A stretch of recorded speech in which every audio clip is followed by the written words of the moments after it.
Welcome back to Harry's Verse, the channel where the greatest heroes in the multiverse put on new names and walk strange worlds. I am so glad you pressed play today, because we have something very special lined up. Today's adventure is called, What If Harry Potter Was Superman's Reincarnation? Imagine, just for a moment, that the rocket from dying Krypton didn't land in a Kansas cornfield. Imagine it streaked across a darker sky and fell into a world of wands, magic, and a Dark Lord hungry for power. Imagine that the soul of the last son of Krypton was poured into a baby boy on a quiet English street, the night a killing curse should have ended him. Imagine that the boy who lived is also the man of tomorrow, slowly, painfully, remembering who he truly is. That is our story. 6 chapters. For years at Hogwarts. One soul caught between two impossible legacies, and a war that will test whether hope is truly the most powerful magic of all. If you haven't already, smash that subscribe button and ring the little bell so you never miss a What If tale from Harry's Verse. Drop a like if you enjoy what you hear, and tell me in the comments which moment hit you hardest. Grab your wand, tighten your cape, and get comfortable. The sky is waiting. Our story begins now. Chapter 1, The Boy Who Remembered the Sun. The dream always started the same way. A red sun, bloated and dying, spilled its last light across a city of glass towers. Harry stood on a balcony that should not have been his, wearing a suit that should not have fit, watching the sky fracture like a dropped plate. Somewhere beneath the city, crystal spines cracked. Somewhere above it, a chorus of children screamed. And a voice behind him, a voice that was his and not his, said, "Cal, the rocket is ready. You have to go now." Then the ground tore open. The red sun turned white. And Harry Potter, 11 years old and sleeping under the stairs, woke up with the taste of starlight in his mouth. He lay still for a long moment, blinking at the underside of the staircase. A pale crack of morning light slid in under the cupboard door. His pulse was loud. His chest felt too warm, as if he had been running. "Boy!" Aunt Petunia's voice cracked like a whip above him. "Up! Get up! The bacon won't cook itself." Harry sat up too fast. His head banged the low ceiling of the cupboard, and a little shower of dust rained down, settling on his blanket. He rubbed his forehead. There should have been a bump. There wasn't.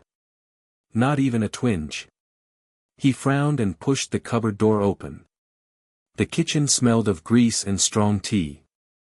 Uncle Vernon was hunched over the newspaper at the head of the table, a cup of coffee steaming by his elbow. Dudley sat across from him, already halfway through a stack of toast, his new watch glinting on his wrist. Aunt Petunia was at the stove, holding a frying pan like a weapon. "Bacon," she said, without looking at him. "And mind the fat. Last time you splashed the cooker." Harry shuffled past her. When he took the pan from her hand, he did it without thinking, just to save her the lift. The pan was heavy with sausage and bacon, the handle slick with grease. Aunt Petunia's fingers slipped. His didn't. "Don't snatch," she snapped. "Sorry," Harry said. He set the pan on the burner. The fat hissed. He reached for the tongs, flipped a rasher, flipped another, slid a sausage across. The kitchen felt smaller than usual this morning. Everything did. Dudley's chewing sounded like a horse eating gravel. The fridge's hum vibrated in his teeth. He could hear the thin whine of the light bulb over the sink, a note so high it made his jaw ache. He shook his head to clear it. The sounds receded, a little. "Out of the way," Aunt Petunia said, reaching past him. Her elbow clipped his shoulder. It felt like a pillow brushing against a brick. She winced and stepped back, rubbing her arm. "What's that shirt got under it?" "Nothing," Harry said. "Don't be impertinent." She glanced at him, then at her own elbow, then at him again. Something passed across her face, something narrow and afraid. She had worn that face once before, years ago, when a plate of Dudley's had sailed across the kitchen on its own and shattered against the far wall. She had never spoken of it. Harry had never asked. She turned back to the sink.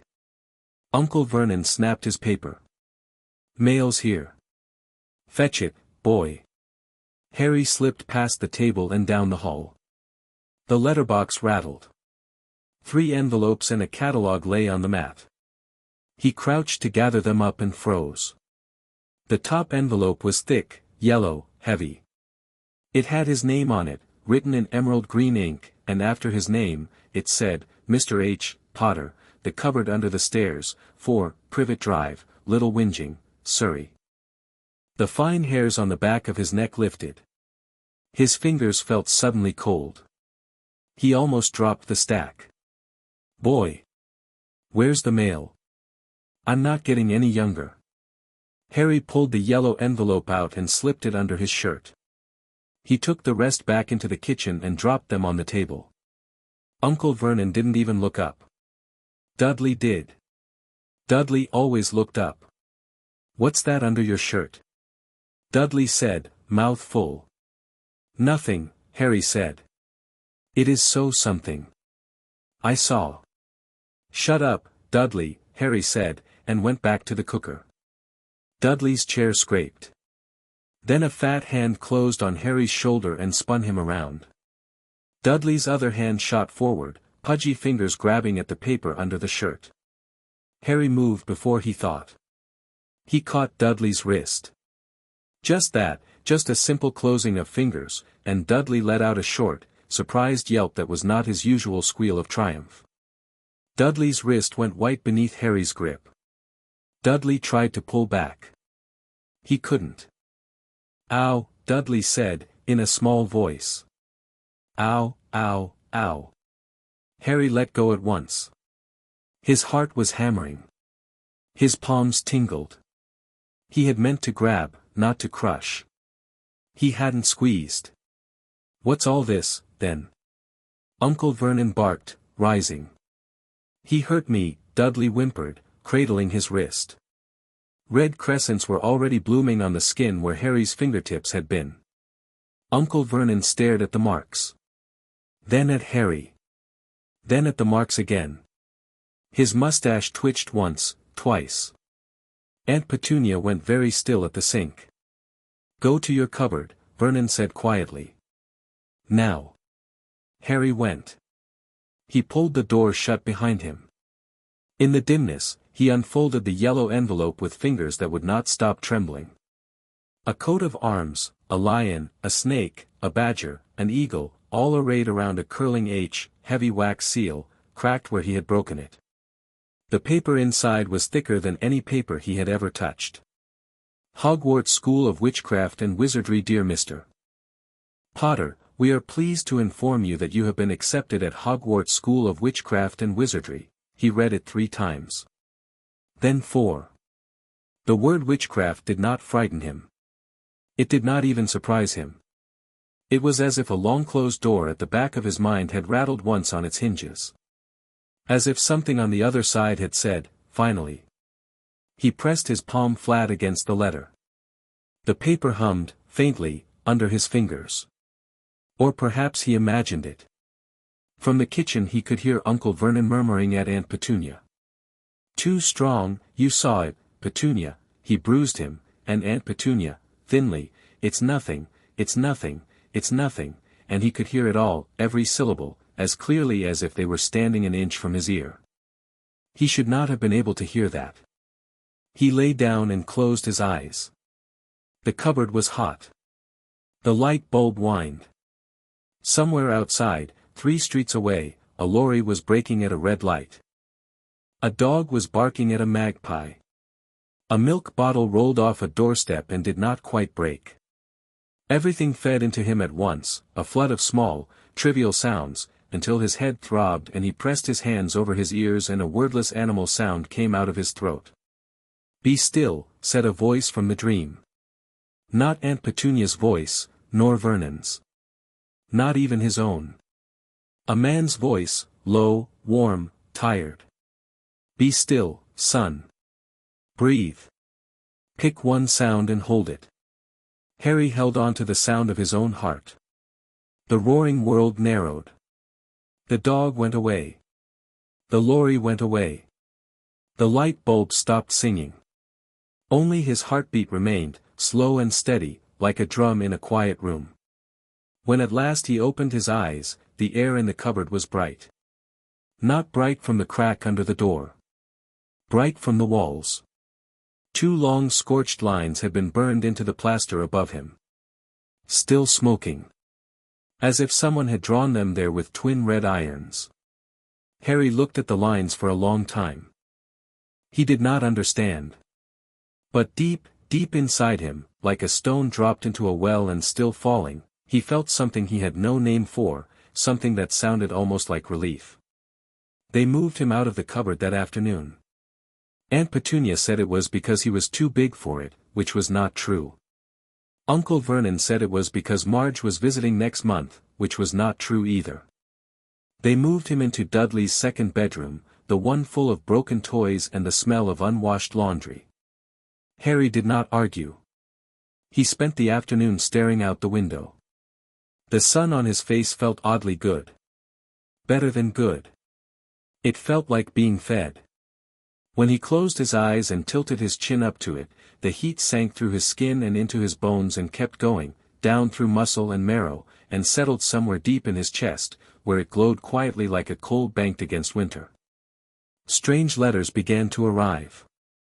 The next morning, 12 of them, falling through the letterbox like dry leaves. Uncle Vernon tore them to pieces in the kitchen. More came the next day. 2 dozen. Vernon boarded up the letterbox. They came out of the chimney in a whirlwind, out of the taps, out of Dudley's ears, out of every crack in the house. Harry watched them come with a calm that he knew should have felt like awe. He was beyond awe. Awe was for children who had not yet heard their name written by a man's voice inside their own head. At last, on the 3rd day, Uncle Vernon drove them to a hotel, then to another hotel, then to a rowboat in the middle of a storm, then to a tumble-down hut on a rock in the sea, as if letters could be outrun. Harry sat in the back seat with a lapful of Dudley's old clothes and did not complain. The hut was cold. Wind screamed through the slats. Vernon snored on the rotten sofa. Petunia huddled with Dudley under a blanket that smelled of fish. Harry sat on the floor by the door with a flat stone for a pillow and watched the hands of Dudley's watch crawl toward midnight. "Happy birthday to you," he thought, toneless. "Happy birthday to you." Happy, someone knocked on the door. Not knocked. Hammered. The whole hut shook. Vernon bolted upright on the sofa, clutching a rifle Harry hadn't known he had. Petunia screamed. Dudley burst into tears. "Who's there?"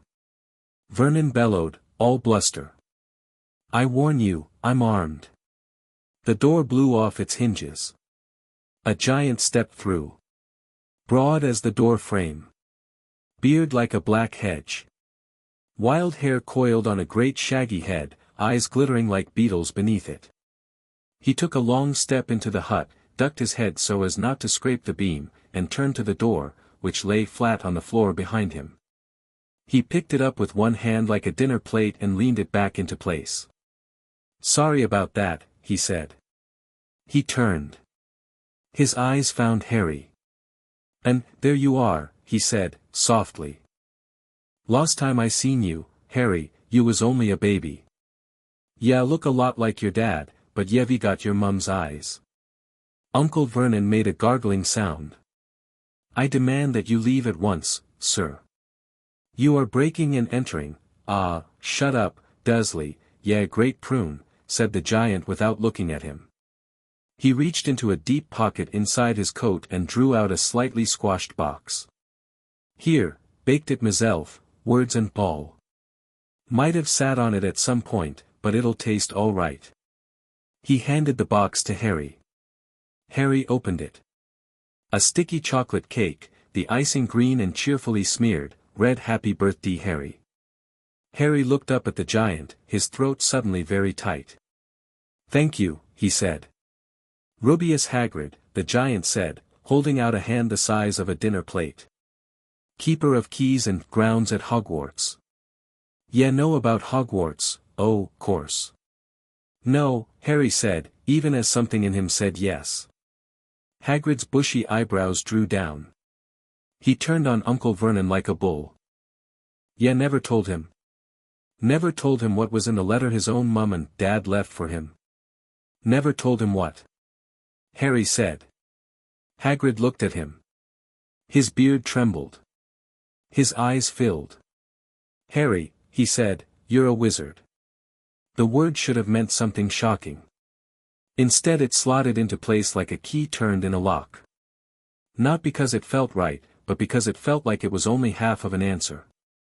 Harry opened his mouth to ask what the other half was, and then a high, thin whistle started somewhere behind his eyes, and he knew he wasn't imagining it, and he knew no one else could hear it, and the men in black suits who had been laid out on a field of broken glass in his dream the night before, he remembered them, suddenly, clearly, as if they were standing behind Hagrid, the men in black with their guns pointed up at him, and he, hovering a foot above the earth, had said please put them down, and, Harry.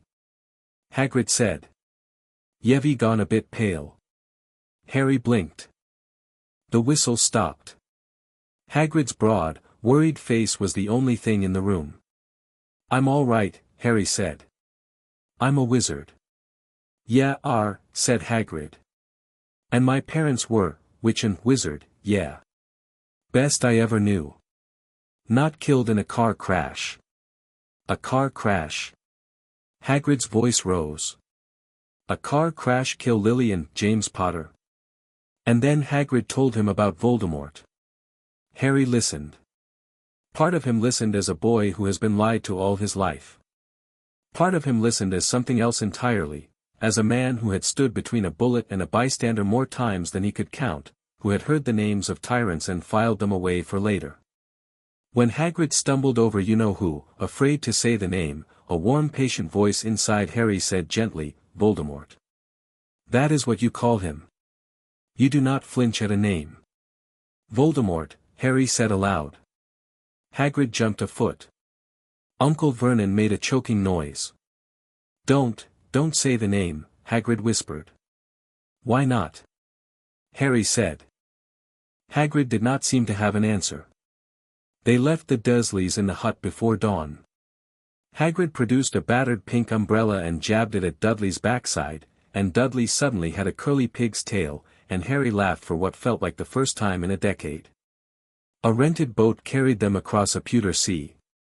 The sun rose while they rowed, and Harry lifted his face to it again and felt the coal in his chest glow hotter.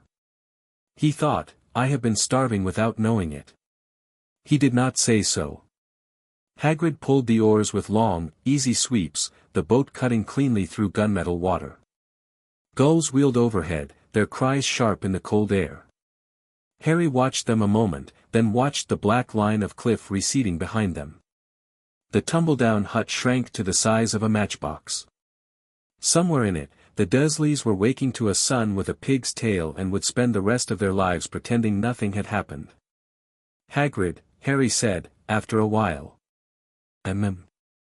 Yeah, keep tellin' me bits of things, and stopping. About my parents. About Voldemort. About what I'm meant to do now. I don't mind waiting. But I'd like to know what I don't know. Hagrid stopped rowing. The boat drifted. Yeah, talk older than yeah look, Harry. Sorry. Don't be. It's just odd. Yeah, remind me of your dad when yeah said that. And, your mum, too, at the same time, somehow. He took up the oars again. There's a lot I'm not the one to tell ya. That'll be Professor Dumbledore, mostly. And, you're head of house. And, books. There's plenty, books. But you'll tell me what you can. I'll tell ya what I know, Hagrid said firmly. And, what I don't know, I won't invent. That's a promise. Harry nodded. It was more than most people had given him in 10.5 years.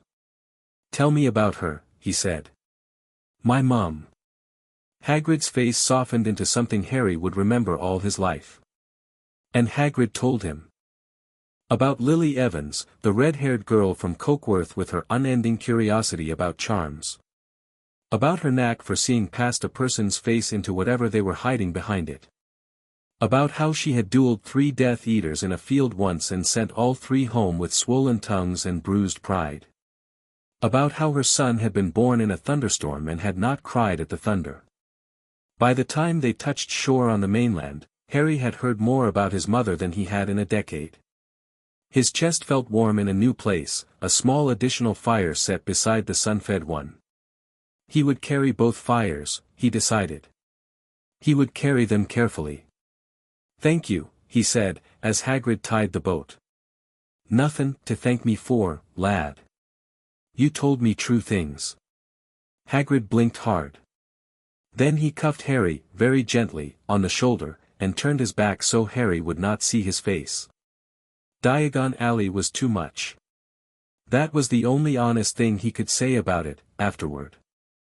Hagrid took him through the little pub called the Leaky Cauldron, where a roomful of strangers recognized his face and reached for him and called him by his first name as if he were family.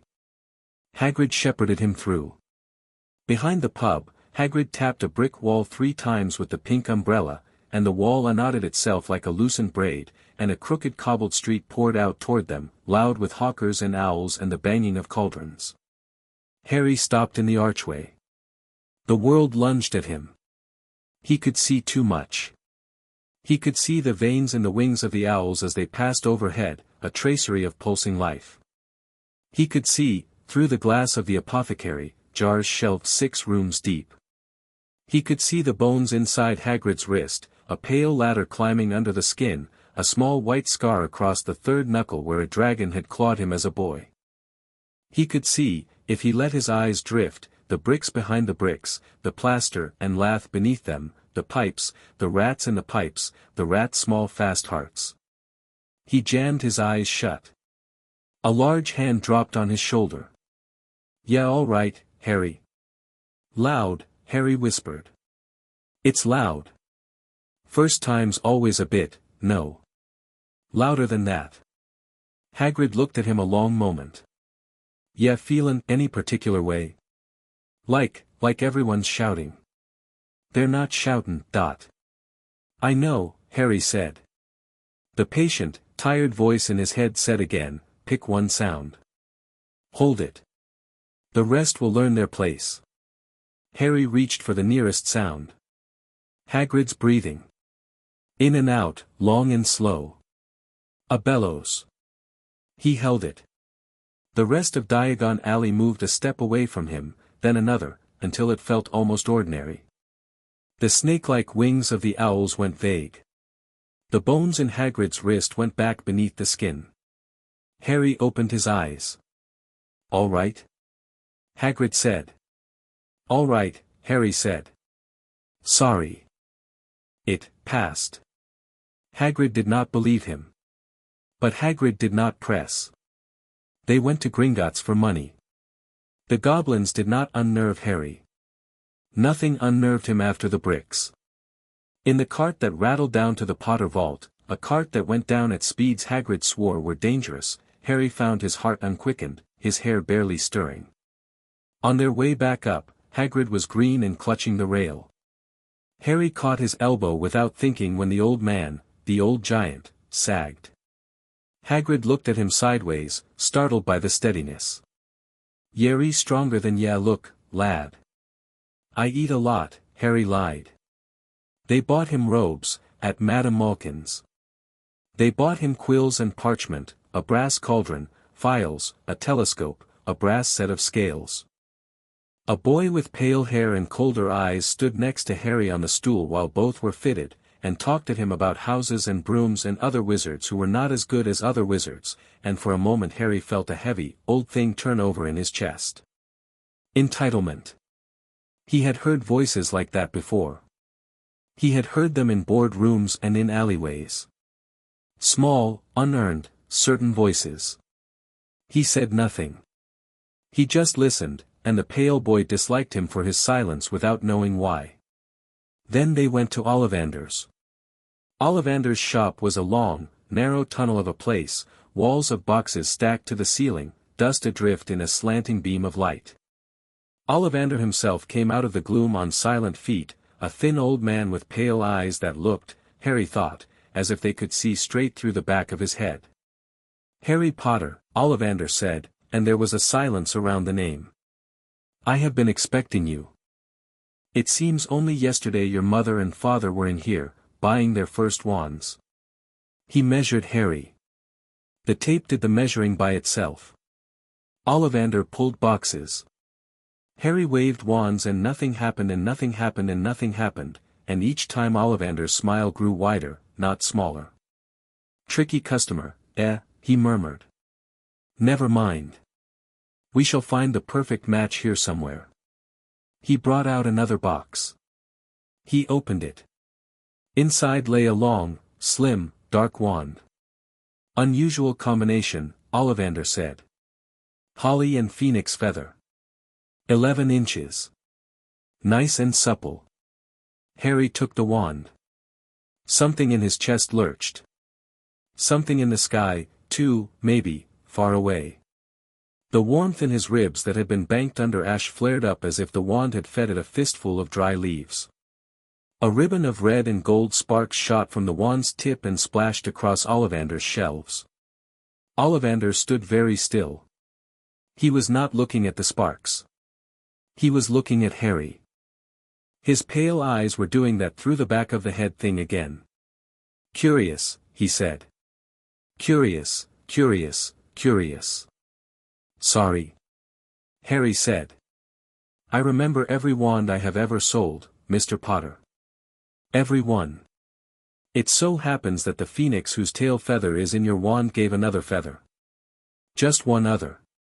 It is very curious indeed that you should be destined for this wand, when its brother," he tapped his own forehead, vaguely, "its brother gave you that scar." Harry touched his forehead. The scar prickled like a pulled thread. "You know whose wand, Mr. Potter," Ollivander whispered, "is the brother of the one in your hand. We must expect great things from you. The Dark Lord did great things. Terrible, yes, but great." Hagrid made a throat-clearing noise from the door. "Mr. Ollivander, if you don't mind," Harry did not hear him. The warmth in his chest had gone still. It was waiting. It was listening. Somewhere, very far away, Harry did not know how he knew this, but he did, a pair of eyes had opened. Red eyes. In a dark place. A sleeping thing had stirred. Ollivander was still watching him. 13 galleons, the old man said quietly. "If you please." They left the wand shop in silence. Hagrid took one look at Harry's face and bought him an ice cream, and Harry ate it, though he did not taste it, and Hagrid watched him eat it, and did not ask. On the train back to the Dursleys, Hagrid produced a snowy owl in a cage, which he handed to Harry as a birthday gift. Harry had not known owls could look at you quite like that. She tilted her head. He tilted his back. They understood each other. "What are ye going to call her?" Hagrid said. Harry thought of a name in a book he had never read in a language he could not speak. A word that meant bright. "Hedwig," he said. "Good name." They rode in silence for a while. Hagrid watched him out of the corner of a watery eye. "Harry, lad." "Yes." "Back there. In Ollivander's. When he were tellin' ya about that wand." "Yes." "Ya didn't flinch." "Should I have?" "Most would." Harry looked out the window. The English countryside scrolled past, green hedges and black rivers and cows behind a wire. He ought to have been trembling. He was, a little. But not as much as he should. Not like an 11-year-old being told, for the first time in his life, about the wizard who had killed his parents and was somehow still on the other side of the world, breathing, watching. "I don't know why," Harry said. He trailed off. Hagrid sighed, and patted Harry's shoulder so gently that the weight of it was barely a weight. "Yerry your mother's son," he said. "And your father's. Both o' them had a way o' standin' still when most would run." Did they die standing still? Harry asked. Hagrid's eyes filled. They died betwixt you and him, Harry. Harry nodded. He watched a hedge pass. He thought about a red sun dying. He thought about a woman's voice saying, "Cal, the rocket is ready." He thought about a small red-haired woman stepping between her son and a green light. Two mothers, he thought. He wondered who he was going to be. The Dursleys received him back from the hut on the rock in stiff, pinched silence. Dudley's pig's tail had been surgically removed at enormous expense. The matter had never been explained to any doctor's satisfaction. Uncle Vernon had recovered just enough outrage to speak again, though his eyes slid off Harry now and would not stick. "You will not," Vernon said on the drive home, "do magic in this house. You will not speak of it. You will not refer to it. The subject is closed." "Yes, Uncle Vernon," Harry said. "And that creature in your bedroom, Hedwig. Whatever it is, it stays in its cage. She comes and goes, Uncle Vernon. That's what owls do." Vernon's knuckles went white on the steering wheel. He said nothing for 3 miles. They arrived at Privet Drive as the streetlights came on. Harry carried his trunk up to Dudley's second bedroom under his own power, without pausing on the stairs, without once pretending that the trunk was heavier than a loaf of bread. Aunt Petunia watched him from the landing. Her mouth was thin. She had not said his name since the hut. He shut the door of the spare room. He set the trunk on the threadbare carpet. He opened it and laid each thing out in careful rows: robes, cauldron, scales, files, a set of used second-hand textbooks, quills, the wand in its slim box, and at the bottom, folded between the robes, the photograph album Hagrid had pressed into his hands at the last moment, full of pictures he had never seen of a red-haired woman with his eyes and a dark-haired man with his smile. He looked at each photograph for a long time. The people in them moved. His mother laughed. His father waved. In one, a baby Harry was flying on a small toy broomstick, thudding into an unseen wall, while his parents shook with laughter behind him. He pressed his thumb to the edge of the photograph. The image rippled, and his mother looked up. For a single moment, her painted eyes seemed to meet his. "Mum," he whispered. She could not answer. In the small hours of that first night at Privet Drive, Harry stood at his bedroom window and watched the moon over the plane trees, and let his mind go quiet. He had learned that when he was quiet, the voice came. Sometimes the tired, patient man's voice. Sometimes a woman's, as gentle as cool water. Sometimes only images, soundless, half-formed, like a door opening on a room where the lights had only just gone out. Tonight the voice was the man's. "Pick one thing," it said, "and learn its limits." Harry picked the moon. He looked at it. He looked, and he let himself see. The moon went from a disk to a sphere, then to a stony landscape, then to grey plains and cratered mountains and the long cold prints of boots no one had walked in for decades. His eyes ached. He eased off. The moon went back to a disk. "It's not pain," the voice said. "It's muscle. You'll learn." "Who are you?" Harry whispered to his reflection in the window. The voice did not answer. It only put a warm hand, somehow, on the back of his neck, the way the sun had on the platform that was still weeks away, and then it was gone. The weeks passed. Harry had long practice at making himself small in that house. He made himself smaller now. He rose early. He cooked Vernon's eggs. He watered Petunia's flowers. He read his schoolbooks behind the garden shed where the sun was warm and no one bothered him. When no one was looking, he did small, precise experiments.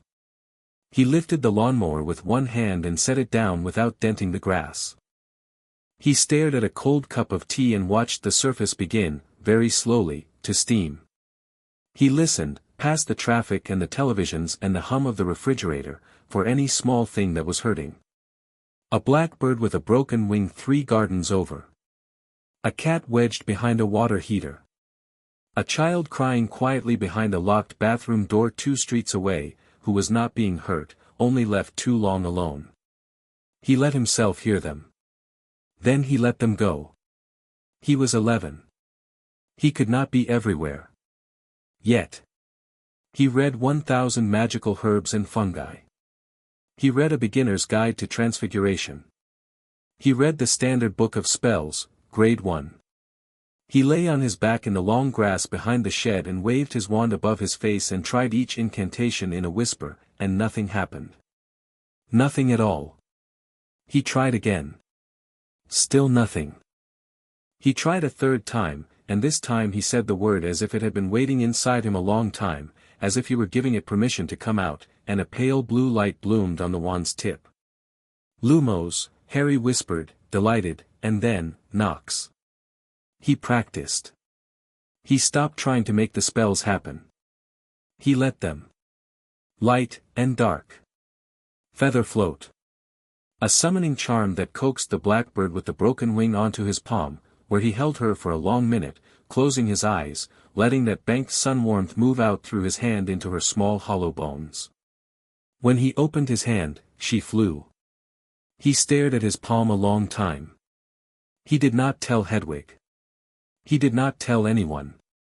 There was no one to tell. On the last night before the train, Harry dreamed again.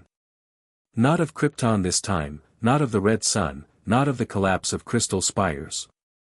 He dreamed of a city of grey stone and iron bridges, of tall buildings grown like a forest, of a glass skyscraper with a spinning globe on its roof.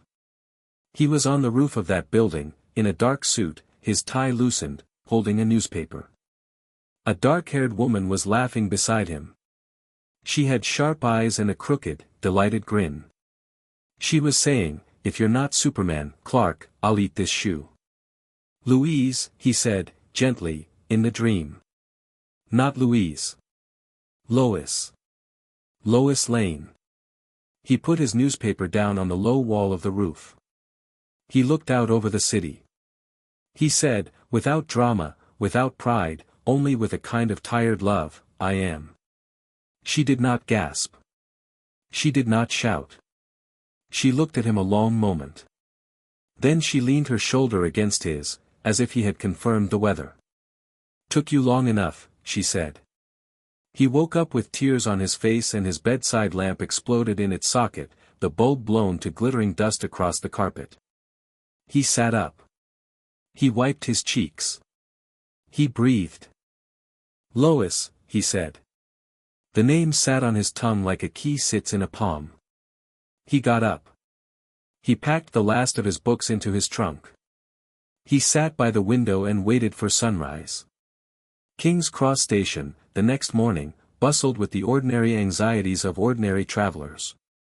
Businessmen on mobile phones. Schoolchildren dragging trunks. Pigeons. A constable chewing on a cold coffee. Harry pushed a trolley with an owl cage on it between the crowds, hearing nothing he did not want to hear, seeing only what he chose to see. He had practiced, these past weeks. He had practiced a great deal. He could walk through a station now without being drowned by it. He could tune the voices out the way a man tunes a dial. He could even, with effort, sift them, pull this one up, this one down, listen to the woman at the ticket window lie cheerfully to her husband on the phone, listen to the pigeon that had fallen behind a vent and was quietly starving. He had fed the pigeon a piece of biscuit on the way in, without breaking stride. No one had seen. Uncle Vernon had driven him, under protest, and dumped him between platforms 9 and 10 with a cheerfully sneering, "Have a nice term." Harry had watched the Dursleys ford back through the traffic and out of his life. He had not raised a hand. He walked slowly up the platform now, looking for something he couldn't quite define. Hagrid had told him the platform was at King's Cross, between 9 and 10. Hagrid had forgotten, possibly on purpose, to say how to get through. Harry watched the crowds. A gaggle of redheads came up the platform with their trolleys. A plump woman in front, for boys in varying sizes and identical scowls behind, a small girl last. The woman was saying, packed with muggles, of course, "What's the platform number, Ron. 9 3/4, said the smallest boy. Mom, can't I go? You're not old enough, Ginny, now be quiet. All right, Percy, you go first. The oldest boy marched straight at the barrier between platforms 9 and 10. Harry tensed, waiting for the crash, and then the boy was gone. Just gone. Through the brick wall. As if the bricks had forgotten they were bricks for long enough to let him pass. Harry stared. And something in him shifted, and he remembered the wall behind the leaky cauldron, and he remembered his cupboard door, which had never truly been a door, only a small lie about where he belonged. Walls, he thought, were often less than walls. The plump woman turned, and her eyes found Harry. They lit with kindness. Hello, dear, she called. First time at Hogwarts? Ron's new, too. All you've got to do is walk straight at the barrier between platforms 9 and 10. Don't stop and don't be scared. Best do it at a bit of a run if you're nervous. Thank you, Harry said. Nothing to it, really. He thanked her again. He pushed his trolley forward. He looked at the barrier, and at the place where the oldest redhead had disappeared, and he thought of Krypton, a name he had never been taught and would never forget, and he ran. The barrier was not a barrier. It knew him. It let him through. A great scarlet steam engine waited on the other side, breathing smoke at a sky that had not yet turned gray. Children in long black robes hung out of compartment windows. Owls hooted from crates. A cat yowled. A whistle blew. Harry stood still for a moment on the platform, under the canopy, with Hedwig churring softly in her cage. A round-faced boy bumped into his trolley with a small, apologetic, "Oh," and dropped a toad, which immediately tried to hop under the train. The boy fell to his knees and scrabbled. Trevor. Oh Trevor, please, Gran'll. Harry crouched without thinking, slid a hand under the edge of the carriage, and his fingers found the toad's cool wet back. He scooped it up. It took him less time than it took the round-faced boy to blink. Trevor, the boy breathed, as Harry put the toad into his hands. Oh, thank you, I'm always losing him, it's all right, Harry said. The boy, red-faced, pushed straggling brown hair out of his eyes. I'm Neville. Neville Longbottom. Harry. Neville's eyes went to Harry's forehead the way a needle goes to a magnet. Harry was learning to recognize the look. It was happening everywhere, now. He shifted his hair. It did not cover the scar. He had stopped trying. Oh, said Neville, very faintly. Oh, crikey. Let's find a compartment, Harry said kindly. You can bring Trevor. Neville beamed at him as if Harry had handed him the crown jewels. They walked up the platform together, bumping trolleys companionably, while Neville talked in an anxious non-stop stream about his grandmother and his uncle dropping him out of a window and a magic sorting hat that someone had told him 8 children who did not sit correctly. Harry listened. He let most of Neville's nerves slide off his own shoulders and fall away behind them. It was like drying a coat in the sun. Neville, without knowing it, leaned into the warmth. Ahead of them, the scarlet engine breathed. The whistle shrieked, close and clean. A mother bent to kiss her son's forehead. A wizard in tartan robes unloaded 3 trunks at once with a wave of his hand. A girl with bushy hair leaned out of a compartment window and said to no one in particular, "Has anyone seen a toad?" A boy named Neville's lost one. "Oh," said Neville. "That'll be me." "Go on," Harry said. "I'll find you later." Neville hurried ahead. Harry paused. Down the length of the train, he let his eyes go loose again, that muscle he had been teaching, and he saw, for a brief bright instant, through the wooden sides of the carriages. He saw, in a small cross-section of magical humanity, 100 children. He saw the bones in them. He saw the bright, strange, cheerful magic that every one of them carried, a small soft light pooled behind the ribs. Every child had one. Every child was a lamp. He shut that sense off before it could drown him. Somewhere far away, he had been Kal-El, son of Jor-El; somewhere close, he was Harry Potter, son of Lily, son of James. Above him, unseen by any other creature on platform 9 3/4, a glimmer of yellow sunlight found a narrow crack in the dark canopy and slid down, gold and warm, and settled on the back of Harry's neck like a hand. He smiled. He pushed his trolley toward the waiting train. Chapter 1 and Chapter 2, a crimson cape of scarlet steam. The Hogwarts Express smelled of coal, polished wood, and sugar. Harry settled his trunk into the rack above an empty compartment halfway down the train. Hedwig, in her cage, chirred once in protest at being placed on a cracked leather seat, then settled her feathers and closed one round yellow eye. Harry sat opposite her. For the first time all day, he was alone. The platform shouted on the other side of the glass. The whistle blew again. The train began to move. Harry watched King's Cross slide backwards, gathering speed, until the last businessman running for the last train became a smear of color and then nothing. He put his hand flat against the window. The vibration of the rails came up through his fingers, a low, pleasant hum. He could feel every sleeper of the track, if he cared to. He chose not to. The cool glass cooled him. He closed his eyes and, for one indulgent moment, listened to the whole train as a single creature, the heartbeats of hundreds of children, the low rumble of the engine, the rhythmic breathing of the steam, the clink of a trolley somewhere down the corridor. A compartment door slid open. Anyone sitting there? Everywhere else is full. Harry opened his eyes. A tall, freckled, red-haired boy, one of the brood from the platform, stood awkwardly in the doorway with a battered trunk and a large gray rat in a cage. The rat was asleep. "All yours," Harry said. The boy wrestled his trunk up, sat down opposite, and kicked it more neatly under the seat. He stared at Harry. Tried not to stare. Stared again. "You're Harry Potter." "I am." "Blimey." Harry smiled, a little. He was learning that blimey was a word he would be hearing often. "I'm Ron. Ron Weasley. I met your mum. Out on the platform. She told me how to get through the barrier." "Did she? That was you? Crikey, she'll be thrilled."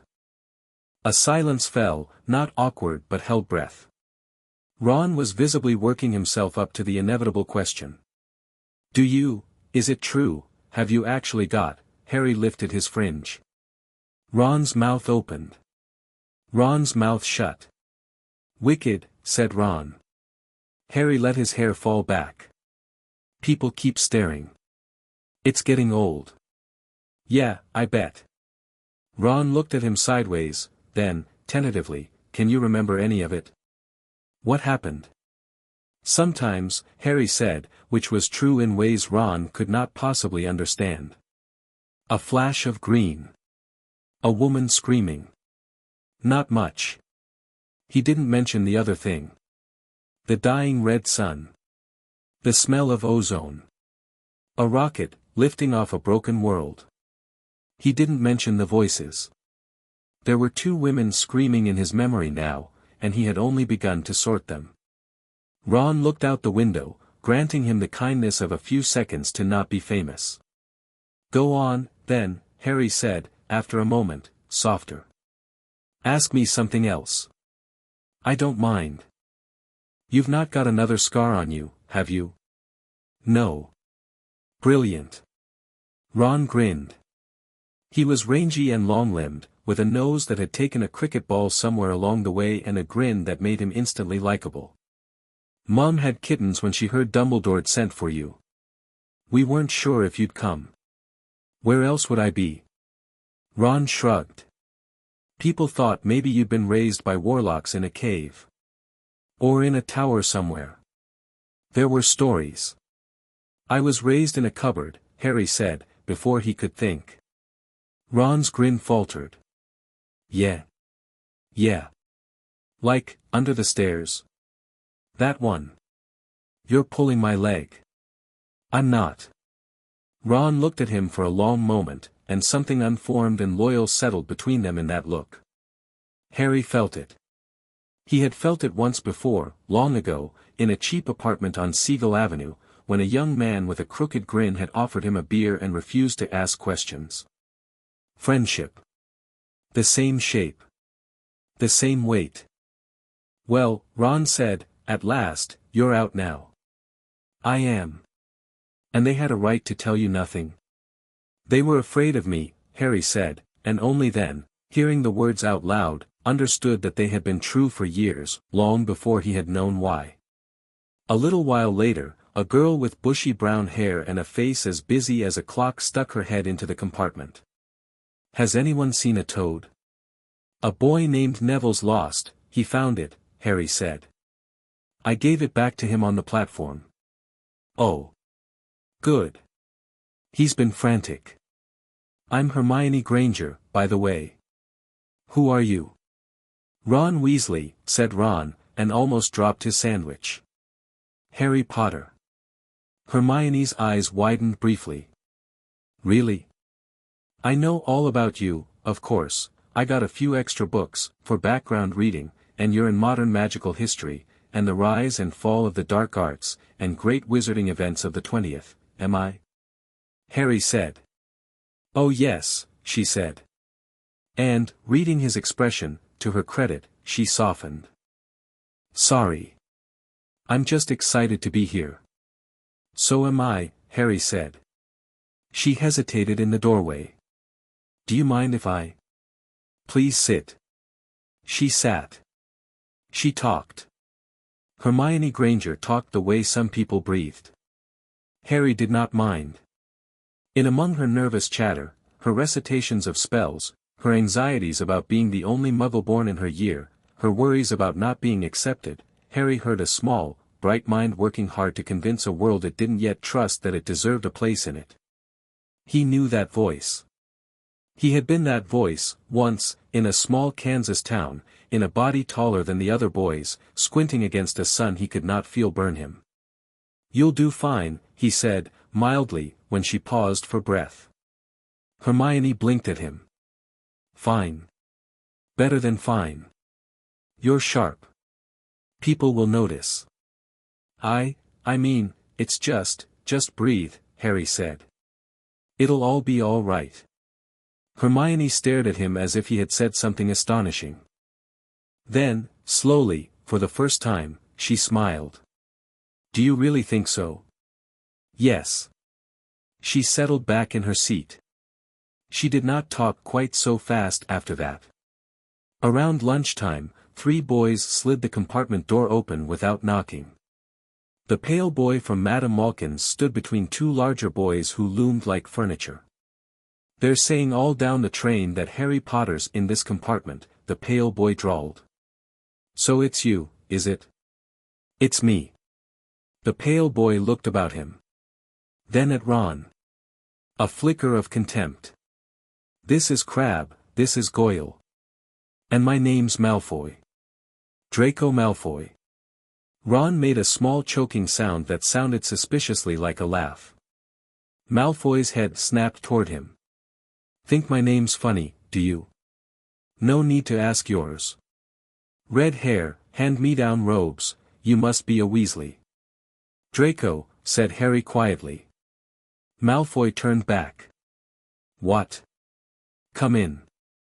Close the door behind you." Malfoy blinked. "I'm sorry. You said your name." "I'm returning the courtesy."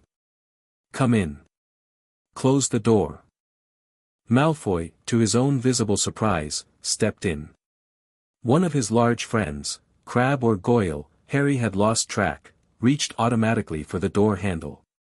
"Now," Harry said, calmly, and he did not stand. He did not raise his voice. He simply spoke. "You came here to see if I'm the kind of boy you want to be friends with. You have decided I am. You have some good reasons for that. Your father wants me on his side. Your father thinks, correctly, that if you make friends with me now, it will be harder for Dumbledore to make me into his ally later on. Am I close?" Malfoy had gone a bit pale. I don't know what you're talking about. You do, Harry said. He leaned forward. Only a little. The compartment went very quiet. Ron had stopped chewing. Hermione had stopped fiddling with her satchel. Malfoy's two friends loomed uncertainly, beginning to sense that the room's center of gravity was no longer where they had expected it to be. I don't know you yet, Harry went on. So I'm not going to call you names. I'm not going to insult your family. I'm not going to tell you your father is a bad man, because I've never met him, and I don't make up my mind about people from gossip. If he is a good man, I would be glad to meet him. If he isn't, he'll have a chance to show me. Either way, I would like to offer you my hand. He offered his hand. Malfoy stared at it. But I'll tell you this, Harry said. My friends don't laugh at other people's robes. So if you want to be my friend, you will not, either. Not in front of me. Not behind my back. Not ever. Starting now. Do we understand each other? Malfoy's jaw worked. The silence stretched. Then, because he was, at that moment, an 11-year-old who had not yet chosen who he would become, Malfoy slapped Harry's hand aside. You'll be sorry, he hissed. You'll see. I hope not, Harry said, and meant it. Malfoy turned and stalked out, his muscle trailing after him. The door slammed. The silence in the compartment lasted 3 full seconds. That, said Ron reverently, was the most absolute beautiful thing I have ever seen in my life. Hermione was staring at Harry as if he were an entirely new problem. Who are you? Harry smiled at her. Still working it out. They changed into their robes as the train slowed and the sun set over a wild black landscape of fir and rock. A small lit-up station appeared, Hogsmeade. They spilled out onto the platform in a chattering, shivering crowd. A lantern swung high in the dark. Fur's years. Fur's years over here. All right there, Harry. Hagrid's shaggy head was the size of a shed at that range. Harry waved. Fur's years follow me, and mind your step, they followed. A slippery path wound down to a black lake. A fleet of small boats bobbed at the shore. No more and 4 to a boat. Hagrid bellowed. Harry, Ron, Hermione, and Neville crammed into one. The boats pushed off by themselves at Hagrid's command. The lake was still as a plate of ink. Hogwarts rose out of the other shore like something dreamed up. Towers. Turrets. Flickering windows. A moon swung pennant above the highest tower.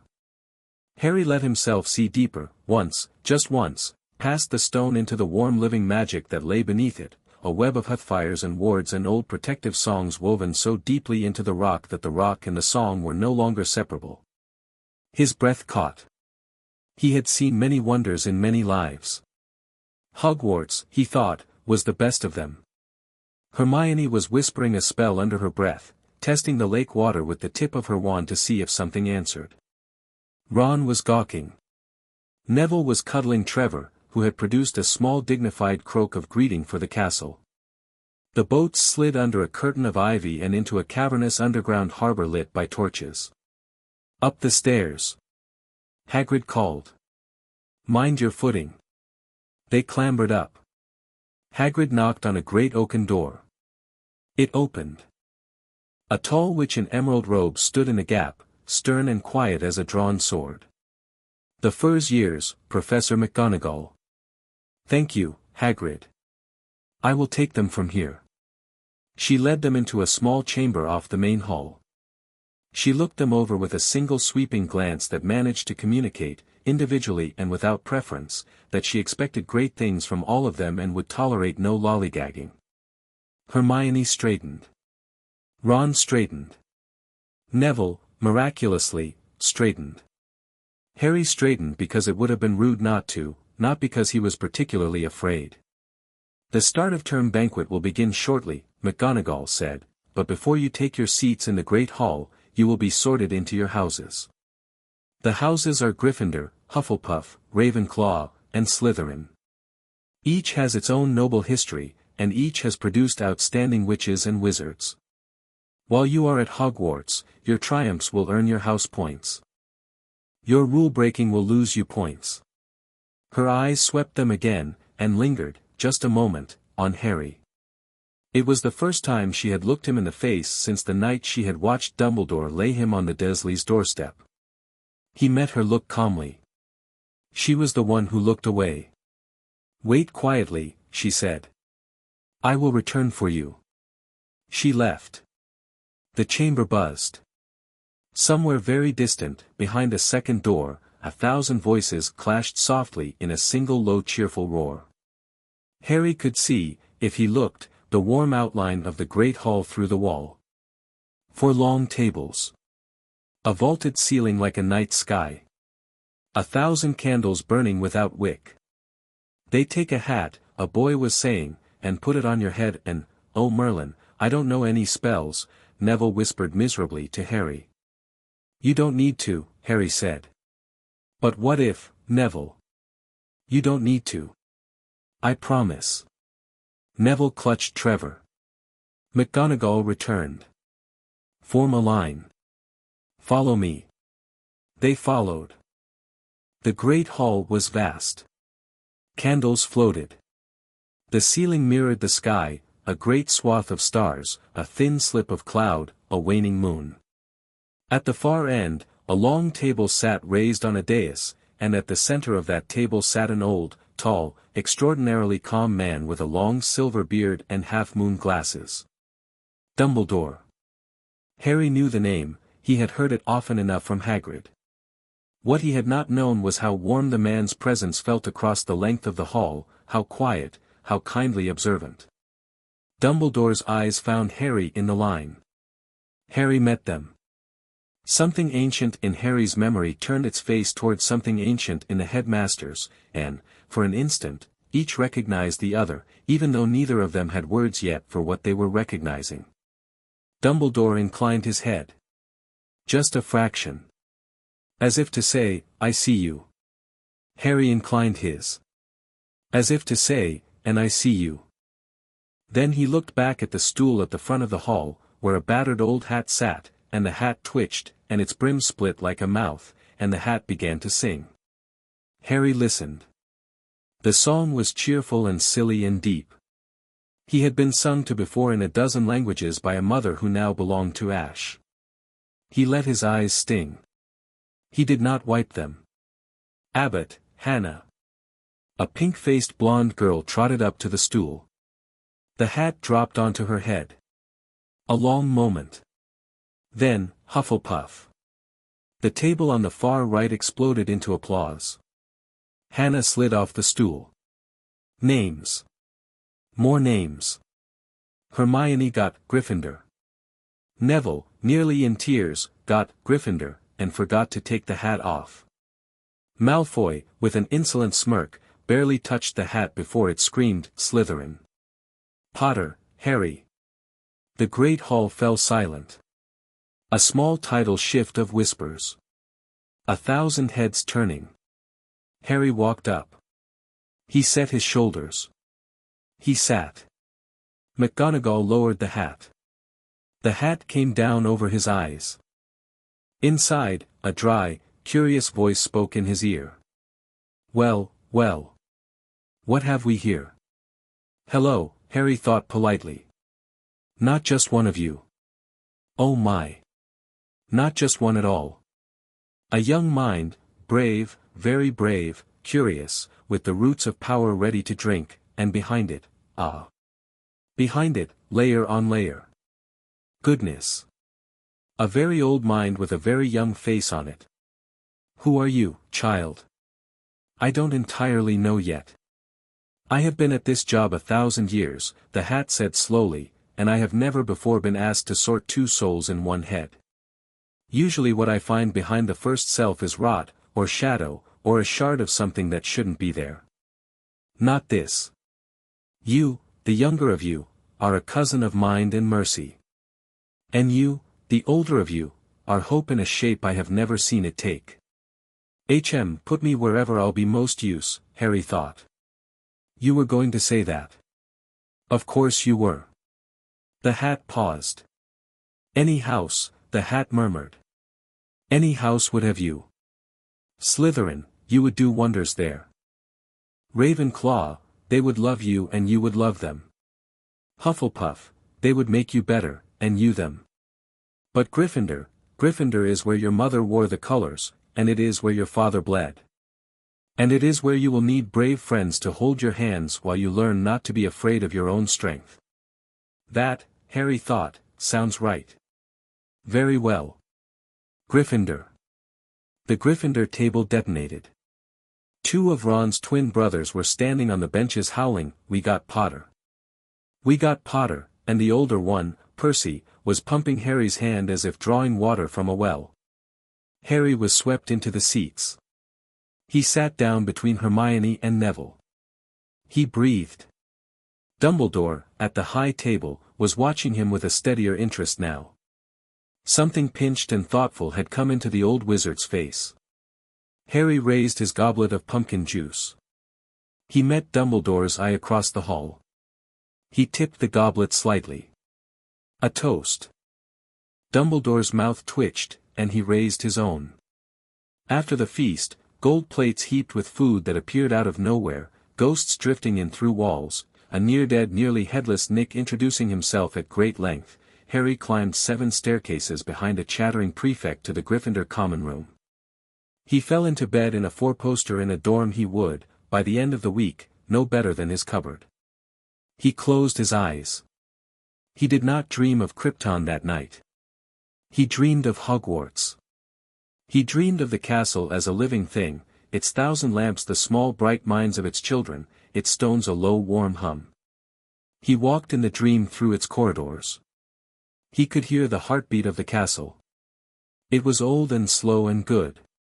A heartbeat he meant to protect. The days came fast. Charms was a delight. Harry levitated his feather on the first try, watched Hermione do it on the first try, watched Ron do it on the 7th, and casually levitated Ron's feather back to him when he dropped it again, without drawing his wand. Neither Ron nor Hermione noticed. Harry had begun to understand something that would shape him for the rest of his life. Magic responded to him the way the light of yellow suns had. It poured into him, became part of him, and could be called up again without need of the external tools most wizards required. A wand was a focus. He did not always need one. Transfiguration was harder. McGonagall watched him pointedly whenever he lifted his wand. She did not smile, but she did not frown either. Harry turned a match into a silver needle and, to please her, pretended he had barely managed it. She awarded Gryffindor 5 points and let her mouth quirk, once. Potions with Snape was a long, cold, acid hour. The pale, greasy-haired man with eyes like unlit coals took an immediate, inexplicable dislike to Harry. He fired off 3 questions in rapid succession that a first-year student could not be expected to know. Harry answered every one. Asphodel and wormwood, he said, make the draught of living death. A bezoar is a stone from a goat's stomach, and will save you from most poisons. Monkshood and wolfsbane are the same plant, also called aconite. Snape's jaw did not drop for anything, but there was a frozen moment in which his breathing changed. He had expected the boy to stutter and redden. The boy had done neither. Clearly, Snape said icily, fame is not everything. No, Harry said, agreeably. It isn't. Snape looked at him the way a man looks at a door he had assumed to be locked and which has, unexpectedly, opened. Flying lessons came in the 3rd week. Madam Hooch lined them up on the lawn, Gryffindors on one side, Slytherins on the other, brooms between. The sky was a flat autumn grey. The wind smelled of wet leaves. Harry stood beside Ron, looked down at the battered school broom at his feet, and tried to remember that he had never flown on one of these, and that he was going to have to pretend, rather carefully, to be clumsy at it. Stick out your right hand over your broom, Hooch barked, and say up. Up, yelled 21st years. Most of the brooms did nothing. A few rolled. Hermione's wriggled. Neville's stayed flat. Ron smacked him in the nose. Harry's broom flew into his palm as if it had been waiting. "Well done, Potter," Hooch said, with the gruff approval of a former Auror who had once seen a good broom hand in a Quidditch star 20 years ago and never forgot it. "Good wrist. Good snap." Harry nodded, embarrassed, and dropped his eyes. He had not meant to call the broom hard. It had simply come. Hooch walked the line, correcting grips. Malfoy drawled loudly about how he had flown illegally since he was 6. Hooch snapped at him to keep his knuckles down.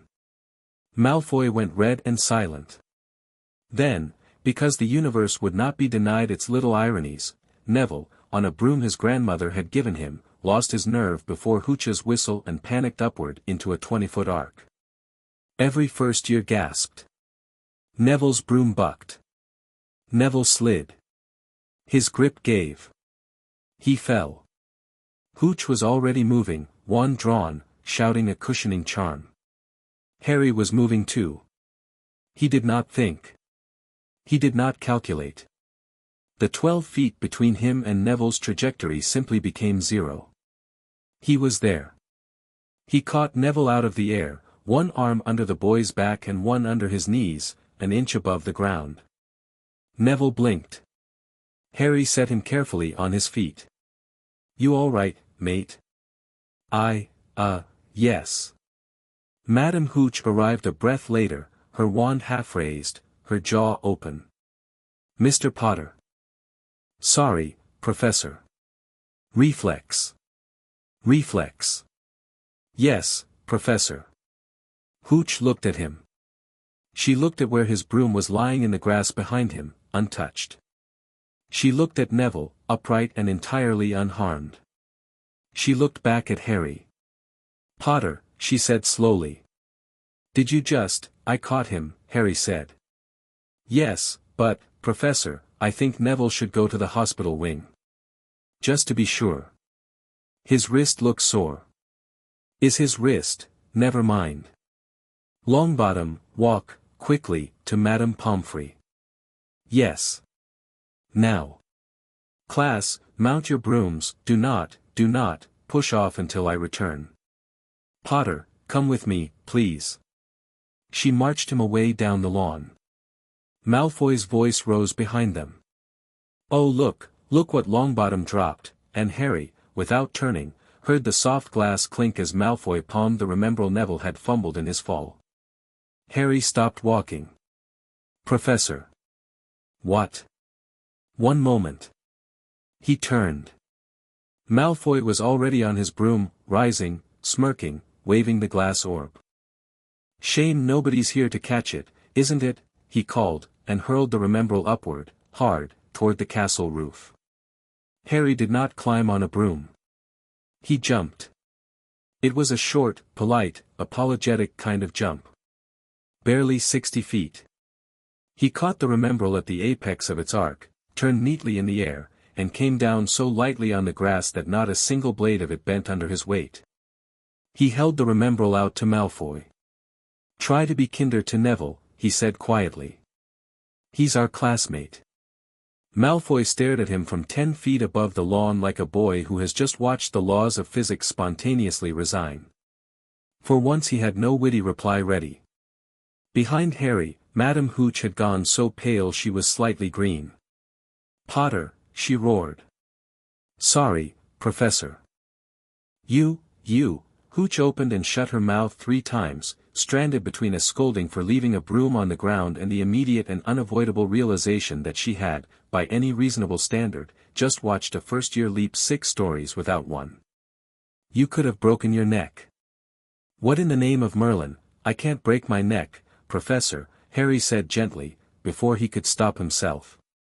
And then, because there was no pulling that one back, he closed his mouth and followed her inside without another word. She did not take him to the hospital wing. She did not take him to detention. She marched him, unerringly, to Professor McGonagall's office. Harry waited in a chair in the corridor while Hooch went inside. Hushed voices came through the door. One was Hooch's, urgent and cracking. One was McGonagall's, tight and sharp. A third voice joined them halfway through, and Harry, letting his attention drift toward it without meaning to, recognized Dumbledore's mild calm, offered, it sounded, in response to a direct plea. The door opened. "Mr. Potter. Inside, please." Harry went in. McGonagall was behind her desk.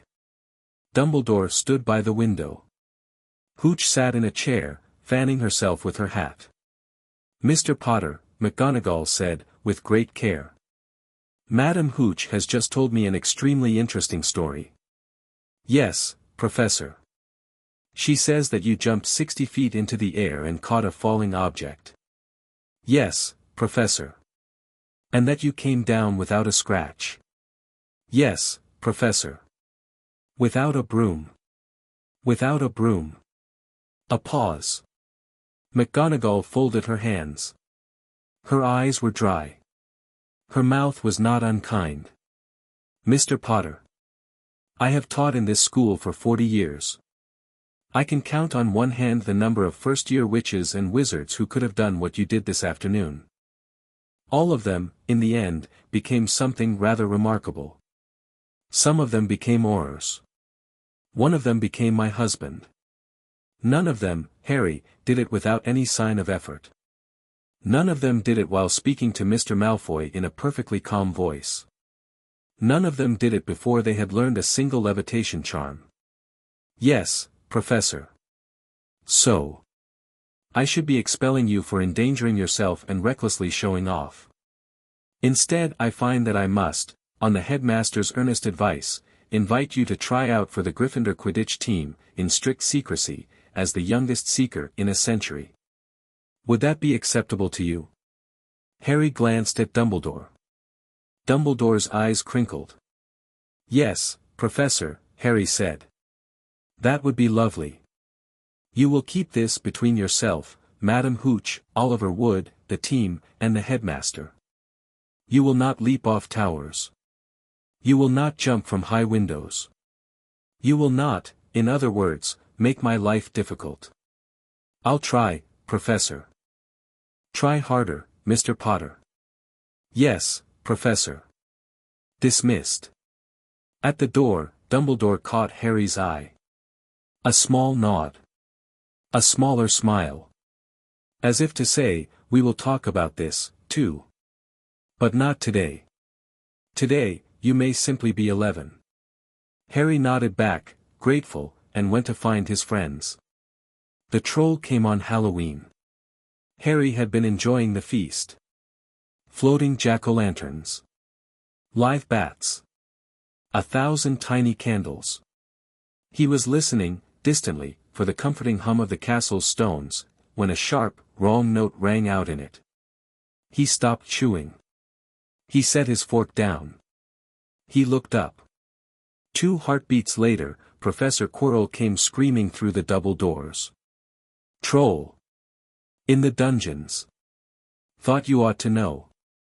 And fainted. Panic. Dumbledore barked orders. Prefects shouted for students to follow them. The hall emptied in careful, frightened streams. Harry stood, and his attention had already gone elsewhere, following a smaller, sharper note in the stones. A sob. In a girl's toilet. 2nd floor. Hermione. She had missed the feast. She had been crying all afternoon because a boy named Ron Weasley had called her a nightmare in charms class. Harry knew this because he had heard her crying through 3 stone floors at lunch and had been intending to go find her after pudding. "Ron," he said. Ron was halfway up from the bench. "Yeah. Hermione's in the 2nd floor girls' toilet." "What?" "Why, because you made her cry this afternoon, mate." Ron went red. Come on." They peeled off from the Gryffindor stream. No one noticed in the chaos. They ran. Or, Ron ran. Harry walked, a pace behind, letting Ron feel in the lead, his ears tracking the troll. A troll's heartbeat is a slow thud, like a very big drum, and a troll's breathing is a low wet wheeze, and both were coming up the main staircase toward the second floor with unhurried confidence, as if not yet aware that they were being hunted. Troll and girl were going to meet. Harry let himself calculate the angles. 12 seconds, if the troll kept its pace. Hermione was unaware. Trolls were stupid but immensely strong. A first-year witch, no matter how bright, would be flattened. Not on my watch. Ron, Harry said calmly, keep running to the toilet. Get Hermione into a cubicle. Lock it. Don't come out. What? But what are you going to, go? Ron went. Harry, the moment Ron turned the next corner, moved. He did not run. He flowed. He reached the corridor outside the girls' toilet in the time it took a nearby suit of armor to complete one more tick of its rusty clockwork. The troll was already there. 12 feet tall. Club the size of a lamppost. Skin like granite. Smell like an open drain. It turned toward him with the ponderous curiosity of a truly small mind looking at something new to hit. It raised the club. Harry stepped in, caught the club in one hand, and stopped its downswing dead an inch above his own head. Stone dust shivered down from the ceiling. The troll roared, heaved against Harry's grip, and failed. For a disbelieving moment the troll looked at its own club. Hi, Harry said, gently. He pulled. The troll, still gripping the club, was lifted off its feet. It went up in a neat, unhurried arc. It slammed into the opposite wall of the corridor. The stone cracked. The troll dropped. The club rolled away. The troll, dazed, tried to rise. Stay down, Harry said. The troll got up anyway. Harry sighed. He put a hand on the troll's forehead, gently, as a man pets a large, confused dog, and pushed. The troll went backward through the wall into the unused classroom beyond. Not a big hole. A troll-shaped one. Harry stepped through the gap. The troll was unconscious. Blessedly. Alive. Breathing. Harry had been careful. He turned. Professor McGonagall was in the doorway. Behind her, Professor Snape. Behind Snape, Professor Dumbledore. Behind Dumbledore, a pale and wheezing Professor Quirrell, leaning on the jamb, breathing as if he had run a mile. All four of them were perfectly still. 4 pairs of wizard eyes stared at the troll-shaped hole in the classroom wall. Hermione, Harry registered by hearing, was now being cuddled by Ron in the toilet next door. Both were crying, in different ways. Mr. Potter, McGonagall said, the way one says a word with no meaning left in it. Professor. Would you, her voice did not quite tremble, but it took an effort. Would you care to explain what has just happened in this corridor? The troll was about to harm a student, Harry said. I prevented it. I see. It's not dead. I can see that, Mr. Potter. A long silence. Dumbledore stepped forward. He did not look alarmed. He did not look angry. He looked interested. In a quiet, surgical way. Harry, he said. You threw a mountain troll through a stone wall. Yes, sir. How? Harry met his eyes. He did not lie. He did not quite tell the truth either. Strongly, sir, he said. Dumbledore studied him a long moment. 50 points to Gryffindor, he said, mildly. For sheer nerve and a rather unusual application of first-year magical talent. Miss Granger and Mr. Weasley also, I believe, deserve some recognition, though perhaps not as much as they will claim. Professor McGonagall, would you escort the students to the Gryffindor common room? I would like a word with Mr. Potter in my office. Of course, Headmaster. McGonagall shepherded Ron and a hiccuping Hermione out. Snape gave Harry a look he would remember for a long time, appraising, cold, deeply unwilling to be impressed. Quirrell, slumped by the door, was pale and sweating and did not meet Harry's eye. Harry, in turn, looked carefully at Quirrell. At Quirrell's turban. At a strange, black, wrong note hum beneath the turban. Something slept in there. Something with red eyes. Something that had, at some very distant remove, once tried to kill a baby. Oh, Harry thought. Dumbledore noticed the stillness in the boy. Harry. Coming, headmaster. Harry fell in behind him. As they passed Quirrell, Harry did not turn his head. But his ears did. The wrong note in the turban whispered a single word. Potter. And the word was full of hate. Dumbledore's office was a turret room at the top of a moving staircase, full of whirring silver instruments and glass cases full of sleeping feathered creatures. A golden phoenix on a perch turned its head and considered Harry. Harry considered it back. There was an instant of perfect recognition between boy and bird, the way, earlier, there had been one between boy and headmaster. "Hello," Harry said. The phoenix trilled. The trill rang in Harry's bones like a tuning fork struck on a mountaintop.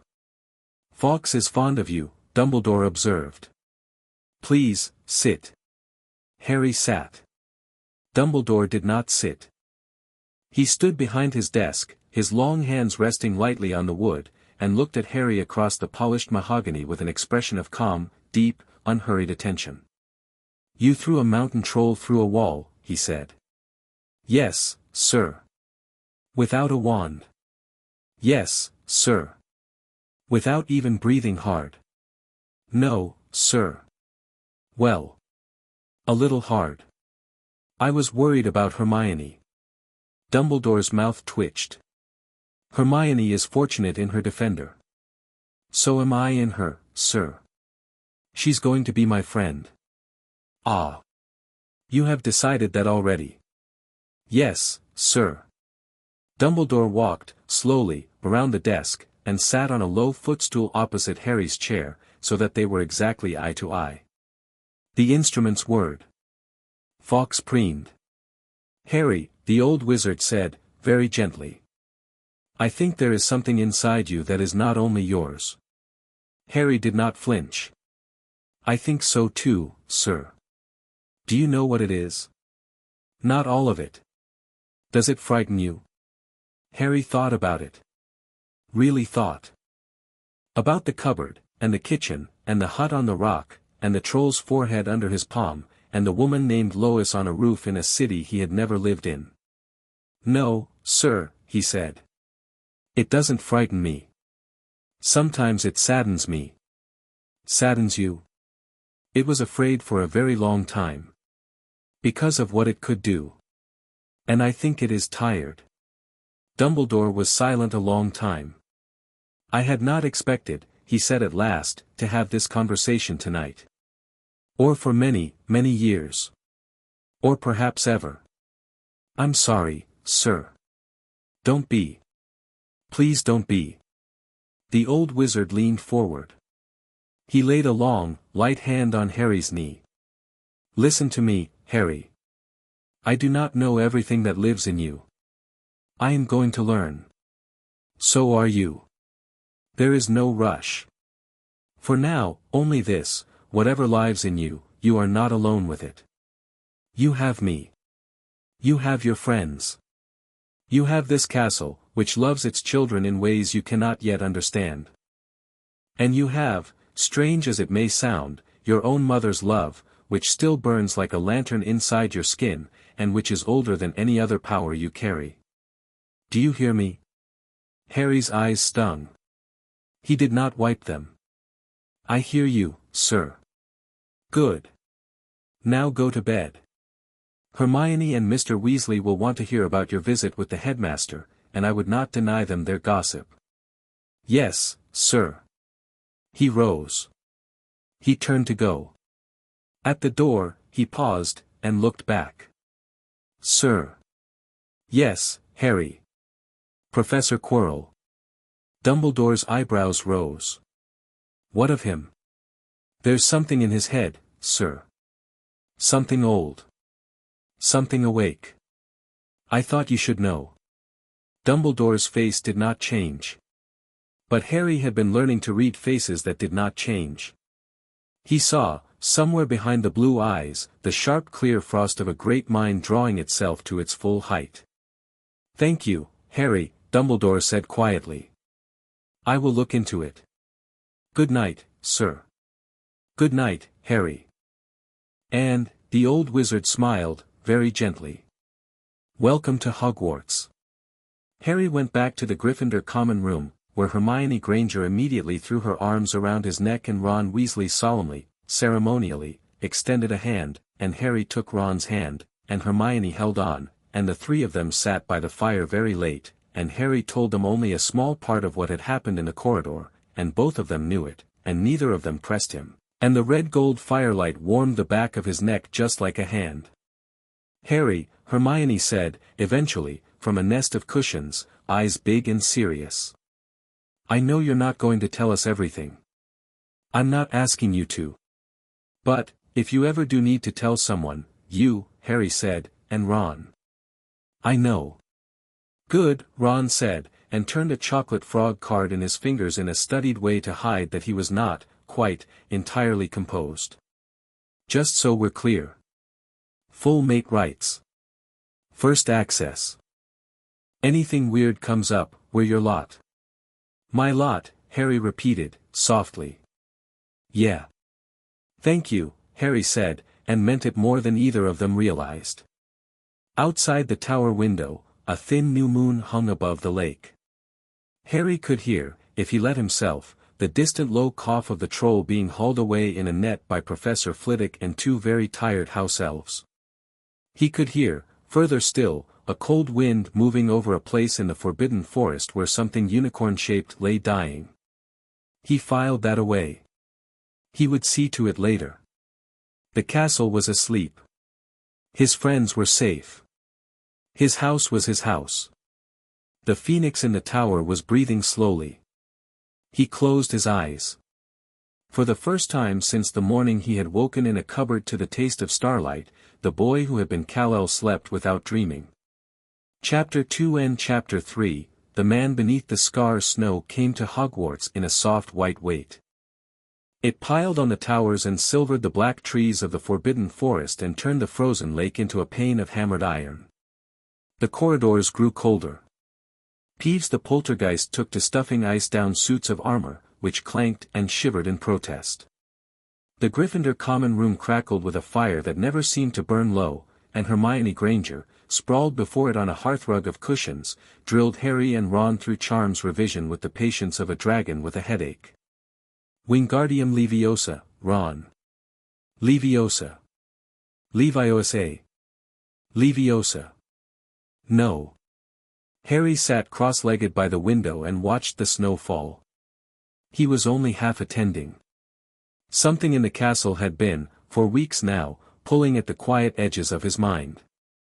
A small room, in a forgotten wing. A mirror standing against the far wall, tall and unhappy, leaking a loneliness so old it had become its own kind of music.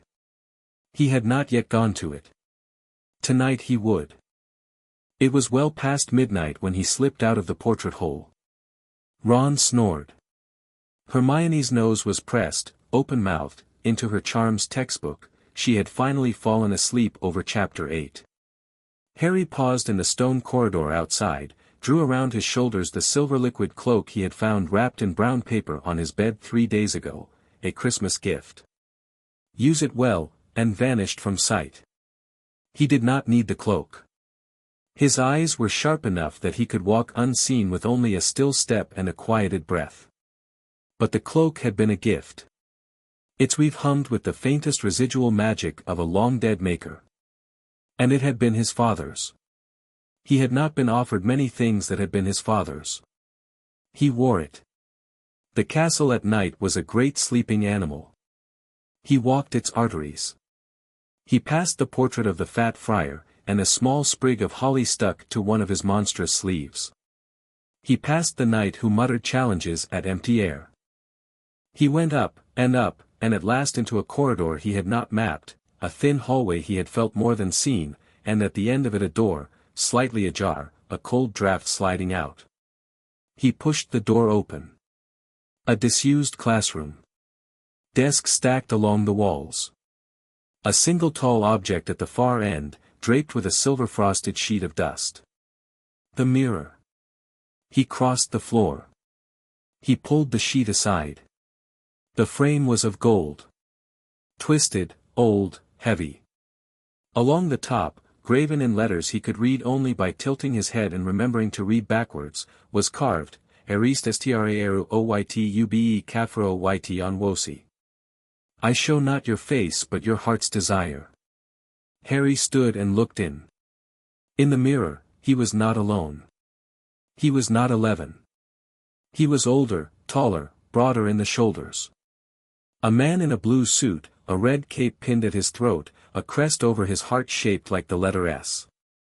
Beside him stood a red-haired woman with bright green eyes, his mother, and a dark-haired man with crinkled laughing eyes, his father, and, unexpectedly, to the man in the cape's other side, a tall, graying man with a sharp and kindly face that Harry had never seen before and yet knew at once. Jor-El wore a silver-white robe with the same crest on the breast. His smile was patient and steady and a little sad. Between him and the red-haired woman stood a woman with silver hair and enormous, steady dark eyes that looked straight out of the mirror and through Harry as if he were glass. Lara Lorvan. His Kryptonian mother. And standing a little behind all of them, hand on his shoulder, chin lifted, laughing, Lois Lane. Harry staggered. Something inside his head gave, like a door straining against a lock for years and then being gently pushed open from the other side. Memory. All at once. The red sun. The cradle. The smell of Smallville hay at 16. Pa Kent's voice in the barn. The first time he had lifted a truck. The first time he had flown. The first time he had looked Lois Lane in the eye and known, with a certainty that had nothing to do with magic, that he had been waiting for her his entire life. The green rock that had tried to kill him 100 times. The black rock that nearly had. The weight of every person he had not been fast enough to save. The weight of every person he had. The moment on a crumbling moon, in an empty helmet, when a dark fist had closed around his chest, and a vast quiet had opened behind his eyes, and a voice that was not Jor-El's and not Pa's but that was enormous and tender said, Kal-El, it is time to rest, but you will not be done yet, and the moon split, and a red golden thread unspooled from his chest and became the spine of a newborn baby being born in a thunderstorm on the other side of the universe. He remembered dying. He remembered being born. He remembered both. He sat down slowly on the classroom floor. He wept. Not loudly. Not dramatically.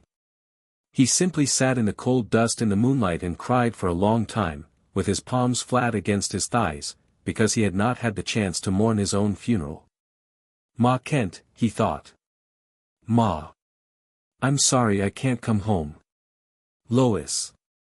I'm sorry I can't come home. Diana. Bruce. Arthur. John. Barry. All of you. I am a boy again. I am a small, scared, tremendous boy again. I will try.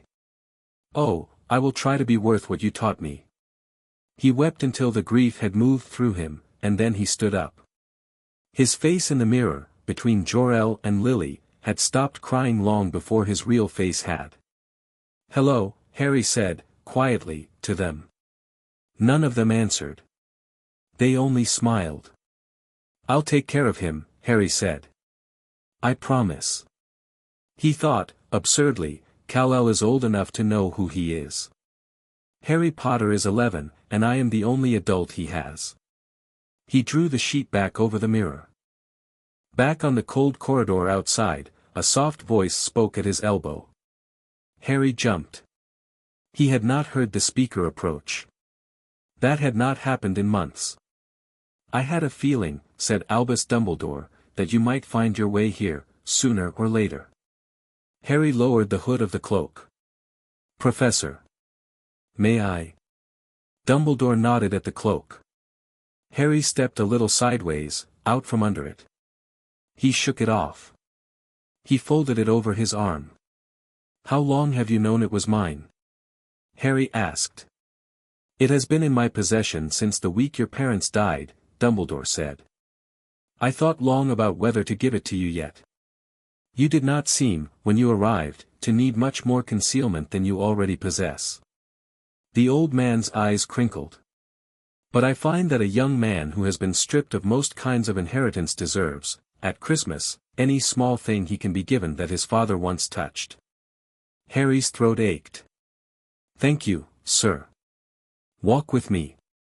They walked. The corridor torches guttered and brightened at their passing. They went down a staircase that turned obligingly for them. At length they came to Dumbledore's office, and the stone gargoyle bowed aside at a murmured sherbet lemon, and they climbed the spiral stair, and Fawkes, still awake despite the hour, trilled a single sleepy welcome from his perch as they entered. Dumbledore gestured Harry to an armchair. He took the other. The office was warm. A kettle sang softly on the hearth of its own accord. Dumbledore poured them both a cup of cocoa with a small wave of his hand. "Well, Harry," he said at last. "What did you see in the mirror?" Harry considered him a long moment. "Professor," he said slowly, "I think I'd rather tell you the truth tonight. All of it, or as much as I have words for. Would you bear with me if some of it sounds unlikely?" "Harry," said Dumbledore, "I have lived a very long time. Nothing sounds unlikely to me any more." Harry smiled, faintly. He drank his cocoa. He set the cup down. He told Dumbledore. He told him about the dream of Krypton. He told him about the voices. He told him about the sun on his skin, and the heat that banked in his chest like a coal. He told him about hearing the blackbird with the broken wing, and about lifting the lawnmower one-handed. He told him about seeing through the bricks of Diagon Alley. He told him about a city in America he had never lived in, and about a woman named Lois Lane, and about a red cape. He told him what he had seen in the mirror, and who had stood beside whom in it. Dumbledore listened. He did not interrupt. He did not take notes. His blue eyes did not leave Harry's face. When at last Harry was done, Dumbledore sat still for a long minute. Fawkes sang, once, a soft ripple of a note. "I had," Dumbledore said finally, "suspected a great deal. I had not suspected that. I'm sorry, sir." "Stop apologizing, Harry. You are not at fault for the contents of your own soul." Dumbledore leaned back. "I have, over the course of a long life, seen souls split. I have seen souls joined. I have seen souls borrowed and returned. I have never seen what you describe, a soul reborn fully, as a gift, into a new body by a hand I cannot name. You speak of it as if it were a rescue." "It was," Harry said. "For both of us, I think. The baby, Harry Potter, had been marked for death. And I, the other I, had just finished dying. Whatever it was, it stitched us. It did a kind thing, sir." "A kind thing," Dumbledore repeated. His eyes had gone very blue. "Yes, sir." Dumbledore was silent again. "Harry," he said. "What do you wish to do now?" "Sir. You are in possession of a set of powers that this world has never seen. You could, quite easily, walk out of this castle tonight and remake our entire civilization in any shape you chose. I do not say this to frighten you. I say it because it is true, and because I trust you to hear it truthfully. I wouldn't do that, sir. I know. That is not the question." Harry looked at the fire. He thought for a long time. "I'd like to finish being a boy, sir," he said at last. "For as long as I can.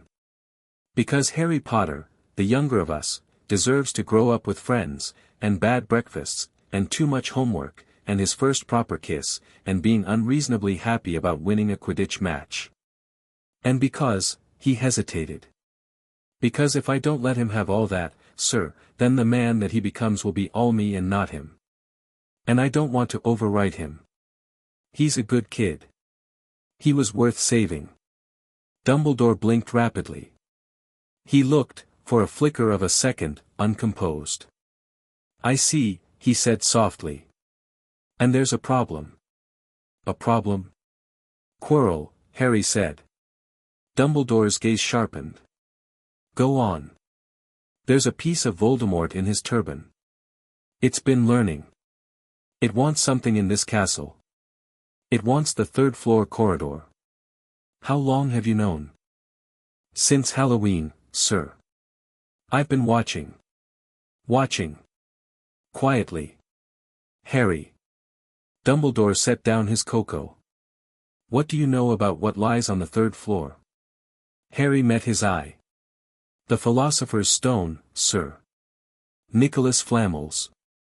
You moved it from Gringotts in July.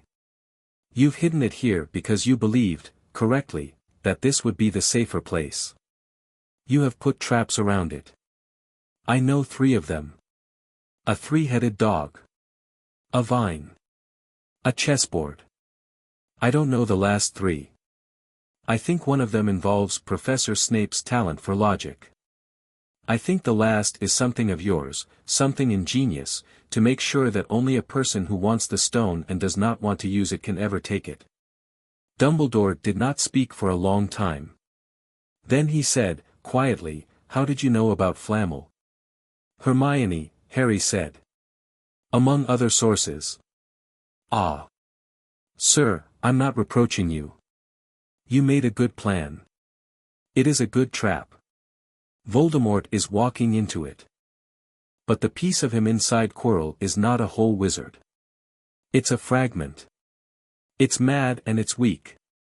It is going to break your traps, not because it is strong, but because it is desperate, and desperation is harder to trap than cleverness. Sooner or later it is going to reach the stone. And when it does, whatever elegant moral test you have built into that final room, I think the version of Voldemort that goes through it will find a way to cheat it. Because he doesn't want the stone for the reasons any decent wizard would want it. He wants it for a body. Dumbledore sat very still. How do you know so much, Harry? I've been listening, Harry said simply. And I've met men like him before. In this life? No. Dumbledore nodded. What would you have me do? Harry hesitated. Let me help you defend it, sir. Not alone. With my friends. With you, at a little distance, so as not to show your hand. Because if the piece of him breaks through, someone is going to have to be the last thing between him and the stone. And the one of us in this castle least likely to be killed by him, sir, is me. Dumbledore exhaled slowly. Harry, he said. You are 11 years old. Yes, sir. And you are asking to stand between Lord Voldemort and the single most valuable object in our world. Yes, sir. I had, said Dumbledore, with a thin, private smile, not entirely expected my winter term to go quite this way. I'm sorry, sir. Stop apologizing. I said. The old wizard rose, paced once around his desk, and stopped. Very well. Let us make a plan. Not tonight, we both need rest. But soon. In the meantime, Harry, promise me one thing. Sir. If you face him, do not kill him. Harry blinked. Sir. He is not, Dumbledore paused, choosing his words like stones laid across a stream. He is not yet entirely what he will be. His body is elsewhere, and it is poor. The fragment in Quirrell is small. But he is at his most, the old man sighed. The prophecy is not something I have yet spoken to you about, Harry. I had intended to wait. But if you are going to walk into this with your eyes open, you should know there is a prophecy binding you to him, and that the manner of its ending matters very much. Killing him now, cleanly, the way you could, it would not end him. It would only scatter him further. Horcruxes, Harry said. Dumbledore's head came up sharply. Harry. Am I wrong, sir? No, Dumbledore said very quietly. You are not wrong. All right. Harry, where on earth did you, have from the castle's bones, sir? A place of power remembers what passes through it. Have from the way you look at Quirrell when you think no one is watching. And some from my other memory. Which has, some experience with men who split themselves into pieces to live forever. Dumbledore looked at Harry for a long moment with an expression of such openly parental affection and fear that Harry had to look away. I will not kill him, sir, Harry said. I will hurt him enough to send him running. I will try to destroy the fragment in Quirrell, if I can. And I will leave you the rest. Thank you, Dumbledore said. Sir. Yes, Harry. One more thing. Of course. If I fall, Harry said steadily, it will not be because Voldemort killed me. It will be because I let him. Because I was too kind. You know that, sir, or you should. The thing inside me, the older soul, doesn't kill its enemies. Even when it should. Even when everyone around it wishes it would. That is the deepest rule of what I was. If you ever watch me die in this castle, you'll know that's why. Harry, it's all right, sir. I'm just telling you. So you'll know. Dumbledore stood up. He came around the desk. He put both hands, very lightly, on Harry's shoulders. He looked down at him with eyes that had been blue for 150 years. I am very glad, Harry Potter, he said, in a voice that shook a little, that you have been given to me. Thank you, sir. Go to bed. Yes, sir. And, Harry. Yes, sir. The mirror. You will not return to it, will you? No, sir. Good. It has a long history of ruining men who do. Yes, sir. Good night, Harry. Good night, sir. Through the rest of that winter and into the spring Harry trained. Not obviously. Not openly. He threw himself into schoolwork so that no one noticed that he was, in parallel, conducting a quiet personal audit of what he could do. His first Quidditch match fell on a blustery Saturday in late February. Gryffindor against Slytherin. Draco Malfoy watched from the stands with a fine, injured sneer, having been, to his chagrin, named only an alternate seeker. The team captain Oliver Wood drilled Harry morning and evening. Wood did not notice, because no one on the team quite let themselves notice, that the small first-year seeker they had drafted in secret had developed an unnerving knack for being in exactly the right place above the pitch a half-second before the snitch arrived there. In the changing room before the match Harry bowed his head, closed his eyes, and reminded himself, very specifically, do not go over the top. Let the game be a game. You are 11. Catch it in a way a very good first year could catch it, not in a way only you could. The match began. Harry rose above the pitch on his broom with his friends screaming his name from the stands. Slytherin beaters buzzed him like wasps. Harry, because he had practiced, rolled under a bludger that passed within a genuine inch of his ear, and grinned at Wood across the pitch. Wood nodded, satisfied. Gryffindor scored. Slytherin scored. Gryffindor scored again. Ron was bellowing, yes, loud enough for Harry to hear 300 feet up. Hermione, next to him, was reading a library book open on her knees so that she would not have to look when Harry dipped. Harry laughed. The snitch flickered. He followed. He kept pace. He let himself fall behind, once, for show. Then, a clean dive, a tight finish, the tiny gold ball in his fingers. He pulled up neatly a dozen feet above the grass. The stands erupted. Wood wept. Hagrid picked Harry up off the broom on the ground and bear-hugged him without ceremony. Yeah, little terror. Yeah, little terror. Yeah, caught it in 3 minutes. Sorry, Hagrid. Don't be sorry. Merlin's beard, don't be sorry. That night, he and Ron and Hermione sat by the fire in the common room and Harry, soft-voiced, told them about Krypton. He had decided the day before. He had decided it because Hermione had looked at him over her homework that morning and said, "Harry, have you noticed you never catch a cold?" And Ron had said, stupidly and honestly, "Yeah, and you never sleep either, mate, I've shared a room with you for 6 months," and Harry had realized they already saw half of it, and that the only cruelty left to offer them was to keep them in the dark. He told them carefully. He told them an edited version. Not because he did not trust them, he did, with a trust that surprised him, but because the full story was so large, and he did not want to drop it all on them at once. He told them about the dreams. He told them about remembering a life before. He told them that in that life he had been a kind of hero. He told them he could hear too much sometimes.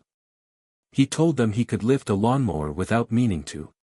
He told them that some of the rules they had learned in class about what a wizard could and could not do were not, quite, rules for him. Ron listened, wide-eyed, chewing the corner of his thumb. Hermione listened, her chin on her fists, her eyes dark and unblinking. "So," Ron said when Harry was done. "You're telling me." Pause. "That you are actually a superhero. Something like an old one." "Yes. In the body of our mate." "Yes. Who is also Harry Potter." "Yes." "Bloody hell." "Ron," Hermione said, softly. "Language. Language." "Hermione. Did you hear him?" "I heard him." "And you're not." "I'm a little scared," Hermione said honestly, "but mostly I'm thinking about what this means." "What it means?" "For him. For Harry. Not for us." Her eyes had gone bright. "Harry. Do you know how lonely this must have been? Carrying all of this, and trying to be a boy at the same time." Harry had not expected that question. He opened his mouth. He shut it. His throat went tight.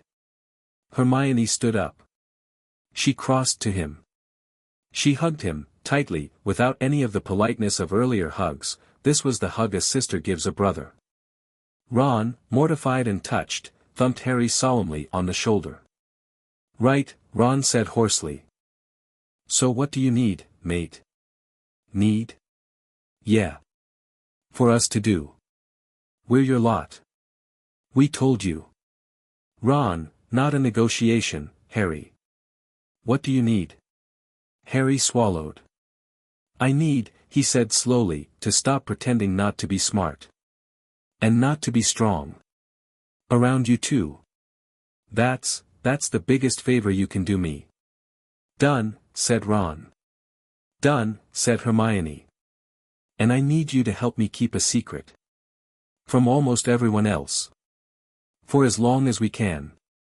"Done," they said, together. "And I need you," Harry said more quietly, "to keep being my friends when I'm not pretending anymore. Because I'm afraid, a bit, that I'll change. And I don't want to." Ron blinked hard. Hermione put her hand over Harry's. "Harry Potter," she said steadily, "if you ever, start to change, Ron and I will notice, and we will tell you. That's what you have us for." Harry exhaled. All at once. A weight he had not realized he was still carrying slid off his shoulders and lay gently on the rug. "Thank you," he said. He let no one else see how much more he could have done. He learned to compress his strength in a handshake so as not to crack a boy's knuckles. He learned to speak at volumes that did not shatter crystal. He learned to look at a page and not see, behind it, the blood vessels of the reader's hand. And he learned, with Hermione's help and Ron's, the wizarding tools he would need. He learned the disarming charm. He learned the shield charm. He learned a small handful of hexes, which Hermione primly insisted he promised to use only defensively. He promised. She did not yet know him well enough to realize that he would have made that promise in any case. Quirrell grew paler. Quirrell lost weight. Quirrell's stammer worsened. And on a mild May evening, at dinner, Dumbledore's owl arrived at Harry's table with a single folded slip of paper. The note said, "Tonight. Care of magical creatures ground. Keep your friends close." Harry did not tell Hermione and Ron what the note said. He did not need to. By the time he had finished his pudding, both of them had noted his face, and without a single word they had risen from the bench, and they had followed him out of the hall. The third-floor corridor's forbidden door was already open when they reached it. A thin line of orange light bled under the gap. Somewhere deep below, a harp played to a three-headed dog. Hermione was white. Ron was whiter. Harry was calm. "You can go back," Harry said, in the stair landing above the door. "You should. I can do this alone." "No," said Hermione, quiet as a knife. "No," said Ron, not quite as quiet, because Ron had never been quiet. "Right," Harry said. "Stay behind me. Do what I say. If I tell you to run, you run." "Harry, Hermione." "Right." They went down. Fluffy dozed on his three enormous paws, lulled by the still-spinning magical harp. They slipped through the trapdoor beneath him into the clutch of Devil's Snare, which Hermione, pale but steady, burned into cinders with a precise wordless jet of blue flame. Harry watched her, proud and sharp-eyed. In the next chamber they dodged a storm of flying keys, and Harry caught the right key out of the air without using his broom, and they went through. In the McGonagall chamber, the great stone chess pieces closed on them, and Ron, a mind Harry had not known to see until now, took his white knight and played, and sacrificed himself to give them passage, and Harry knelt in the ruin and said, "Hang on, mate," and laid his hand on Ron's forehead, and the warmth there pushed back the concussion, and Ron's eyes fluttered open. "Go on," Ron said, "save the bloody stone, you oaf." Harry kissed him on the forehead like a brother and went on. Past Snape's potion puzzle, Hermione's brain took it apart in 60 seconds, Harry drank the bottle that would let him go forward alone. He embraced Hermione in the cold potion smoke. "Go back to Ron," he said. "If I don't come out, write to Dumbledore.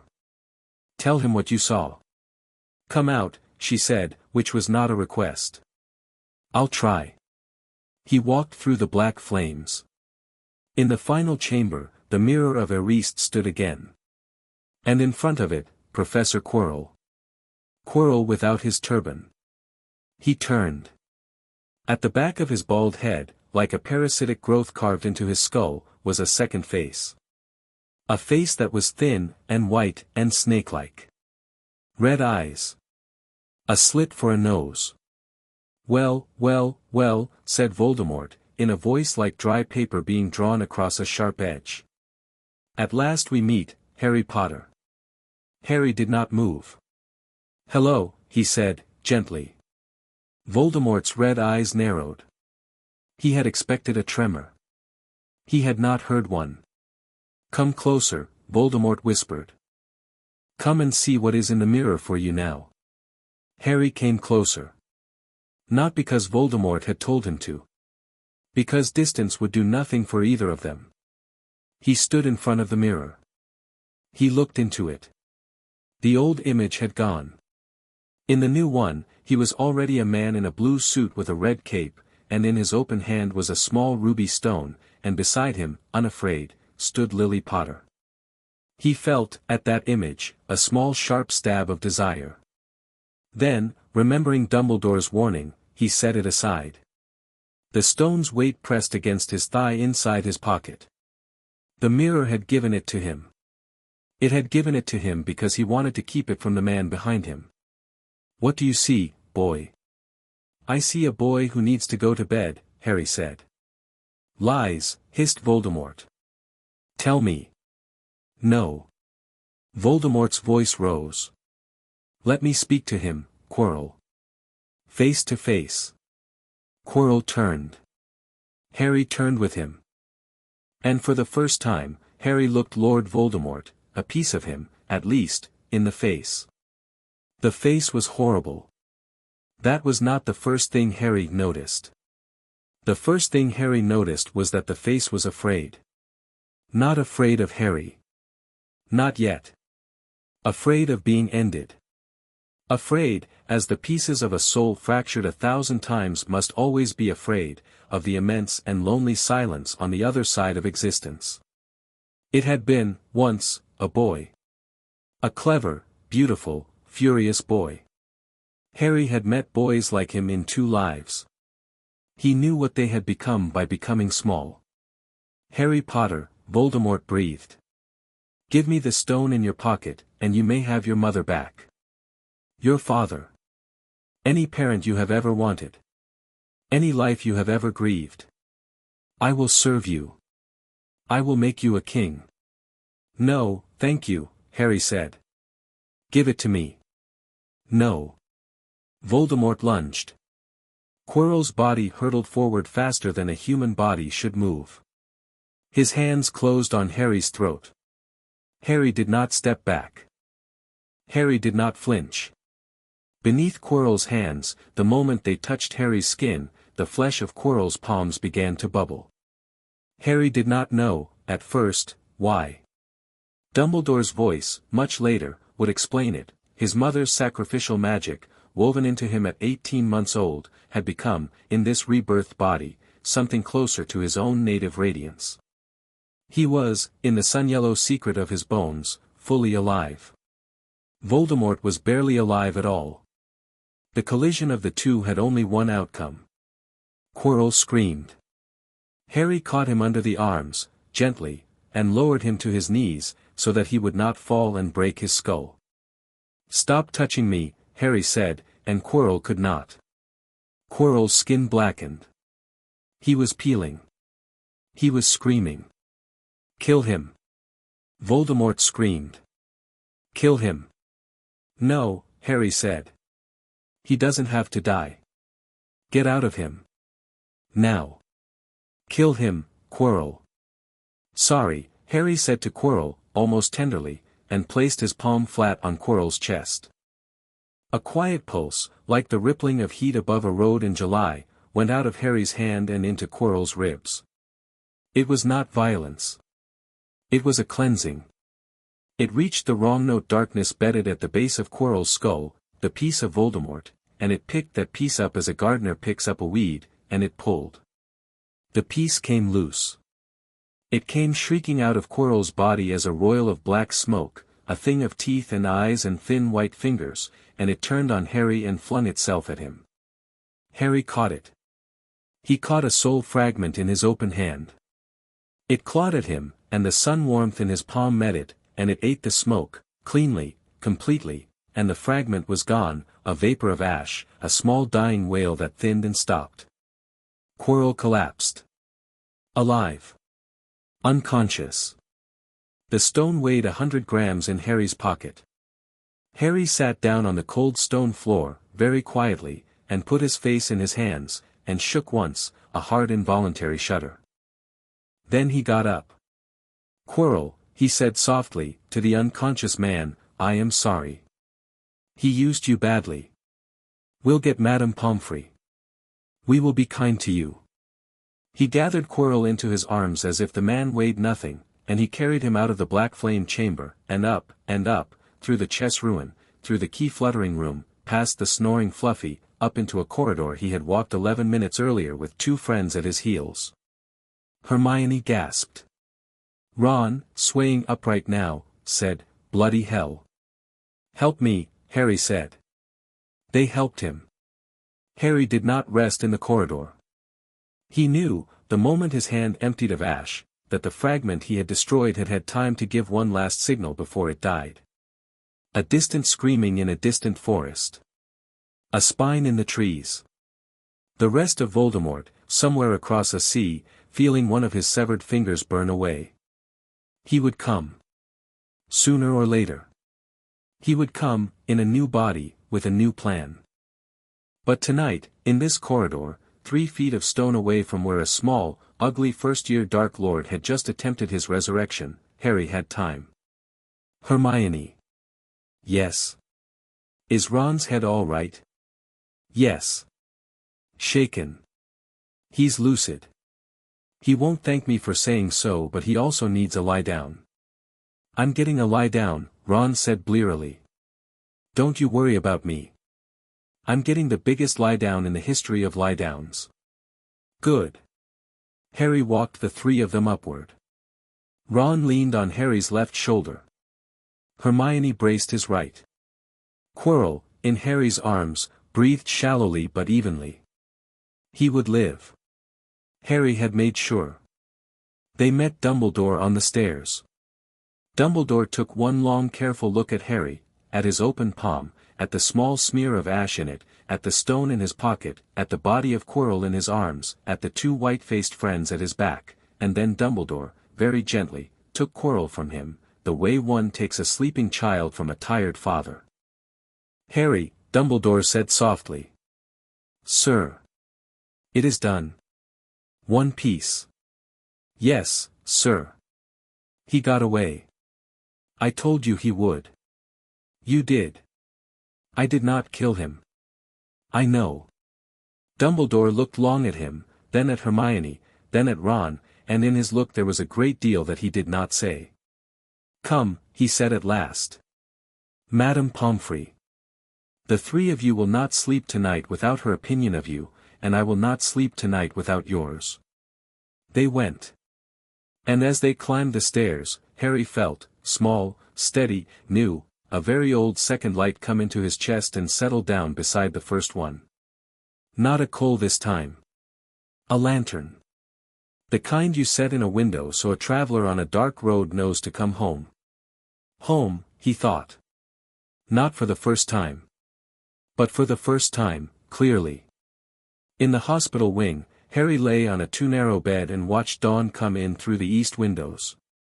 Hermione was asleep in the next bed over, still in her school robes. Ron was snoring in a third, his bandaged head tilted at a comical angle. Madame Pomfrey had given Harry a potion that she had watched him drink and which had had no discernible effect at all. She had watched him thoughtfully afterward, and given him a second one, and it had also had no effect, and she had, very sensibly, not asked. Dumbledore sat in a straight-backed chair by Harry's bed.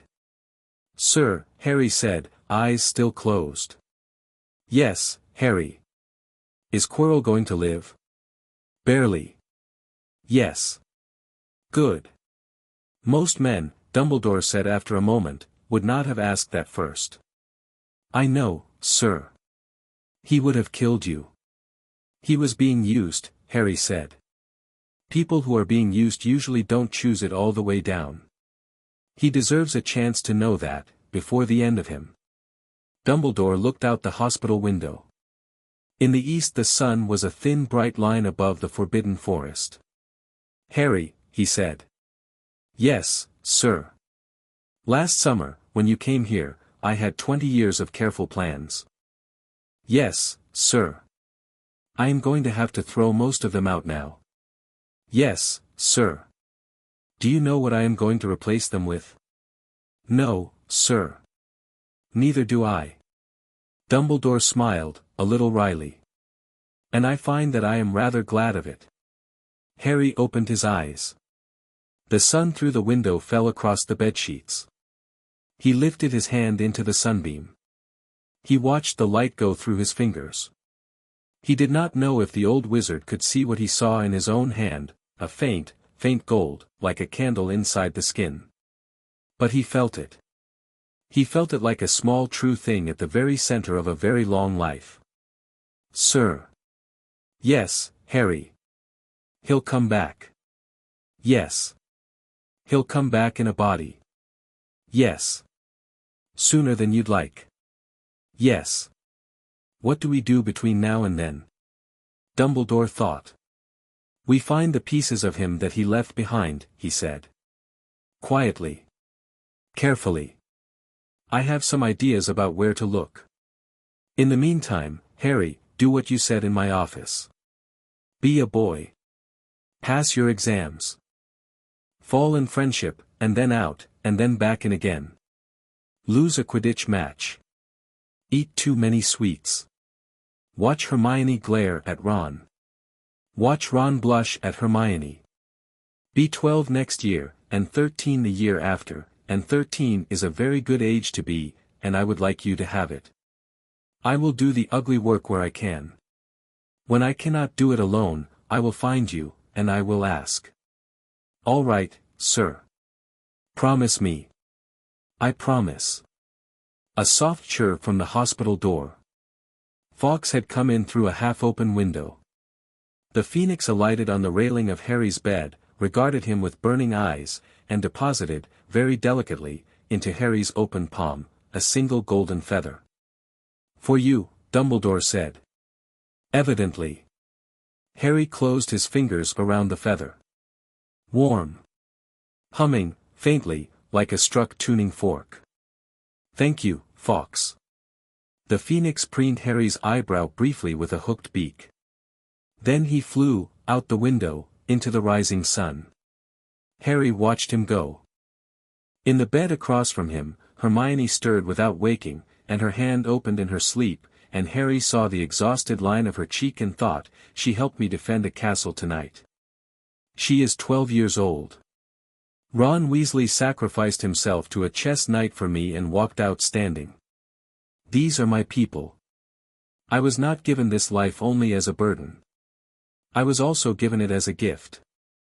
He tucked the phoenix feather into the pocket of his pajamas, over his heart. Sir, he said, I think I'm going to sleep now. Please do. Will you stay? Dumbledore's voice was very soft. Yes, Harry. I will stay. And he did. Chapter 3 and Chapter 4, The Chamber and the Dragon's Tongue. The summer at Privet Drive felt, this time, like a held breath. Harry arrived home on a Sunday in June with 2 trunks, an owl, and a quiet new weight behind his eyes.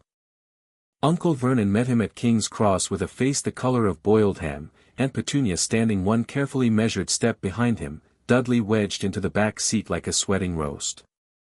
Nobody spoke to Harry on the drive. Harry did not mind. He watched the afternoon light on the motorway barriers, listened for the sound of Hedwig's feathers shifting in her travel cage, and kept his hands folded politely in his lap. They pulled into Privet Drive. Harry carried both trunks up to Dudley's old second bedroom in a single effortless trip. Aunt Petunia watched him go up the stairs and said nothing. Uncle Vernon said, that door stays closed while my sister is visiting. Harry said, yes, Uncle Vernon, and shut it behind him. He sat down on the bed. He opened Hedwig's cage. He let the owl out to stretch her wings. He lay back on the thin coverlet and stared at the ceiling. Somewhere, thousands of miles away, Voldemort was licking his wounds. Somewhere, nearer, a house elf he had not yet met was trying very hard to keep him from going back to school. That house elf showed up 3 nights later. Harry was sitting at the open window listening to the family below pretend to enjoy Aunt Marge's visit. He heard, before he saw, a small creature apparate into his bedroom, a pop of displaced air, a soft thump of bare feet, and a quick, wet sniffle. Harry Potter, squeaked a thin, trembly voice. Harry turned. The house elf was standing on the hearthrug with an expression of desperate reverence. Long pointed ears. Huge green eyes. Dressed in what appeared to be a filthy pillowcase.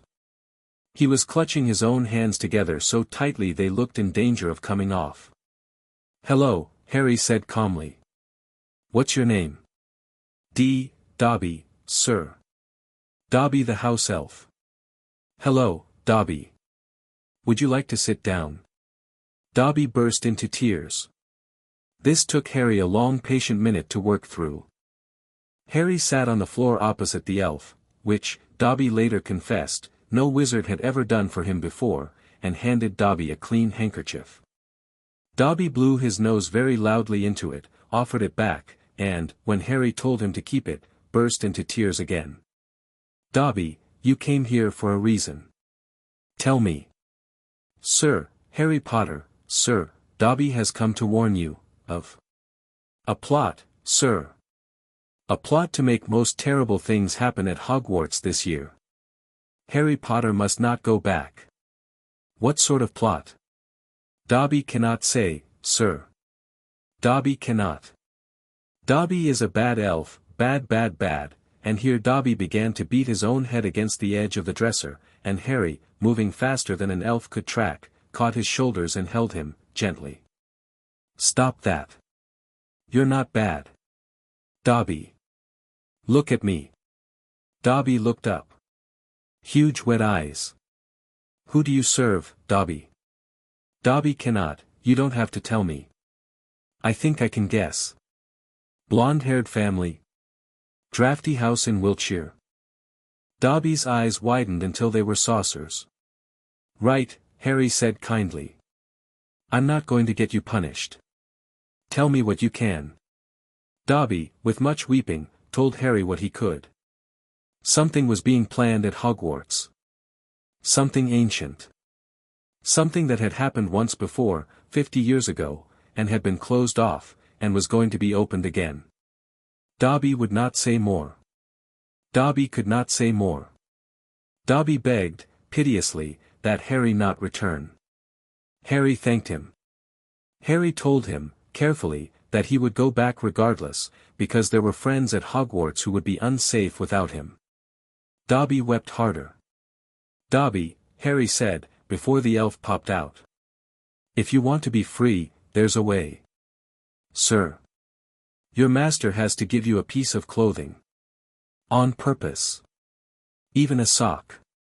Dobby's eyes went, if possible, larger. A sock, sir. Any piece of clothing, freely given. Find the moment. I'll help you if I can. Dobby looked at him for a long, shaking moment. Then, with a soft pop, he was gone. Harry sat on the hearthrug. He closed his eyes. He let his hearing loose across England. Wiltshire, he thought. Malfoy Manor. He listened. Very carefully. For a voice he had heard once in a turban's shadow. He did not hear it. Not yet. The fragment had crossed water. Not dead. Not in England. Not tonight. But scheming, somewhere, already. Harry did not need to be rescued from Privet Drive. He arrived at Hogwarts, as planned, on the Hogwarts Express, with Ron and Hermione, all three of them a full inch taller than last year. The sorting was briefer than the first. A tiny, nervous Ginny Weasley went, eventually, to Gryffindor, and got a standing ovation from Ron. At the feast, Harry's eyes caught Dumbledore's across the hall. Dumbledore's brow lifted minutely. Harry gave a small, grave nod. Something is coming. Yes. I know. Quirrell's seat, at the staff table, was empty.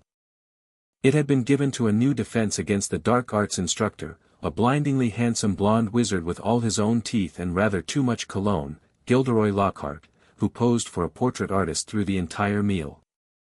Oh, Hermione muttered, transfixed.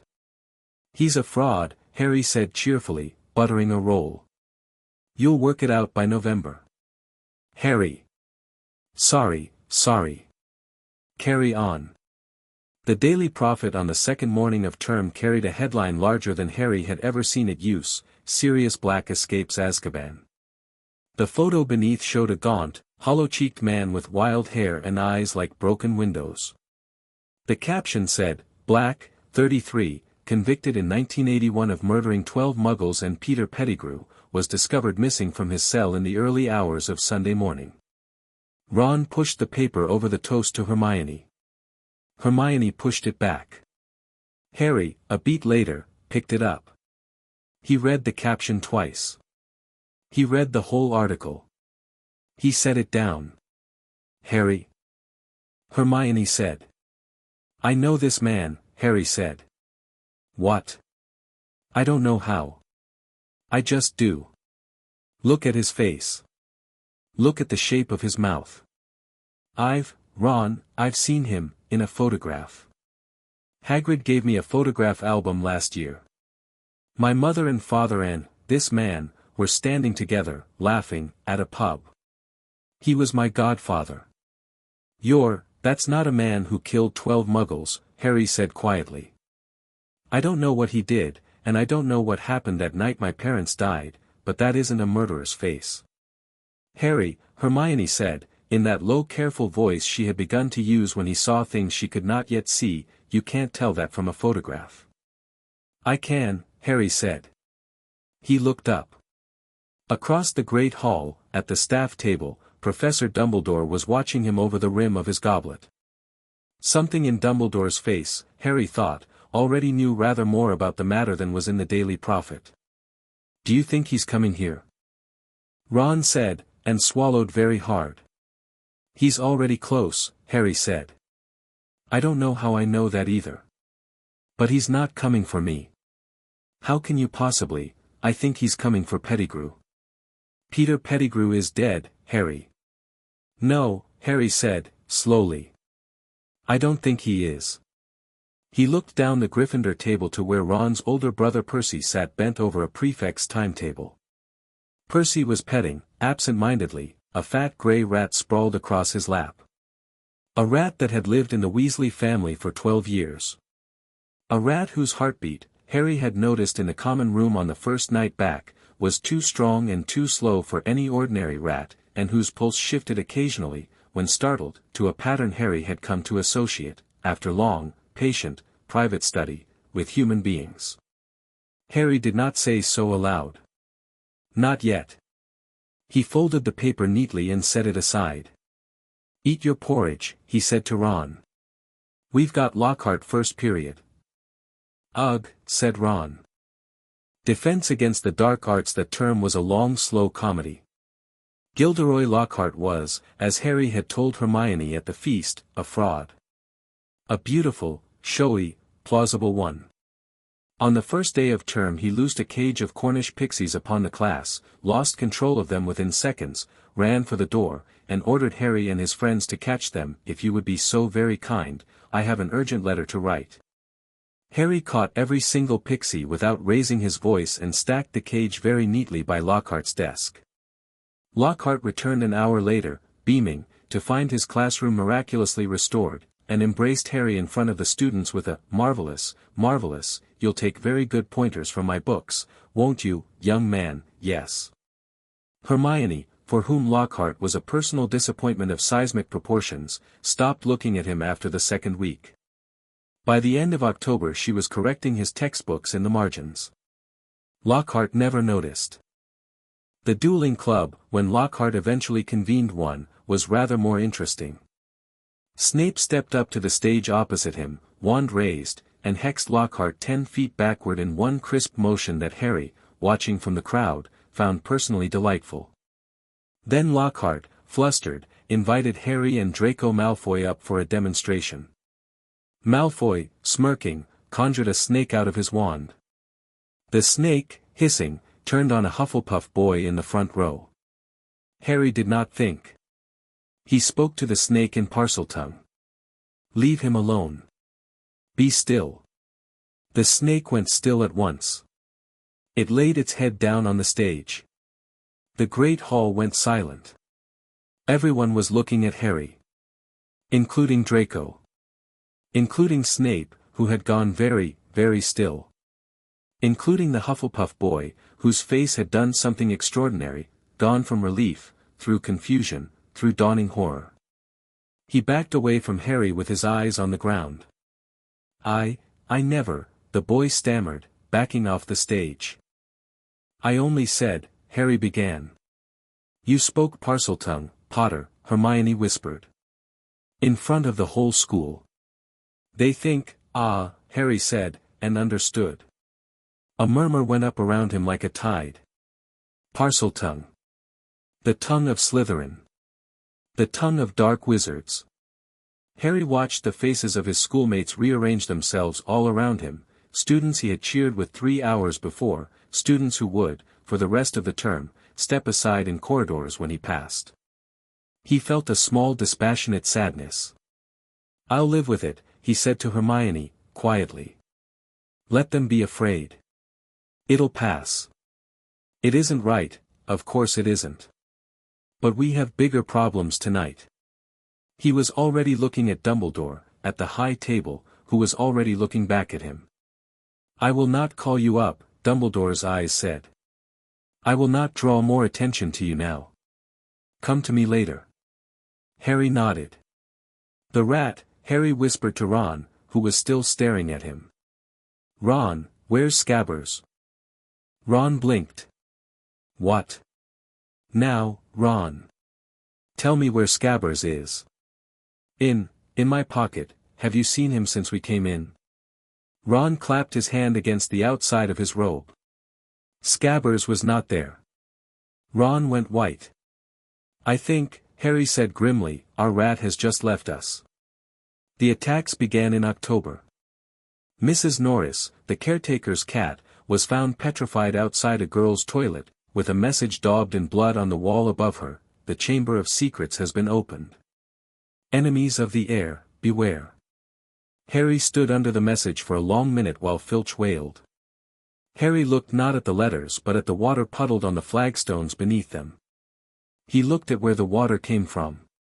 He traced it, through stone, for 12 feet sideways, through the wall of Moaning Myrtle's bathroom.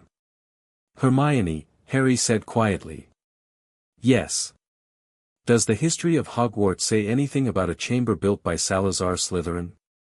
Hermione, predictably, produced the book from under her arm. Third chapter, she said, opening it. Legend. Widely regarded as false. Said to contain a monster only Slytherin's heir can control. Widely regarded as false, Harry repeated. Yes. Well. It isn't. I was starting to suspect. What's the monster? No one has ever named it. Because everyone who has seen it has died. Hermione. Yes. I'm going to need to know what kills people by looking at them. I'll find out by Friday. Good. Harry tracked Scabbers the rat for 3 nights through the castle sewers at impossible speeds, and lost the trail only where the sewers opened onto the grounds beyond the outer wards. The rat had gone into the Forbidden Forest. And somewhere, Harry was convinced, a gaunt, hollow-cheeked man was waiting for him. On the 4th night, Harry went into the Forbidden Forest alone. He went under his father's cloak, though he did not need it, and he landed in a clearing he had scouted from above. He sat on a fallen log. He waited. For a long time nothing came. Then a great black shape padded out of the undergrowth. Bigger than a dog. Leaner. Shaggy. It circled him once, cautiously. It stopped. It watched him with pale, exhausted human eyes in a dog's skull. Hello, Sirius. The dog froze. Harry pulled back the hood of the cloak. It's all right. I know. The dog shimmered. A man stood in its place. Even thinner than the newspaper photograph. Cheekbones sharp as broken glass. His clothes hung on him like rags on a scarecrow. His eyes were the same eyes Harry had seen, laughing, in a photograph of a pub 12 years ago, before they had been hollowed by 12 years of dementors. You're James's, Sirius said. His voice cracked. He stopped. He tried again. You're James's boy. I am. You look like him. Sweet Merlin, you look like him. I do. Sirius took a slow, tottering step forward. His hand came up, shaking, and stopped an inch from Harry's cheek. He did not dare to touch. Harry, he said. I didn't, I know. I didn't kill those muggles. I didn't, I know, Sirius. Pettigrew is a rat, Harry said. Was until Saturday, anyway. He's here somewhere. In this forest, probably. I'll help you find him. Sirius did not laugh. He did not cry. He stood there in the moonlight and swayed a little, as if the weight of being believed was something he could barely stand up under. Who are you? He whispered. How did you? I'll tell you the long story some other time. For now, sit down. I've brought you food. I've brought you a clean shirt. I've brought you a blanket and a flask of tea and a promise. A a promise? That I'll clear your name. It'll take time. But I'll get it done. And you and I will sit in a parlor somewhere, and eat a proper meal, and you'll tell me about my father when he was my age. Agreed? Sirius sat down hard on the log. He took the bundle Harry pressed into his hands.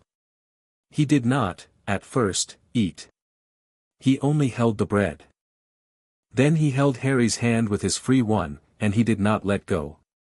When Harry finally returned to the castle that night, Professor Remus Lupin was waiting for him at the edge of the forest.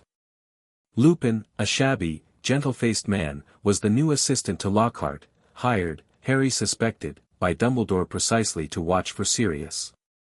Lupin looked at Harry in the moonlight. At Harry, and at the dark shape of the forest behind him. Harry. Professor. Were you out there? Yes, Professor. With him? Yes. Is he alive? Yes. Cold. Thin. Not well. But he'll last. He's not what they say he is, Harry. I know. You know. I've known. From the first time I read the article. Professor, I'd like you and Dumbledore to help me clear him, please. I can deliver Peter Pettigrew to you when you're ready to receive him. But I'd rather you be the one to take Pettigrew to the ministry. It will be more credible that way. Lupin stared at him. A thin, broken, disbelieving laugh climbed up his throat and escaped him. Harry Potter, he said, who in the world have you become?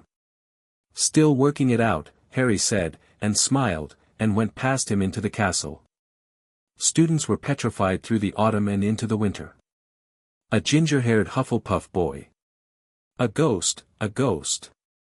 Frozen mid-float, ectoplasm black as lacquer.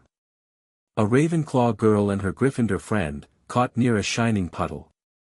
Then, most grievously, most personally, Hermione Granger, found on the floor of the library in December, stiff as marble, eyes fixed on the ceiling in a last horrified moment of realization.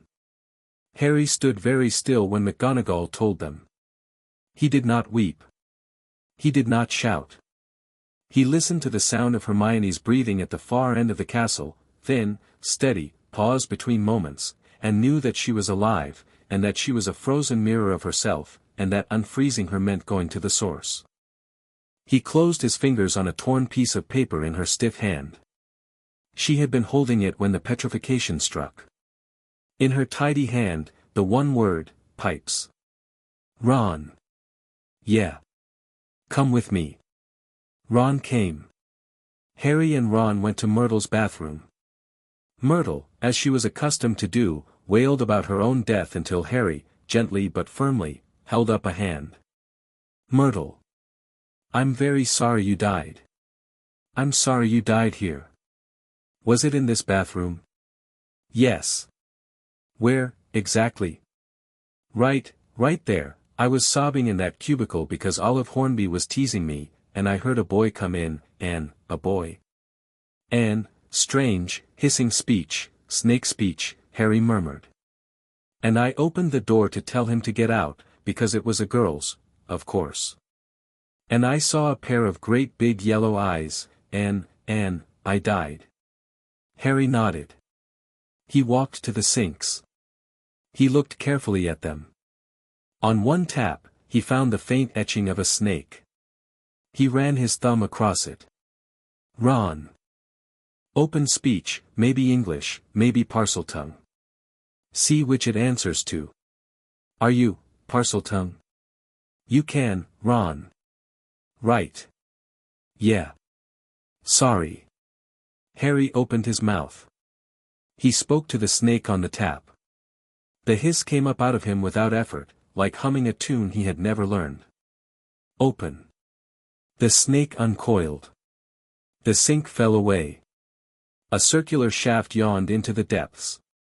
Oh, Ron said in a very small voice. I'll go first, Harry said. Harry. You don't have to, I do. Harry, at least let me come with you. Harry turned and put both hands on Ron's shoulders.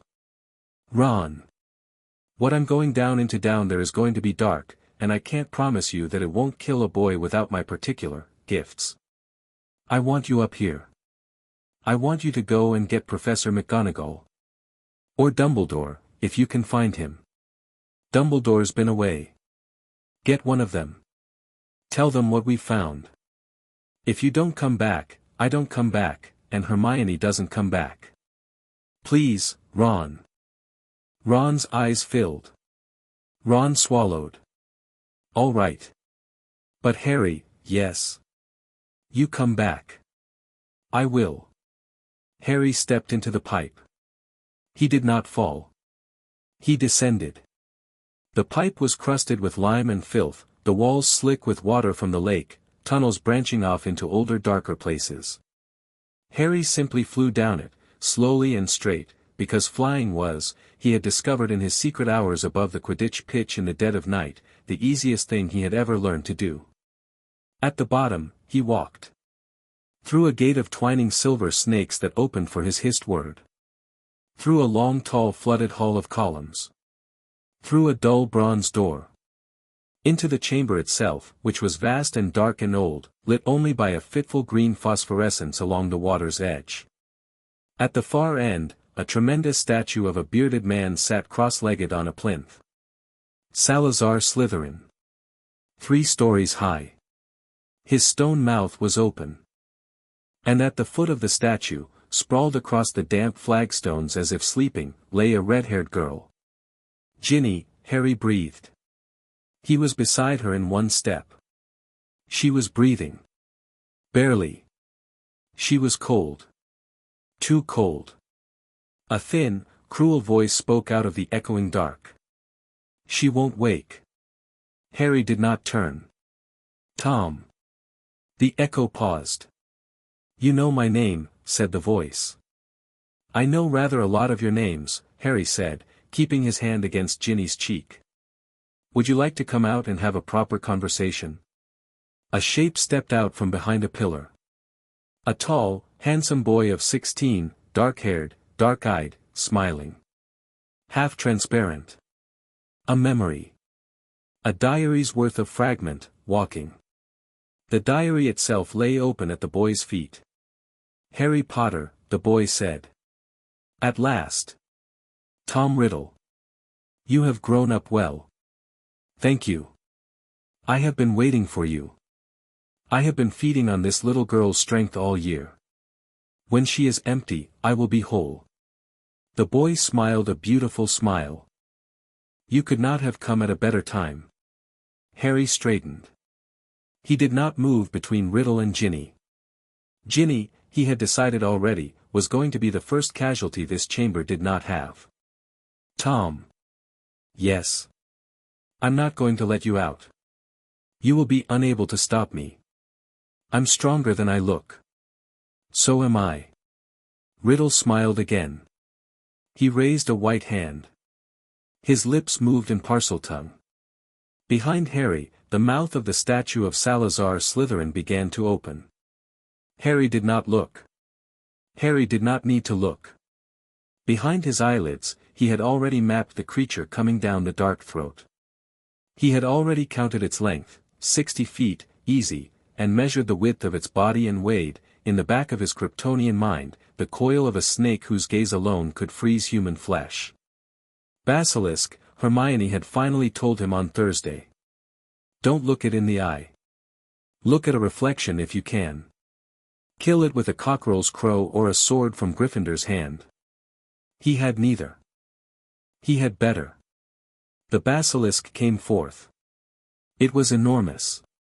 It smelled of bile and of still ancient water. It reared, sinuous, 20 feet high, its head turning toward the only warm body in the chamber that was not its master's. Harry closed his eyes. He did not need to see a basilisk. He could see it, in other ways. His hearing could map it with perfect clarity. The muscle hum under its scales. The slow thump of its vast old heart. Its 3-lobed tongue tasting the air.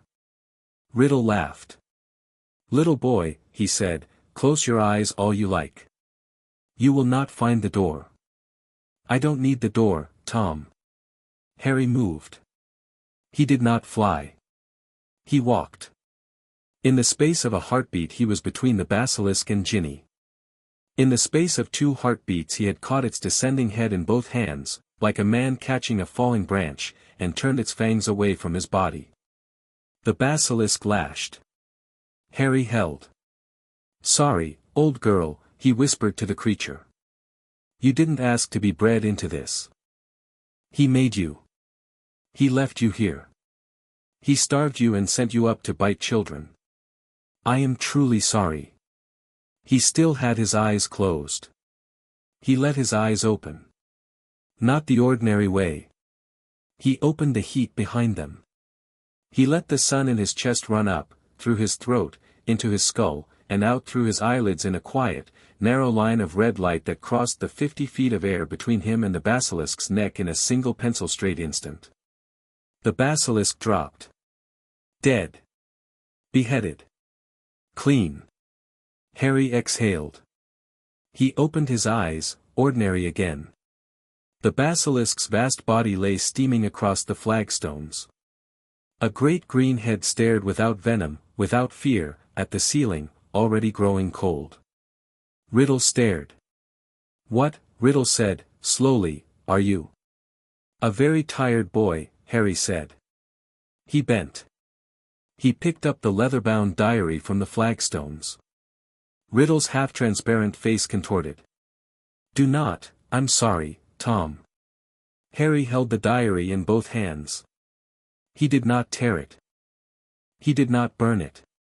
He simply closed his eyes again and let that narrow red line of heat inside his chest come up along his arms into his palms. The diary glowed in his grip. Its cover blistered. Ink ran down its binding like blood. A thin, inhuman scream rose out of it, the scream of a piece of a soul understanding, in its last moment, that it had run out of borrowed time. Then it was ash. Riddle's half-transparent form unknitted. A leg, to mist. A shoulder, to mist. A face, to nothing. His mouth opened on a final wordless cry and closed, and he was gone. The diary dust in Harry's hands blew away in a dry cold gust from the far end of the chamber. Harry opened his eyes. He turned to Ginny. He gathered her up. He laid his hand on her throat. He let the warmth in his chest move down his arm and sink, gentle as light on a windowsill, into her white skin. He listened for her heartbeat. He found it. He held on, steady, patient. Ginny's heart quickened. Her breath deepened. Her eyes fluttered open. Harry. Ginny whispered, blinking at him. Hello, Ginny. There was a diary, I know. I wrote in it, I know. It's all right. Is it dead? The diary is. Ginny. Listen to me. This wasn't your fault. You were 11, and he was very old and very clever. He fooled women 3 times your age. You are not the villain of this story. Ginny stared at him as if he were translating the world into a language she had not known she needed to hear. Are you hurt? Harry asked. I don't know. I'm just so tired. Lean on me. We're going up. Halfway up the pipe, flying Ginny in his arms, Harry caught the sound of Fawkes the Phoenix descending to meet them. Fawkes came like a small sun through the dark. He landed on Harry's shoulder. Harry pressed his forehead briefly to the bird's breast in gratitude. They rose together out of the sink in Myrtle's bathroom. Ron was waiting with Professors McGonagall and Dumbledore. Molly Weasley, having apparat to the castle in a flurry of wet-cheeked anxiety, was with them. When Molly saw her daughter breathing in Harry's arms, she made a sound that belonged to no language and crossed the floor at a speed that took no account of her size. Harry handed Ginny into her mother's arms. She'll be all right, he said. Molly could not speak. She clutched her daughter. She clutched Harry, afterward, an arm around his neck, and kissed his forehead violently, and his cheek, and wept into his hair, and Harry, because he had learned early to let the mothers who were not his hug him, held still and let her. Dumbledore laid a hand on Harry's shoulder.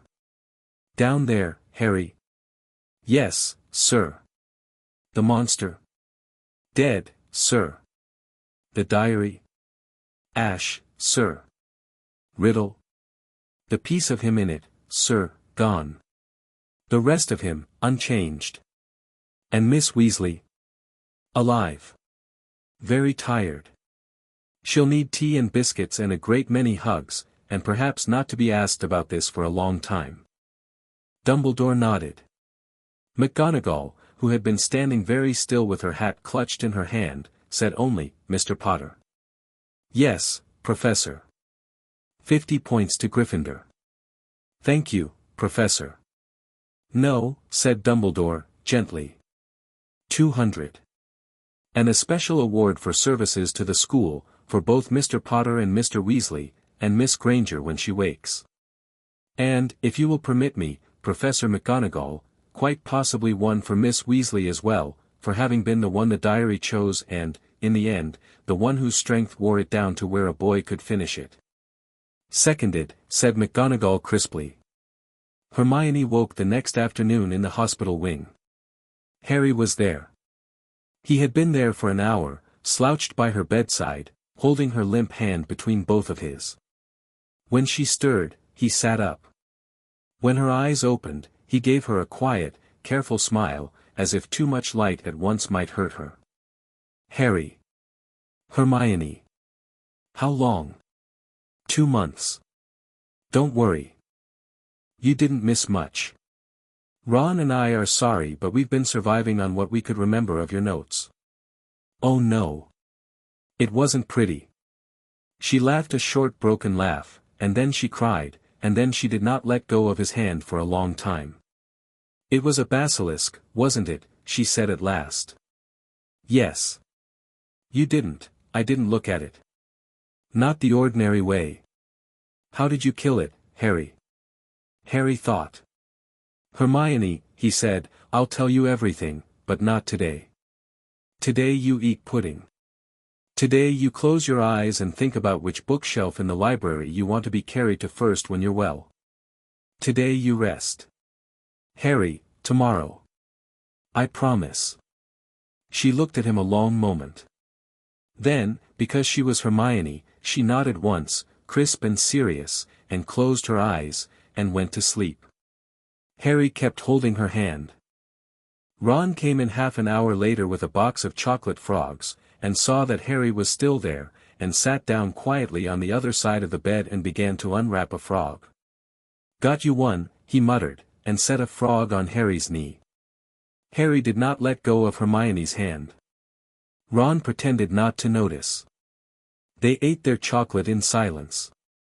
Later, when Hermione was stronger, they sat around her bed and Harry told her what had happened in the chamber, at least, what he was permitted to tell her.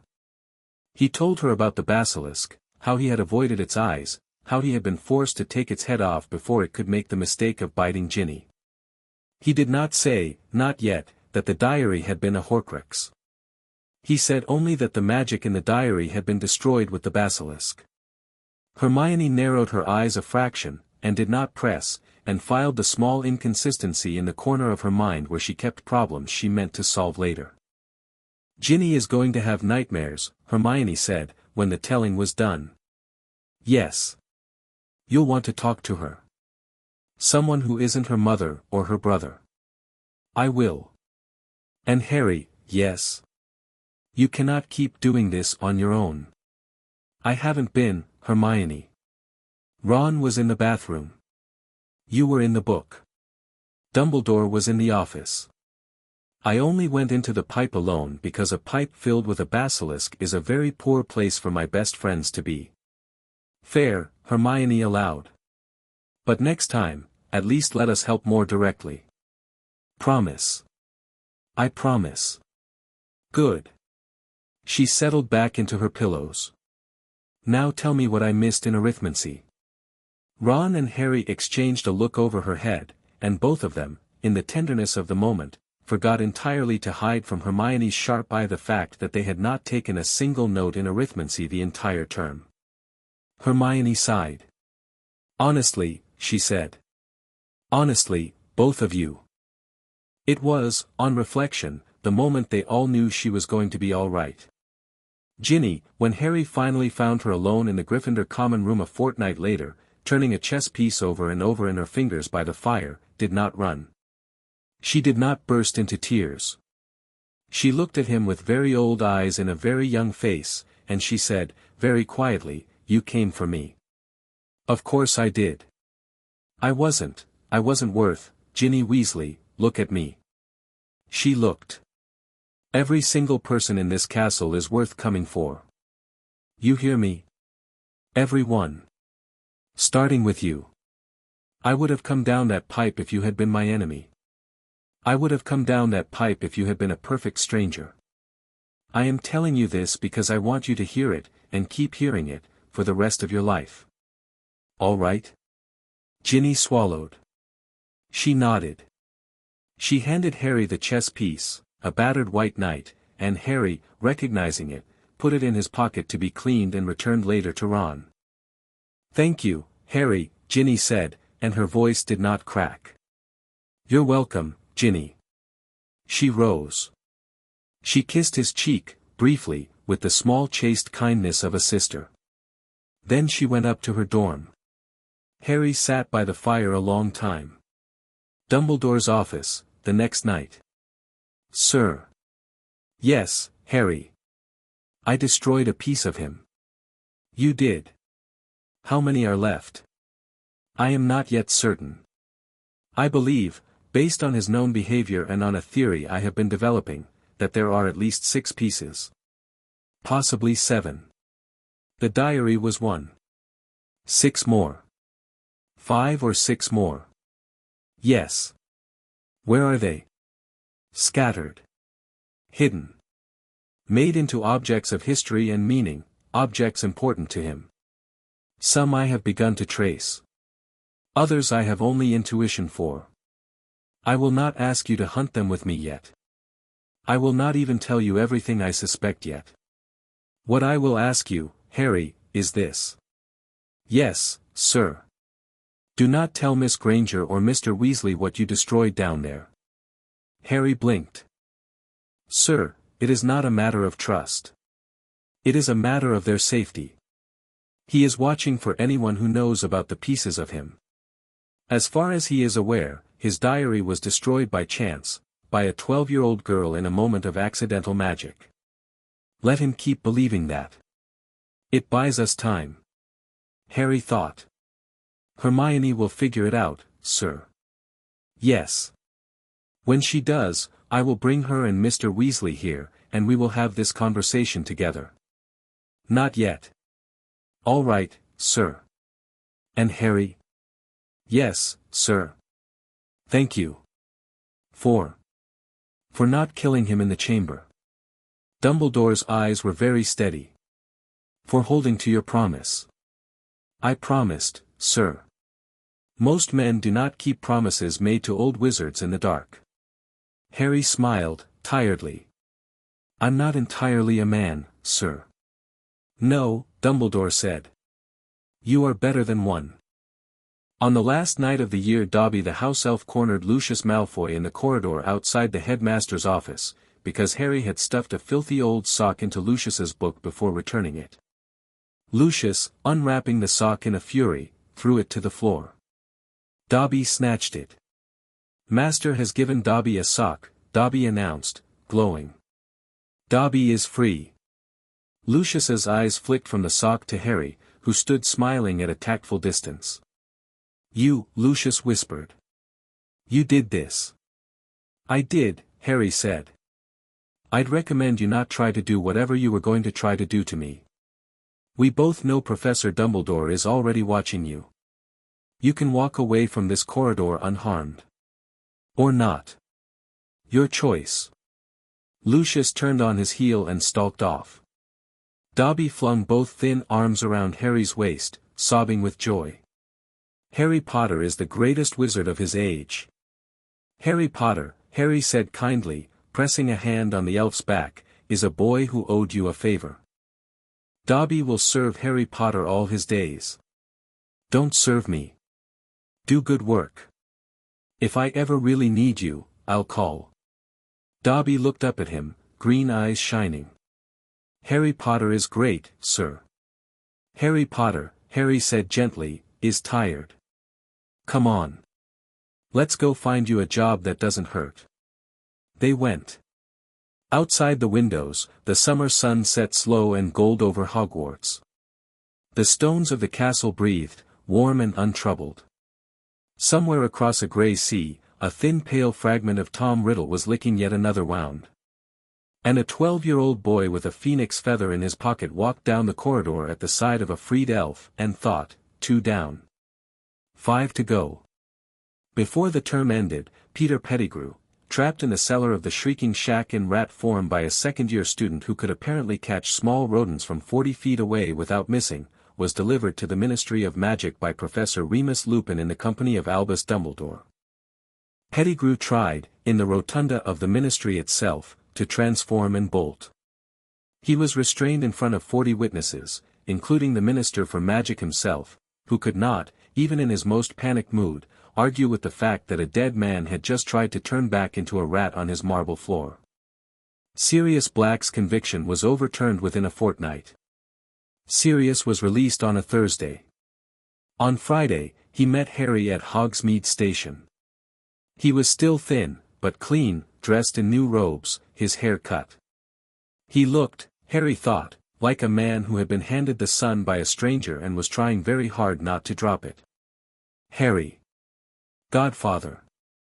Sirius did not try to hug him right away. He waited. He let Harry take the step. Harry stepped. Sirius held him for a long time. I've got a house, Sirius said, when at last he could speak again. Big empty place in London. Used to be my mother's. Used to hate it. Thinking of making it livable.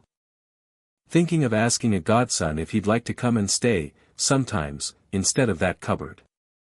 I'd like that, Harry said. Very much. No cupboard. No cupboard. Sirius' throat worked. All right. All right. And that was, for the moment, enough.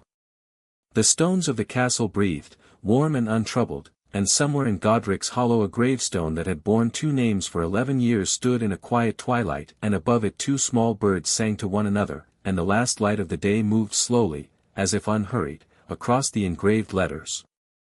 Somewhere across a grey sea, a thin pale fragment of Tom Riddle was licking yet another wound. And a 12-year-old boy with a phoenix feather in his pocket stood on a platform at Hogsmeade Station in the arms of his godfather, and thought with a steady, quiet satisfaction, 2 down. 5 to go. And I have, this year, won back my father's best friend for my family. Chapter 4 and Chapter 5, The Trials of Steel and Shadow Summer at Grimmauld Place.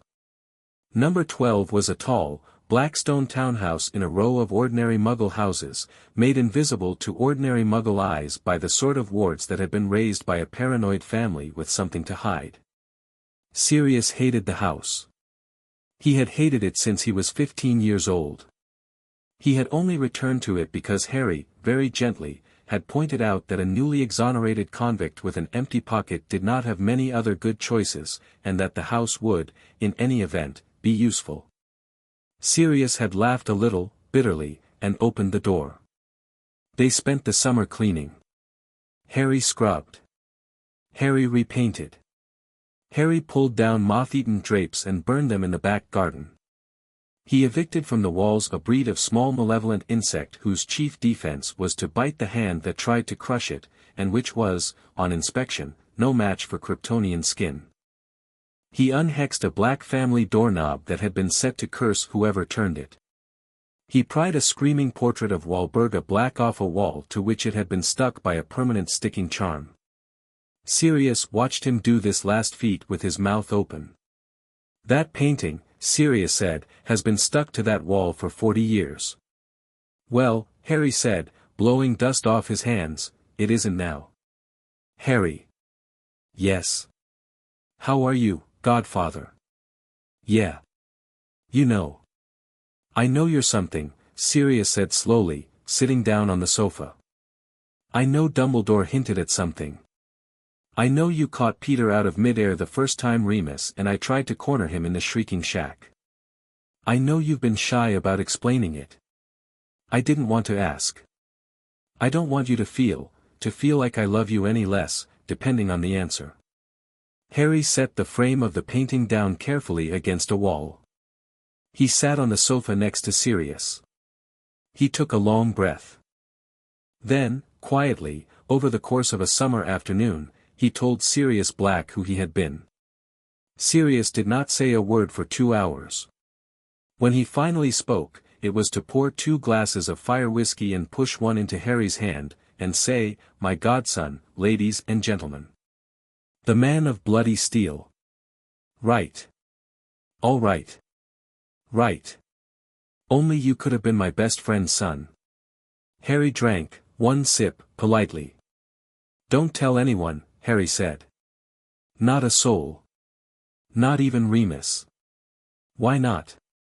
"Because Remus already suspects, and he's entitled to work it out for himself, at his own pace. And because the fewer people who know, the safer those people are. Voldemort finds out I'm like this, and anyone I love is on a list overnight." "Fair enough." Sirius leaned his head back on the sofa. He looked at the ceiling for a long moment. "Harry." "Yes. Your parents would be very bloody proud of you." Harry did not answer. He did not trust himself to. He took another sip of fire whiskey. It did not burn. He pretended it did. He went back to Hogwarts in September for his 4th year, which was supposed to be ordinary, and which almost immediately proved not to be. At the start of term feast, Dumbledore rose at the staff table and announced, to stun silence, that Hogwarts would host the Triwizard Tournament for the first time in over a century. The Beauxbatons school would arrive by flying carriage. The Durmstrang school would arrive by submerged ship.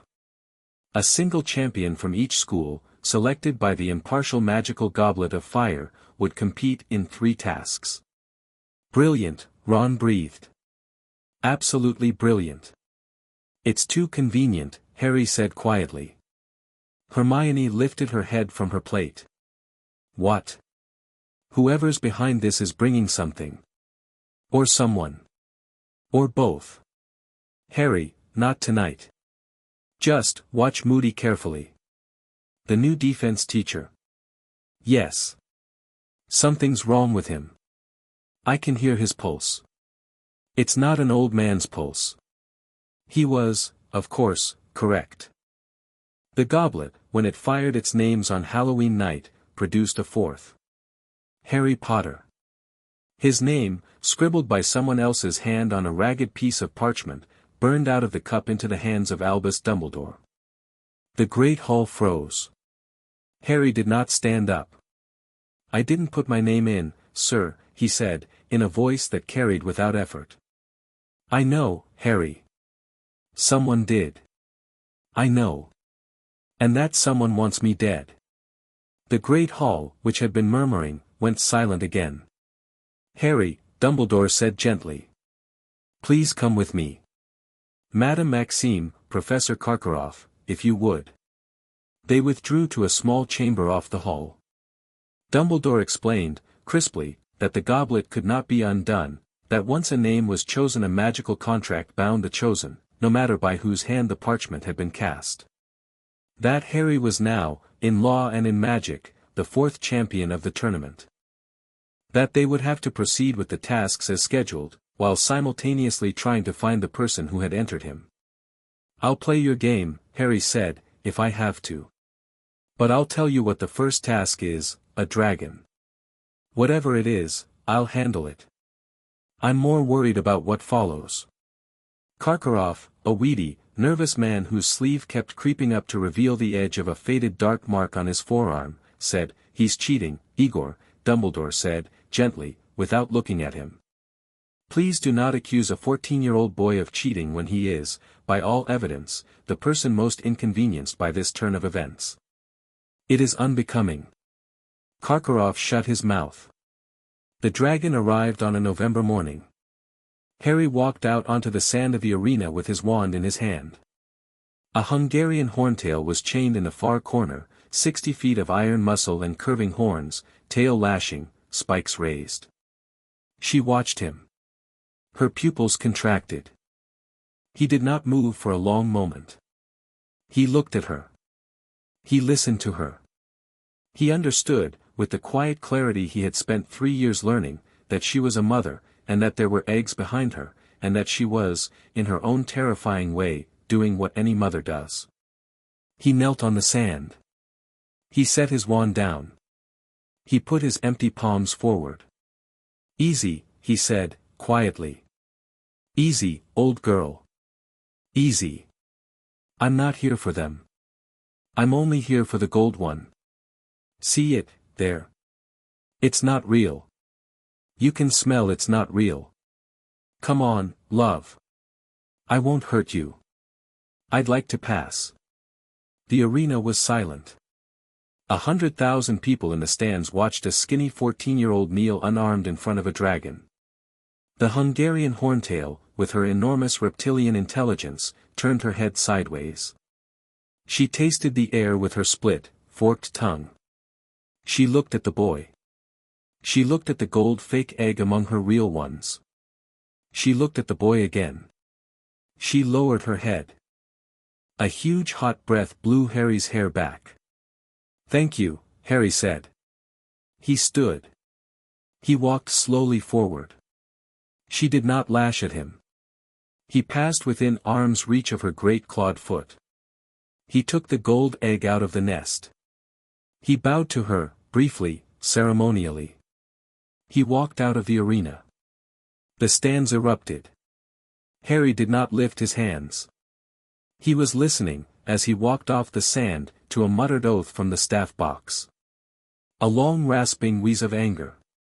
A man, scarred, electric-eyed, his prosthetic leg beating a small frustrated rhythm against the floor of the box, was hissing something under his breath that sounded very much like a curse word in a language Harry did not know. Moody. Mad-Eye Moody. Or, whoever, Harry was quite certain, was wearing Moody's face. Rita Skeeter would write, the next day, that the boy who lived had tamed a dragon with a whisper. It was not an exaggeration. The Yule Ball came. Harry took Luna Lovegood, a dreamy Ravenclaw girl in his year with radish earrings and a kindness that reminded him, oddly, of Pa Kent. Ron took Hermione because Hermione, in a quiet corner of the common room the night before, had told Ron that if he didn't ask her within the hour she would make his next 12 months lively. Ron, stuttering, had asked her within 12 minutes. Hermione had kissed his cheek and gone to find a dress. They danced. Harry waltzed Luna around the hall to a silly enchanted band. Luna, against his shoulder, said dreamily, "I think you used to be someone else." Harry looked down at her. "Do you think so?" "Yes. I can see it when you move. You dance like someone who has been to very large parties in a very different world. You are an unusual girl, Luna." "Yes. I know. I like it." She smiled up at him. "I know that too." The second task fell in the middle of February on the banks of the Black Lake. The gold egg, opened underwater in the prefect's bath the week before, Cedric Diggory had, in gratitude for Harry's gesture at the dragon, tipped him to the trick, had sung a mermaid song. An hour. Below the lake. Something precious, taken. Harry had laughed when he heard it. The mere people were not prepared for him. The water was freezing. Harry walked into the lake up to his knees, then his waist, then his chest, and then he simply kept walking, and his breath did not catch. His body had learned not to require ordinary air. Above the surface, 1,000 spectators were watching him disappear beneath the water. Below, a mermaid chieftain waited with his people around a tall stone pillar in the center of their sunken village. Tied to the pillar, 4 figures floated, asleep: Hermione Granger, Cho Chang, Cedric's girlfriend, a small blonde girl, Fleur's sister, and a larger boy who shared Victor Crumb's surly eyebrows. Harry did not bother with flippers. He swam the way he flew, which is to say, effortlessly, without ceremony. He reached the pillar. He drew Gryffindor's sword, which had taken to appearing in the space inside his cloak whenever he had need of it, a small gift from the castle's own magic, he suspected, and cut Hermione's ropes in one motion. The Mere-people surged forward, tridents raised. Only one. Only your own.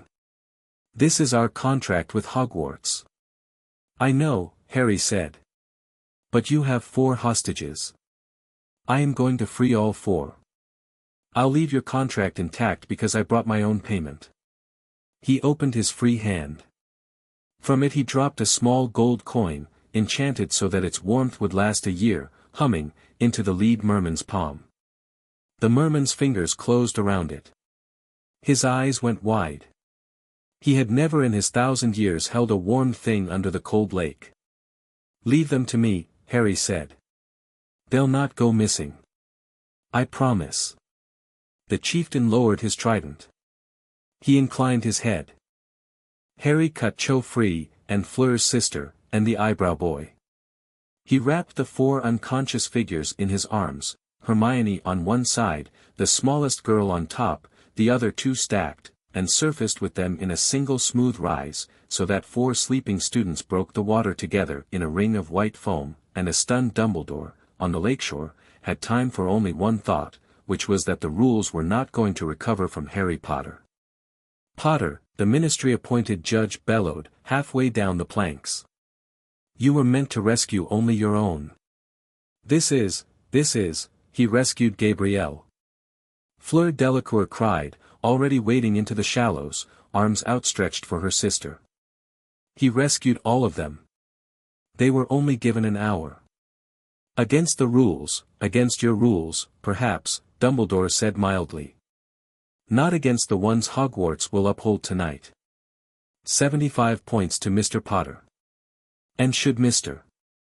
Potter wish, in future, to rescue 4 hostages at a time, the school will not object.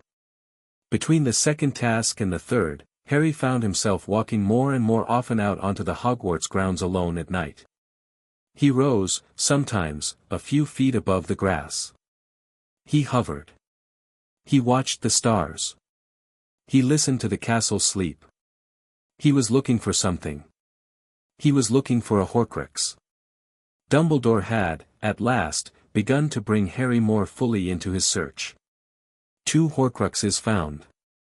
Slytherin's ring, which Dumbledore had destroyed with a sword that had cost him most of a hand. A locket that Harry and Sirius's sharp-tongued elf creature had, together, turned up in a London cave. The locket Harry had destroyed himself in a quiet ceremony at Grimmauld Place, by laying his palm on its cold surface and letting the sun warmth in him burn it until it whispered a last thin scream and went out. 4 Horcruxes destroyed. The diary. The ring. The locket. The last, a diadem Harry had pulled out of the room of requirement in March, with Hermione's clever hand on the door. 3 remained. Nagini, Voldemort's snake, wherever she was now.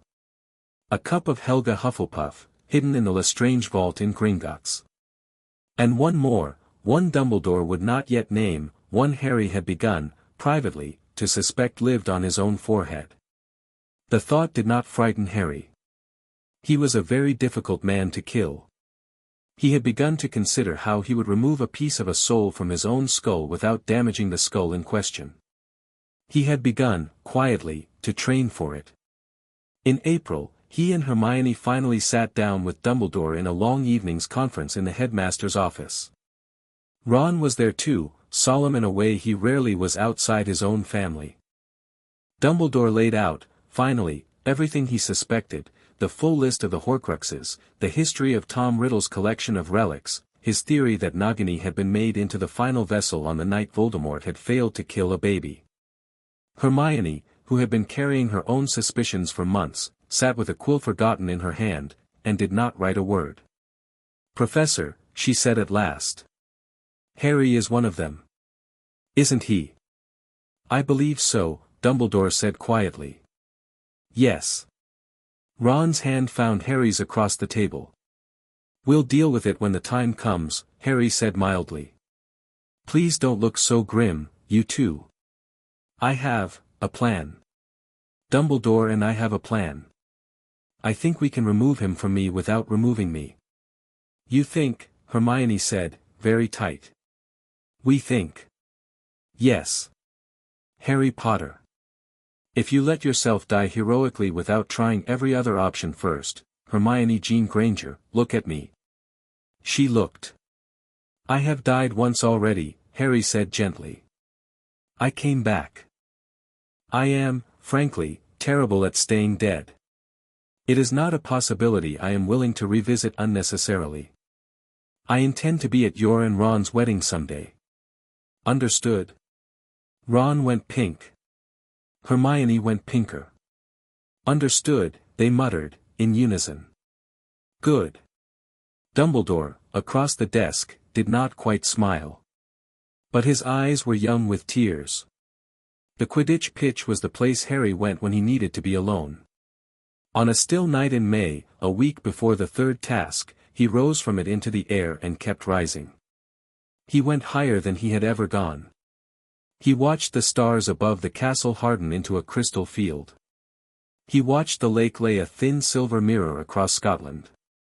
He felt, for the first time in a very long while, a little of the old solitude that had been his in a suit of blue and red, alone above a city whose million lives he could hear all at once and whose million worries he had loved. He thought, I have missed this. He flew south. He flew over England, a long dark quilt. He flew over the Channel, which glittered. He touched down briefly on the white chalk of the French coast and put his palm on the stone, and the old chalk warmed under his hand. He flew north again. He flew home. He landed, lightly, on the pitch. Hermione was waiting for him at the sideline, arms folded, patient.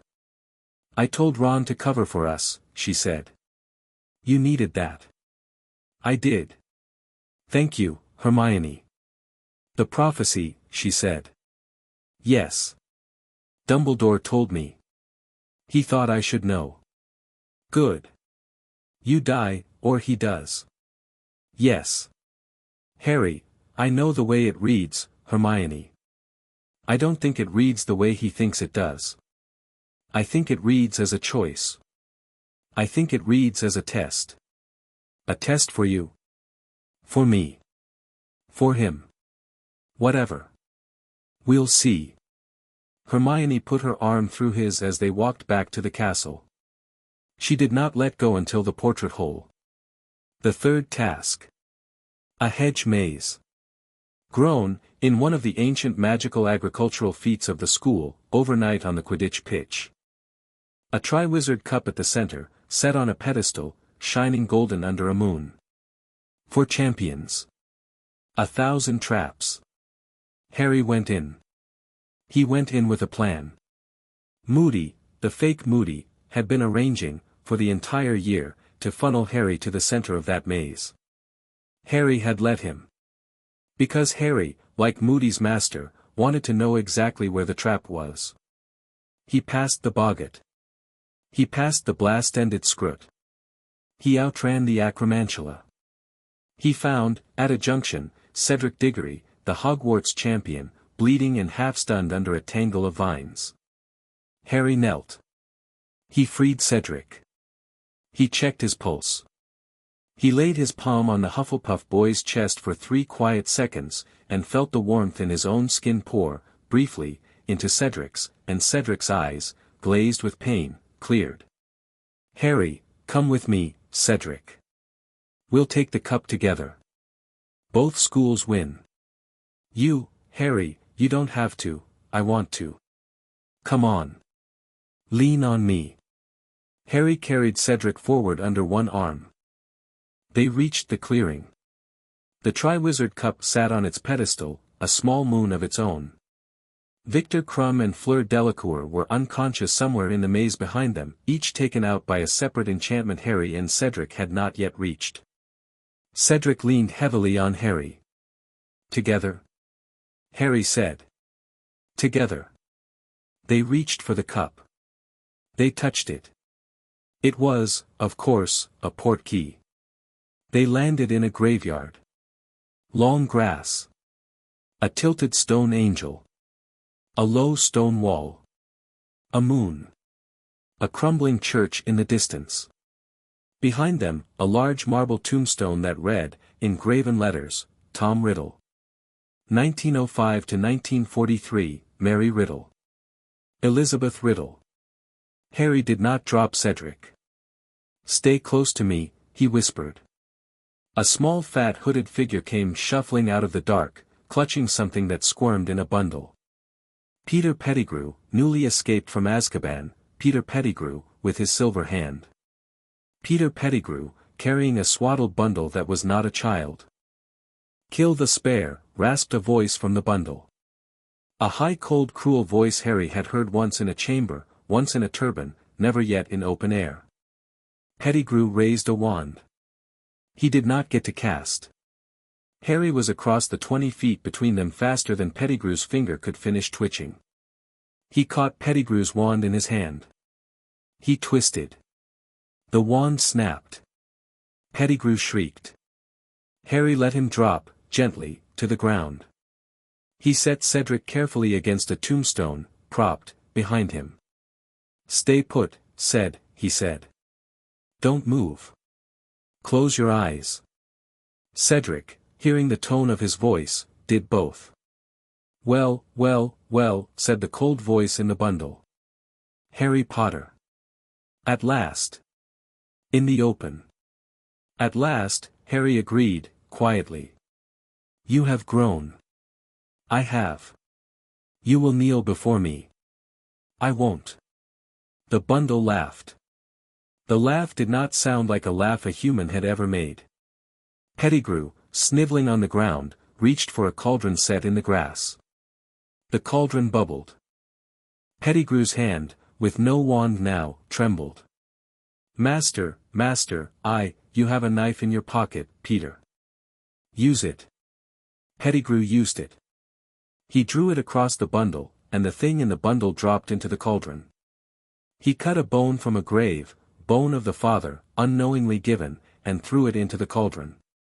He hacked off his own hand, flesh of the servant, willingly given, and threw that too.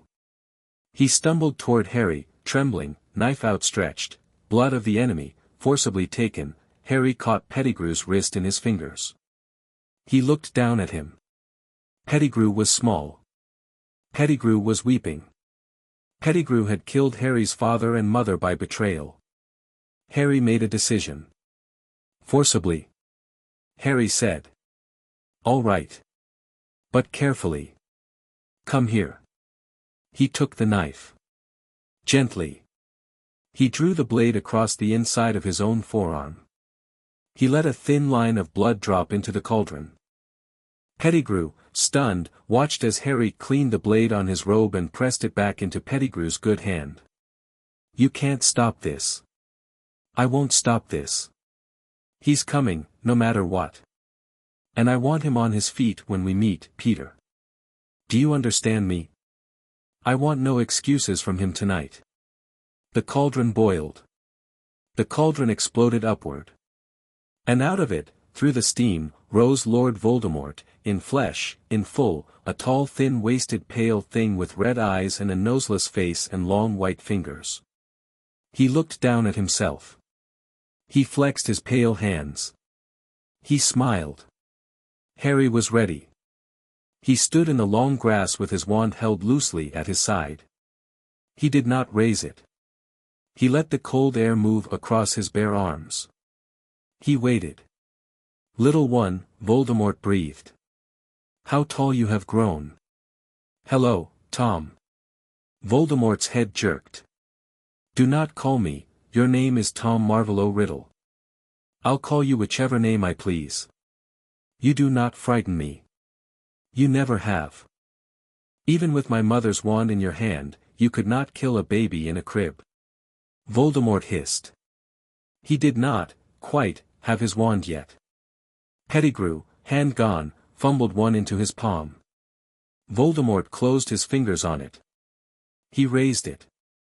He aimed it, in old careful ceremony, at his child enemy. Avada, Harry was already moving. But even Harry, with Kryptonian muscle fibers and an adult soul, could not outrun a curse of pure magical willpower faster than his own body could move. What he could do was turn his shoulder so that the curse did not hit Cedric behind him. The green light struck his chest. It did not kill him. It did not even stagger him. It splashed off his ribs, like a bucket of cold water thrown against a wall. Harry felt, for one breath, one quiet involuntary breath, the cold of it, the old cold of the grave, and the warmth in his chest answered it, and the cold went out. He was whole. The green light dissipated in the air. Somewhere inside his skull, however, the Horcrux that he had suspected for a year roused, and, under the impact of Voldemort's own unbroken killing curse, cracked. He felt that crack. He let it happen. Death's due, he thought. For my carrying him. Take him home. The fragment in his scar, ancient and malignant, screamed and withered, and a small, terrible heat rose briefly in the scar, and then the scar cooled, and the fragment was gone. Harry straightened. That was unkind, Tom, he said mildly. Voldemort's wand was shaking in his hand. A ring of Death Eaters is operating in behind you, Harry said. I can hear them. 21. You should have called a round 15, round numbers are more reliable. Put your wand down. Voldemort did not put his wand down. He screamed his curses. Harry answered each of them with a small, precise movement of his own body. He stepped to one side of one curse. He caught another in his open palm and it did nothing to him. He raised his wand and deflected a third with a shield charm that, after 3 years of his growing power, would have stopped a siege engine. The Death Eaters arrived. They operate in a wide black hooded ring, 21 silver masks catching the moonlight, 21 wands lifting in unison. Kill him! Voldemort shrieked. Kill him, all of you, at once. 21 killing curses fired. Harry did not flinch. He stepped between them. He had, over the course of 3 quiet years, learned to read the geometry of a battlefield the way his younger hands had once read a book. He knew, in the instant the curses were cast, the angle of each one, the trajectory of each one, the narrow corridors of safe air that ran between them. He moved into those corridors. He moved the way light moves on water. Green bolts flickered past him and past him and past him, and none of them struck him, and several of them, because Voldemort's Death Eaters had arranged themselves in too tight a ring, struck each other. 3 of Voldemort's men dropped in the first volley, felled by their own brothers' curses. The surviving 18 hesitated. Harry was already among them. He moved among them like a gardener among weeds. He caught a wand in his open hand and closed his fingers, and the wand, which was a piece of oak, powdered. He tapped a Death Eater on the throat with the side of his palm, and the man folded. He caught a stream of fire on his forearm, let it wash off, and turned his forearm into the caster's shoulder, and the caster spun away. He caught Bellatrix Lestrange, wild-haired and giggling, as she slashed at him with a knife. He took the knife. He snapped it. He tapped her wrist and her wand went skidding across the wet grass, and she staggered back, cursing at him in a language no one had taught her. He did not hit her. He meant to come back to her in a moment. He did not know, yet, that one moment would be one too many. Lucius Malfoy tried to apparate out. Harry caught the shimmering edge of his apparition with a quiet word in a language Harry had been learning from books of ancient spellcraft, an anti-apparition binding woven with a Kryptonian's elemental precision, and Lucius's body snapped back into the field with a wet crack as of rubber pulled too far and released. Lucius collapsed. He lived. Barely. Within 40 seconds, 20 of the 21 Death Eaters lay variously in the grass. Only Voldemort, and one scrambling knife-eyed woman on hands and knees in the dew, and a sniveling handless Pettigrew behind them, were still up. Voldemort screamed. And then Sirius Black came through the air like a thunderbolt. Harry had not expected him. Harry had expected Dumbledore, who had been on his way, summoned by the Marauder's map and the Portkeys trail.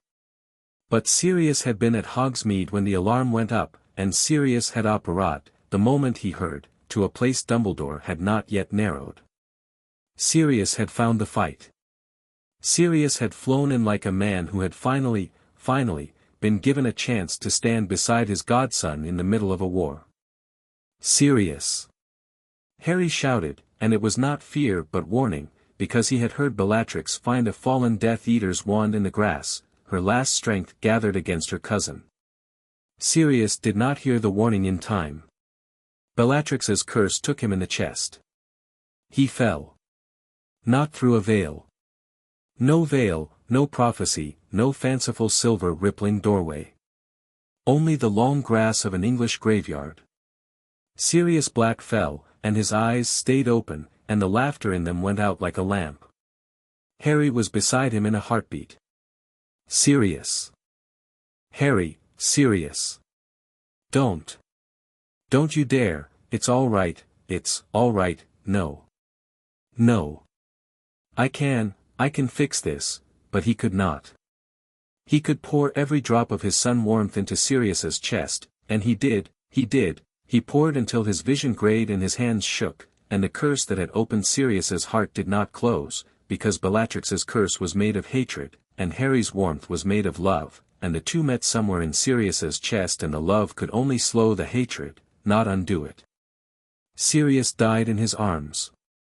Sirius Black, who had, that summer, held Harry at Hogsmeade Station as if he were a small son handed to him by a stranger. Sirius Black, who had cleaned his mother's house because his godson had asked him to. Sirius Black, who had laughed once, very hard, when told his godson was a reincarnated Kryptonian, and had said, "Only you could have been my best friend's son." His eyes closed. Harry sat in the long grass with his godfather's body on his knees and did not move. Voldemort, sneering, raised his wand again. "Tragic," the Dark Lord said, softly. "How tragic." "Weep, little one." Harry looked up. His eyes glowed.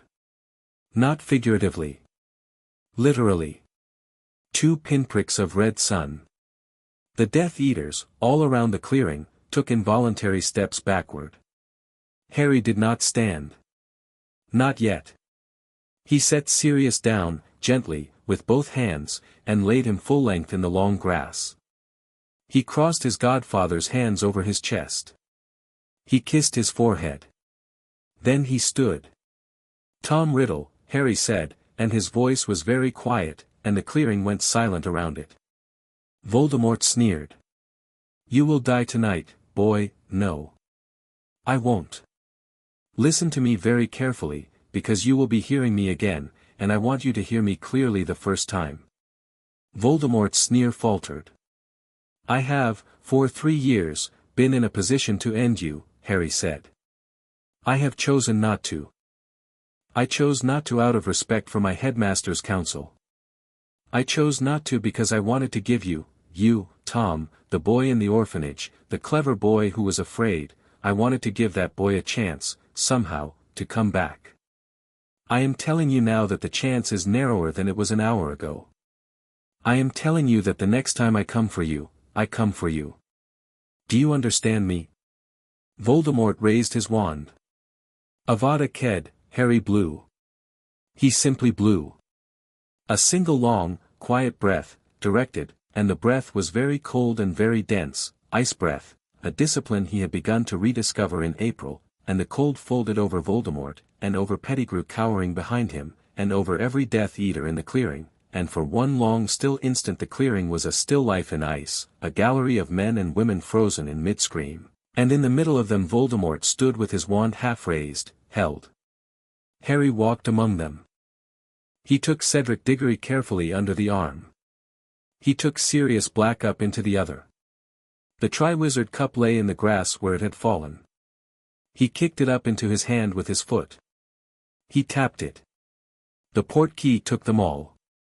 He landed on the Hogwarts pitch in front of 10,000 cheering people, who went, in one instant, silent.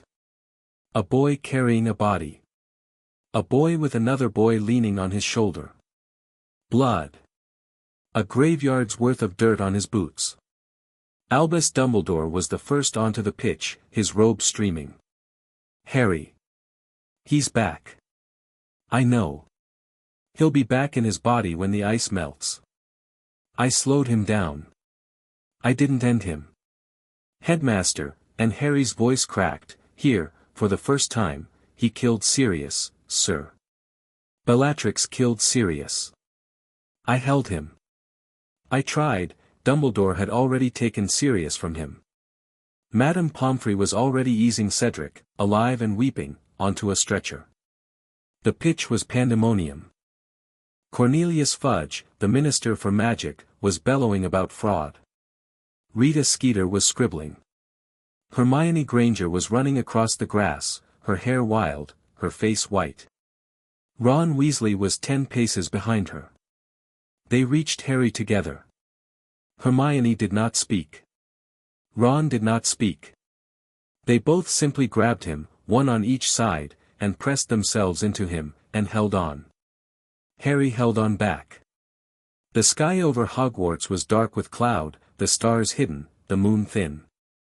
But above the clouds, unseen, a yellow sun was still, on the other side of the world, waiting patiently to rise. Harry could feel it. He could always feel it. It was older than any of his griefs. He breathed. All right, he whispered, into Hermione's hair. All right, all right, all right. We go to work. Later, hours later, though only minutes by the clock on the mantel of Dumbledore's office, Harry sat in the armchair across from the headmaster. A blanket around his shoulders. A fresh scrape along his jaw already healing. Hermione in the next chair.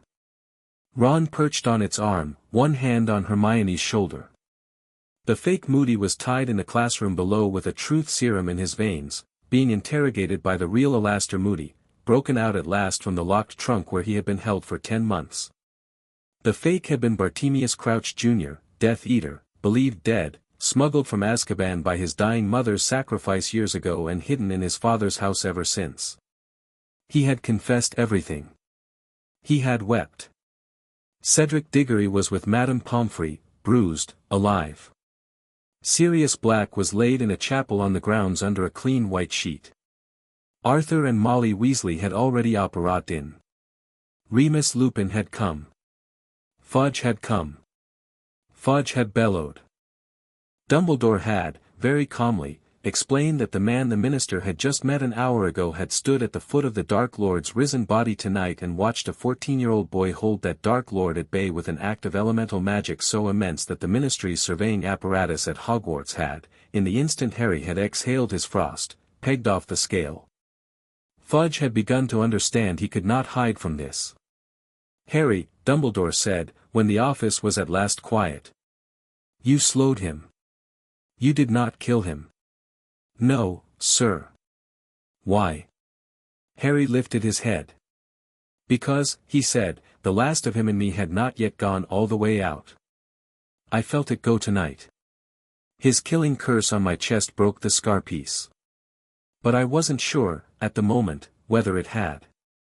If I had killed him in that clearing before I was sure, the scar piece would have lived in me, and with him gone there would have been nothing to draw it out. I would have carried him forever. Ah, said Dumbledore, very softly. Also, Harry said, looking down at his hands, because I had just watched Sirius die. And a man who kills the very dangerous thing that has just killed his godfather, at the moment of greatest grief, kills from grief. I don't want to ever kill from grief. If I am going to do this, I am going to do it cleanly. In the sun. In my right mind. When no one is weeping. Do you understand me, sir? Dumbledore did not speak.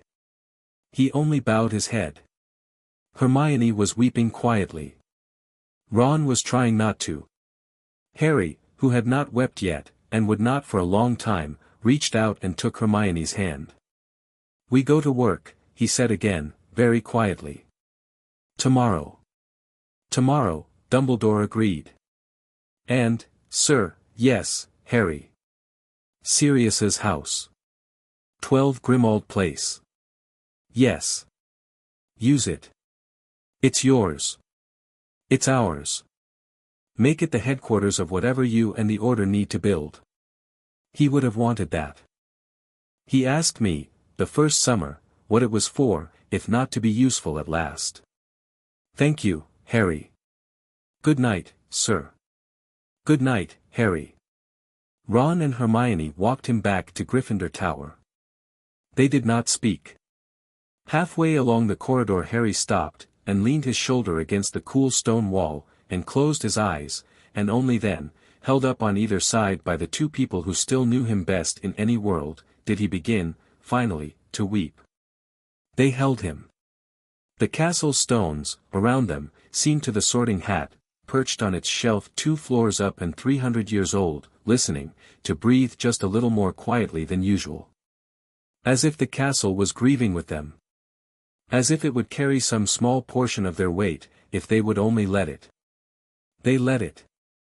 Chapter 5 and Chapter 6, Son of Krypton, Son of Lily. They buried Sirius in Godric's Hollow beside the Potter family plot. Harry stood in a black suit with Hermione on one side and Ron on the other and Remus Lupin 2 steps behind. A soft September rain fell on the headstones and did not cool the warm place in Harry's chest where, quietly, the sun kept burning. Dumbledore spoke. McGonagall spoke. Harry did not. He held a single small white flower in his hand that Hagrid had given him outside the church, and at the end of the service he knelt and laid it on the new earth. Goodbye, Godfather, he said, very softly. Thank you for the one summer. Ron rested his hand on Harry's shoulder. Hermione rested hers on the other. They stood there for a long time. Then they went back to work. Hogwarts did not, that year, reopen as a school. Dumbledore had foreseen it, and had made his plans. The Hogwarts Express ran all the same on the 1st of September, but Harry and Ron and Hermione were not on it. Ginny and Neville and Luna were, bright faces at the windows, their fingers curled around homework lists. They had been briefed. They would hold the castle from the inside. Harry, Ron, and Hermione went hunting. They went hunting out of Grimmauld Place, which in the months after Sirius's death had become the beating heart of the Order of the Phoenix. Molly Weasley at the stove. Arthur Weasley with a map of magical Britain on the dining table. Remus Lupin, pale and stretched, drinking tea by the fire. Kingsley Shacklebolt conferring with Mad-Eye. Tonks, her pink hair dimmed by grief and rekindling in patches, smiling tentatively at Remus across the kitchen. Harry embraced each of them in turn. He did not fuss. He simply let each Order member see his eyes, which had gone, in the weeks since the graveyard, clearer, harder, and at the same time, somehow, softer. He was no longer a boy, and he was no longer pretending to be a boy, though he still laughed at Ron's jokes and still set the kettle on for Hermione. And Snape came, too. It was a thing Harry had not expected. Severus Snape, on a rainy evening in early October, knocked at the front door of 12 Grimmauld Place with the collar of his cloak turned up and his face, for once, unmasked. Harry opened the door himself. They looked at one another a long moment across the threshold. Professor Potter. Come in. I have, information. For Dumbledore. You have it for me, too. Snape's thin mouth tightened. Yes. Then come in out of the rain. Snape came in. Over the course of an hour, at the kitchen table, with a fresh pot of tea between them, Severus Snape gave Harry the gift that, in the other world, the world without Krypton's son in a boy's body, Snape would have given him only in the last moments of his life. Memories. Pensive bound. 30 years of them. A green-eyed girl who had been his friend. A boy who had thrown a word at her he would spend his life regretting. A promise made to an old wizard in a windswept hilltop chapel. A double agency walked on a thin edge of knives through 16 years of war. Harry, at the end of the pouring, sat quietly across from his professor, and only nodded once, and pushed a fresh cup of tea into Snape's hand. "I have behaved badly toward you, Mr. Potter." "You have behaved as well as most men could have, Professor." "I have not." "You have." "And my mother," Harry said, softly, "thanks you. I feel her, sometimes. She thanks you. She knew what you did." Snape's eyes, for the first and only time in his adult life, went wet. He did not let the tears fall. But his hand, around the teacup, shook, very slightly. "I will come tomorrow," Snape said, recovering. "There are things we will need to plan." "We will plan them." "Harry." "Yes, Professor. The headmaster has asked me, privately, at great length, not to die for him in this war." "Good. I am, considering taking his advice." "Take it," Harry said. "Take it, Severus." "I am asking." Snape stood. At the door, as he pulled his collar up, he paused. "Your mother," he said, "would have loved what you are." "And my father?" A long pause. Then, very dryly, "Your father would have been completely insufferable about you. As he was about everything. I am, I confess, relieved he is not here to gloat." Harry laughed, genuinely, unaffectedly, for the first time in weeks. Snape did not smile. But his lip twitched, and something passed in his eyes that was, for him, as close to shared mirth as he was capable of. He inclined his head. He left. The door closed behind him. Harry stood in the hallway of Grimmauld Place a long moment. Then he went into the kitchen and told Hermione, who gave him a searching look and said only, "Good plan," Ron said, with his quill poised above a notebook. "2 Horcruxes left," Harry said. "Nagini." "The cup." "Nagini," said Hermione, "is wherever Voldemort is." "Yes." "And the cup?" "Bellatrix Lestrange's vault." "Gringotts." "Gringotts," Ron said, and grinned, because he had been secretly looking forward to robbing a bank since he was 7, and was not going to let tragedy rob him of this. "We go in through the carts," Harry said. "I can handle the wards." "Hermione, you'll need to polyjuice into Bellatrix, just in case. There's a protective charm on her vault that multiplies anything in the room if a non-Lestrange touches it. I'll carry you once we're inside. We'll grab the cup. We leave. I'll get us out." "How?" Hermione said. "There's a dragon," Harry said. "Chained. I'll free her." "Harry." "Yes. You cannot keep freeing dragons." "Hermione, we free everything we find. Including dragons. Especially dragons." Ron thumped the table. "Brilliant." The Gringotts raid was an affair of chaos and wonder. Hermione, as Bellatrix, swept through the main atrium with unnerving accuracy, giving Harry time to knock every goblin guard out with bespoke stunning arcs so soft they resembled bedtime kisses. The cart, no longer bothering to pretend to need a goblin driver, was directed by Harry's will down into the deepest vaults. The thief's downfall waterfall at the bottom washed their disguises away. Harry held Hermione under his cloak as he flew them across it, skipping the fall entirely, which the goblin's ancient magic had not anticipated a wizard ever being able to do. They entered the Lestrange vault.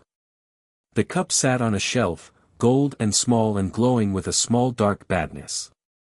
Harry lifted it by the handle, feeling the heat of it against his palm, not enough to burn him, and pocketed it. The chained dragon in the tunnel outside the vault looked up. Old. Blind. Abused. Harry walked over to her. He put his hand on her snout. "Hi, girl," he said. "Come with me. You're free now." The dragon stared at him with white eyes that had not seen daylight in 100 years. Harry spread his arms. He unhooked her chains. They went up, through the bank, through the skylight, up into an English afternoon. They left the dragon over the North Sea, flying northeast, towards somewhere better than a vault. She trumpeted once, behind them, as they flew back inland, a rusty, ancient, astonished song. Hermione, clinging to Harry's shoulders as they flew, laughed, and laughed again. Along the way, they picked up an unexpected passenger. A young, blonde wizard named Draco Malfoy, pale, hollow-eyed, thin as a rail, met them in an alley in Diagon Alley on a cold November dawn, his hands open at his sides. He did not draw his wand. He only said, in a voice that had lost all its old bright insolence, "Potter. May I speak to you?" Harry nodded. Ron bristled. Hermione laid a hand on Ron's arm. "I am done," Malfoy said. "I cannot do this any more. I thought I could. I cannot. My father asked me to do things I am not willing to do. He asked me to hurt a Ravenclaw girl whose name I did not even know. I refused. He has now taken my mother. He has locked her in our own cellar. He says he will, he says," Malfoy's voice broke. "Draco. Yes. Take us to your house. We will get your mother out, Draco. Tonight. All right? Deep breath. Come with me." "Why," Malfoy whispered, "would you help me?"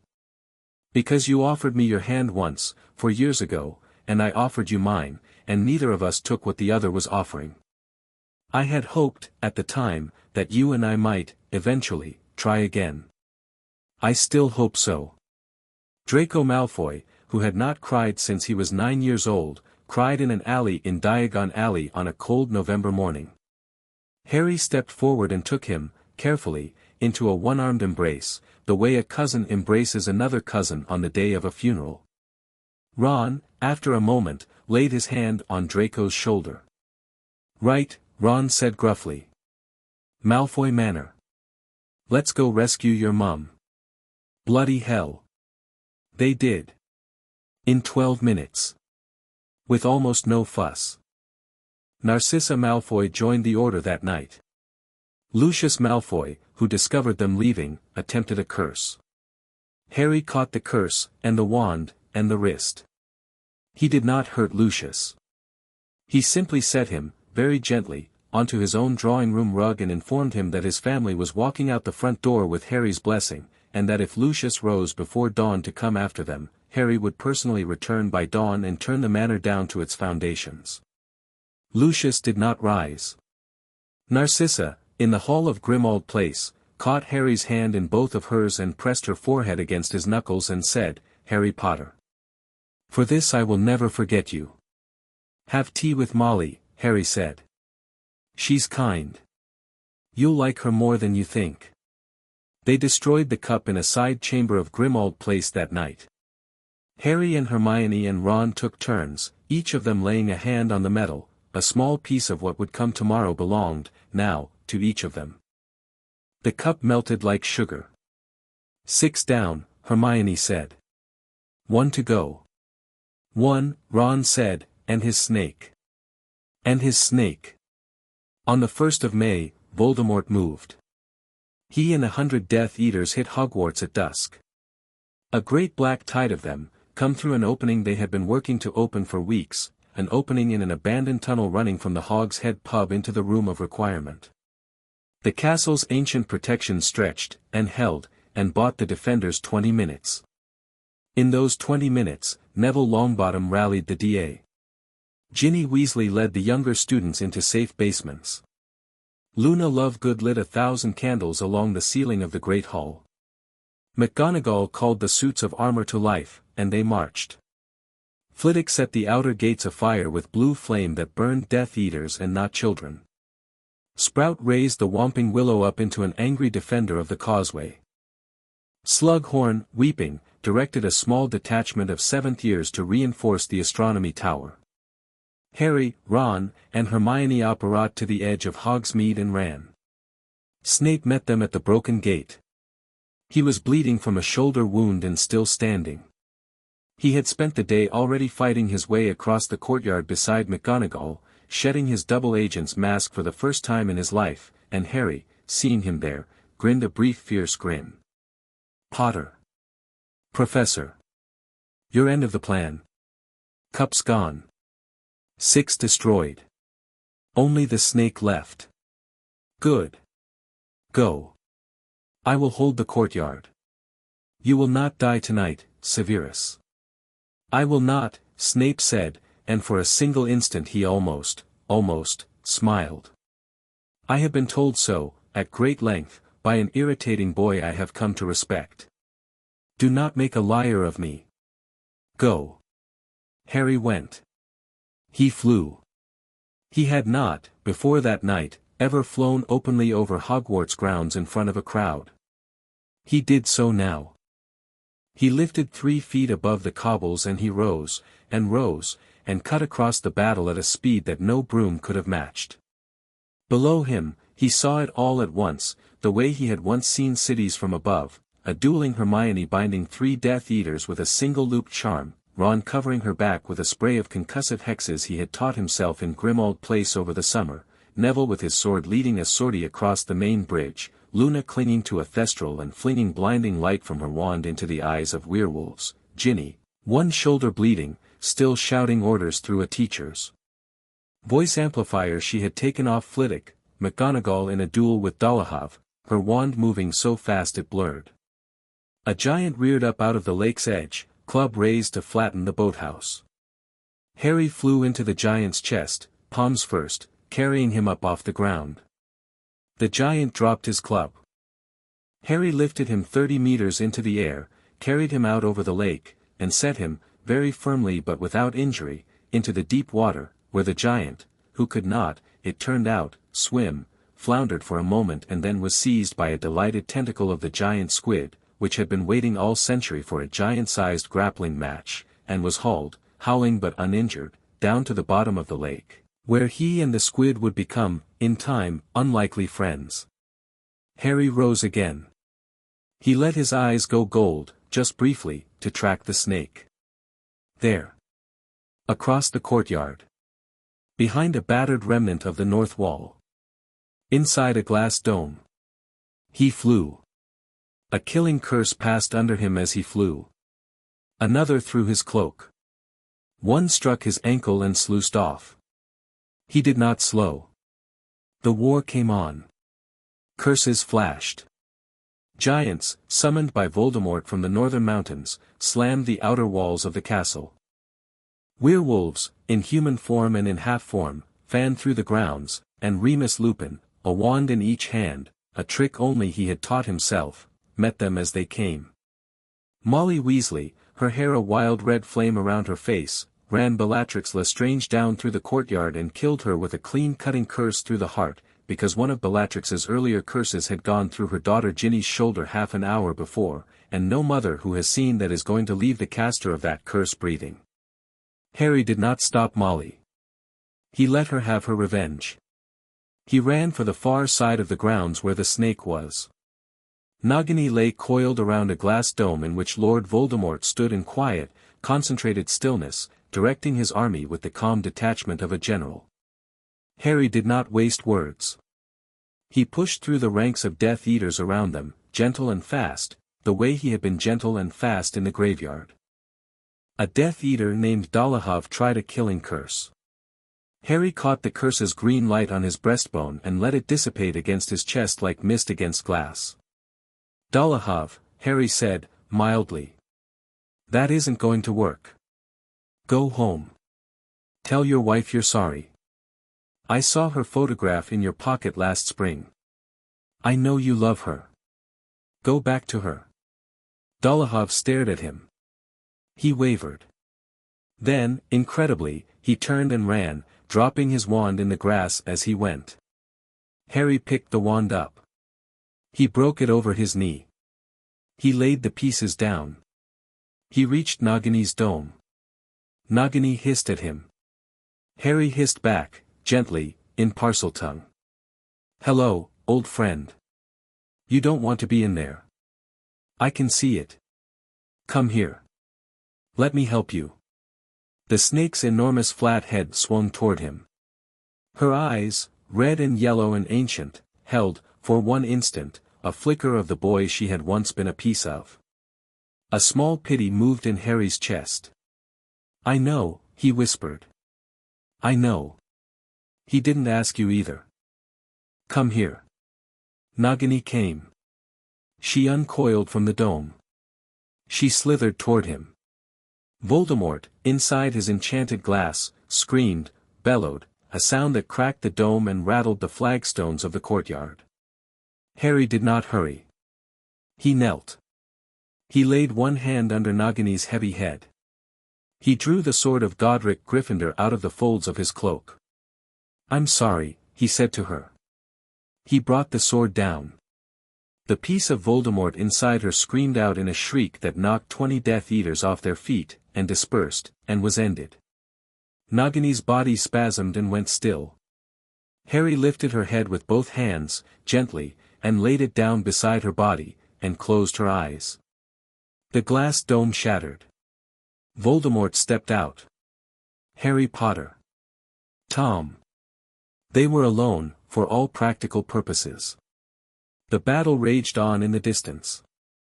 The courtyard where they stood had gone, in the particular way that only the center of such things does, quiet. A circle of battered flagstones. A ring of Death Eaters and Order members had, without intending to, backed away. Voldemort raised his wand. This ends tonight. It does. You know what I am. I have known for a long time. You know you cannot kill me. I can.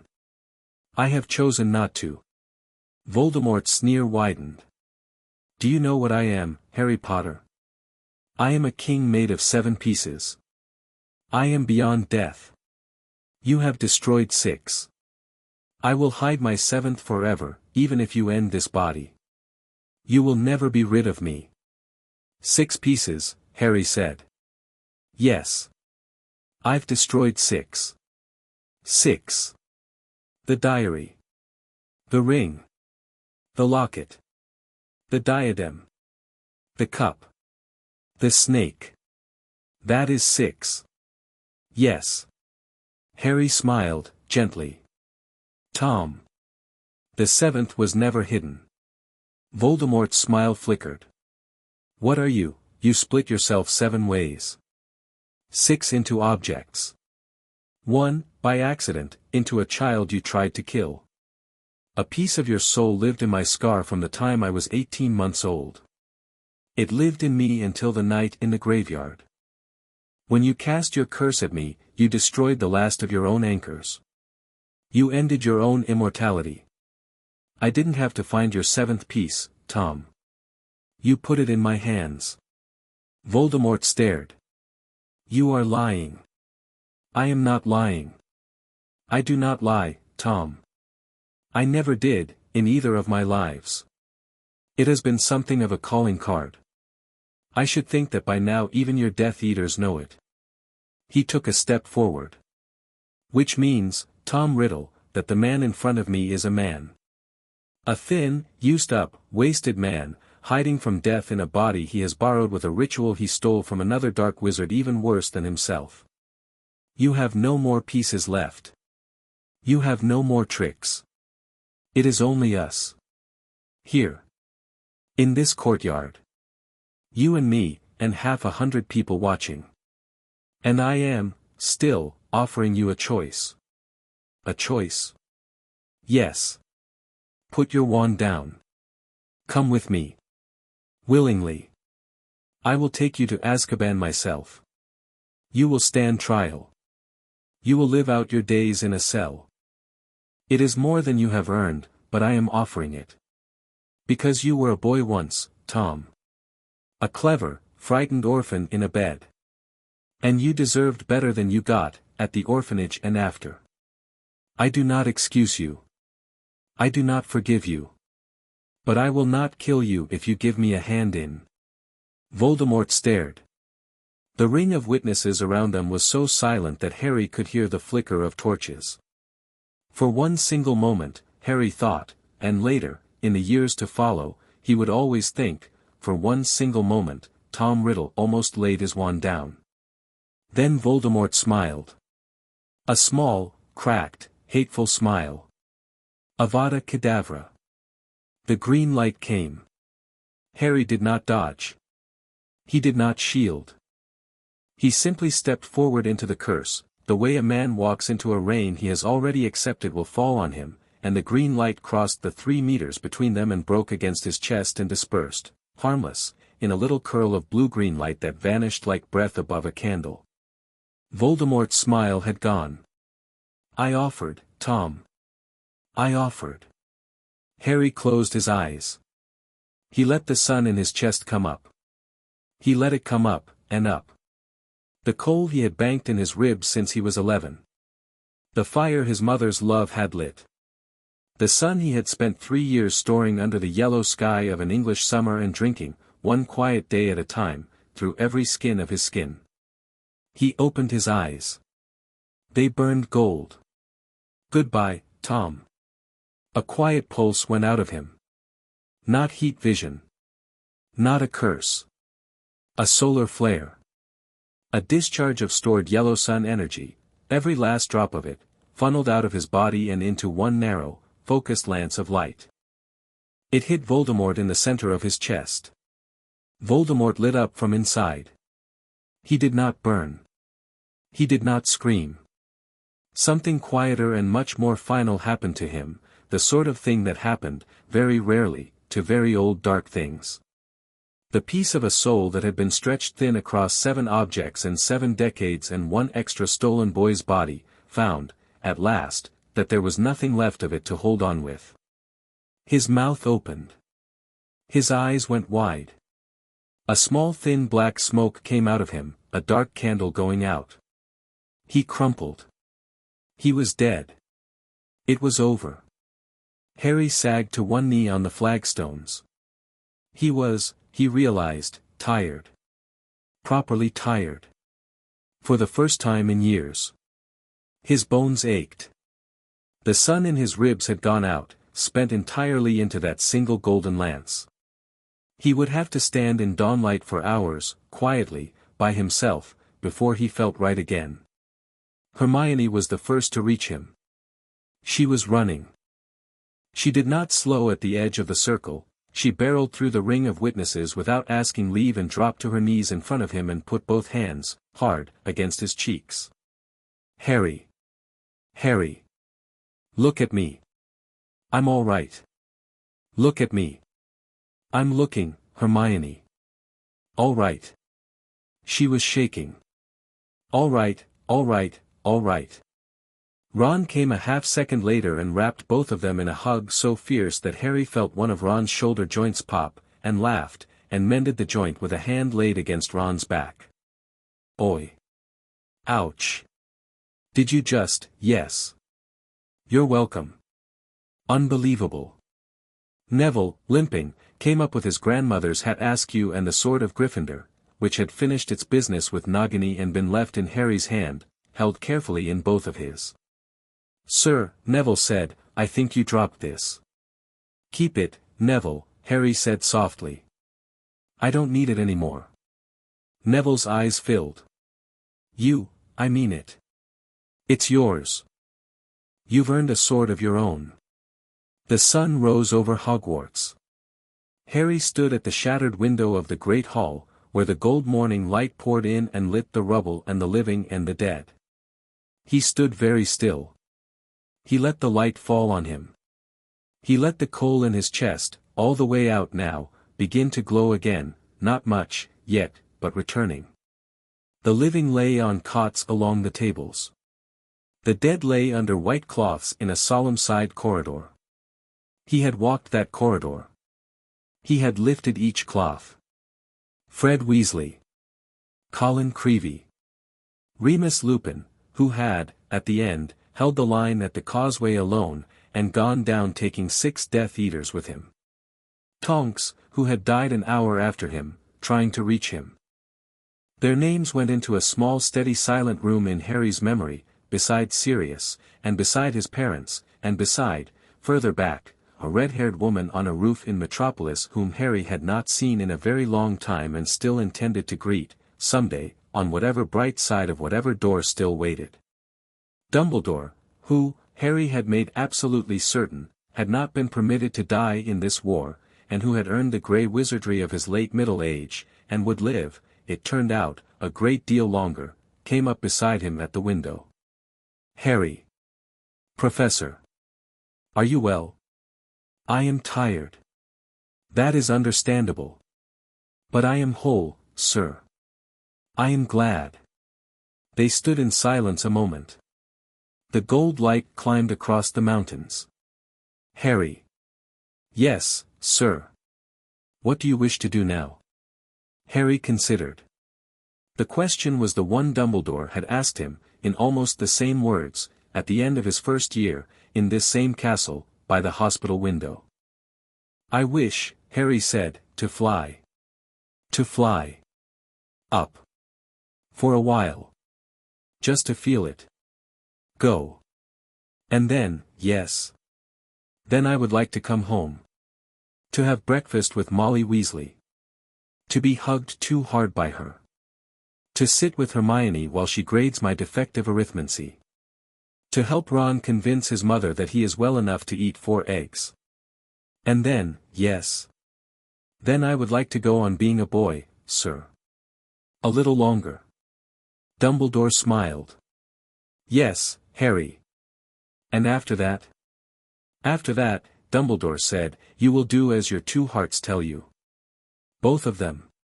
Together?" Harry nodded. He turned from the window. He laid a hand on Dumbledore's sleeve, not a handshake, not a farewell, only a brief acknowledging press of skin that was the nearest thing Harry could manage, yet, to saying thank you to the old wizard. Dumbledore covered Harry's hand with his own and pressed back. Then Harry walked out onto the broken steps of the Great Hall. He spread his arms. He rose. Above Hogwarts, in the bright gold morning of the 1st of May, a small figure lifted slowly off the ground and climbed into the sky. It rose above the rubble. It rose above the towers. It rose above the thin new cloud layer, and then above the cloud layer, and then above the grey wet atmosphere of northern Scotland, into a blue so blue it was almost black, into the far cold edge of the world where the sun lived unfiltered and enormous and pouring. The figure stopped. The figure spread its arms in the light. The figure breathed. It hung there a long time. It soaked the light into every muscle fiber, every bone, every cell that had been spent utterly in a single purposeful lance the evening before, and the light, generous as always, came into it and filled it, and by the time it started down again, the figure was rested, and whole, and laughing a little, because being empty and being full, in the same hour, is a joke so old only a man of 2 lives can really hear it. Halfway down the sky the figure paused. It hung above England, above the patchwork of green and grey and silver river, and it closed its eyes. In the quiet of its mind, it said, "Ma. Pa. I love you. I am sorry I could not come back. I did what you taught me." In the quiet of its mind, it said, "Jor-El, Lara. I love you. I did what you taught me." In the quiet of its mind, it said, "Lily. James. I love you. I did my best. I hope you are proud." In the quiet of its mind, it said, "Lois. I will see you, one day. But I am not done yet." In the quiet of its mind, a woman's voice, as gentle as cool water, as steady as the sun, said, "We are proud. All of us. Every single one. Now go down. Your friends are waiting." Harry opened his eyes. He descended.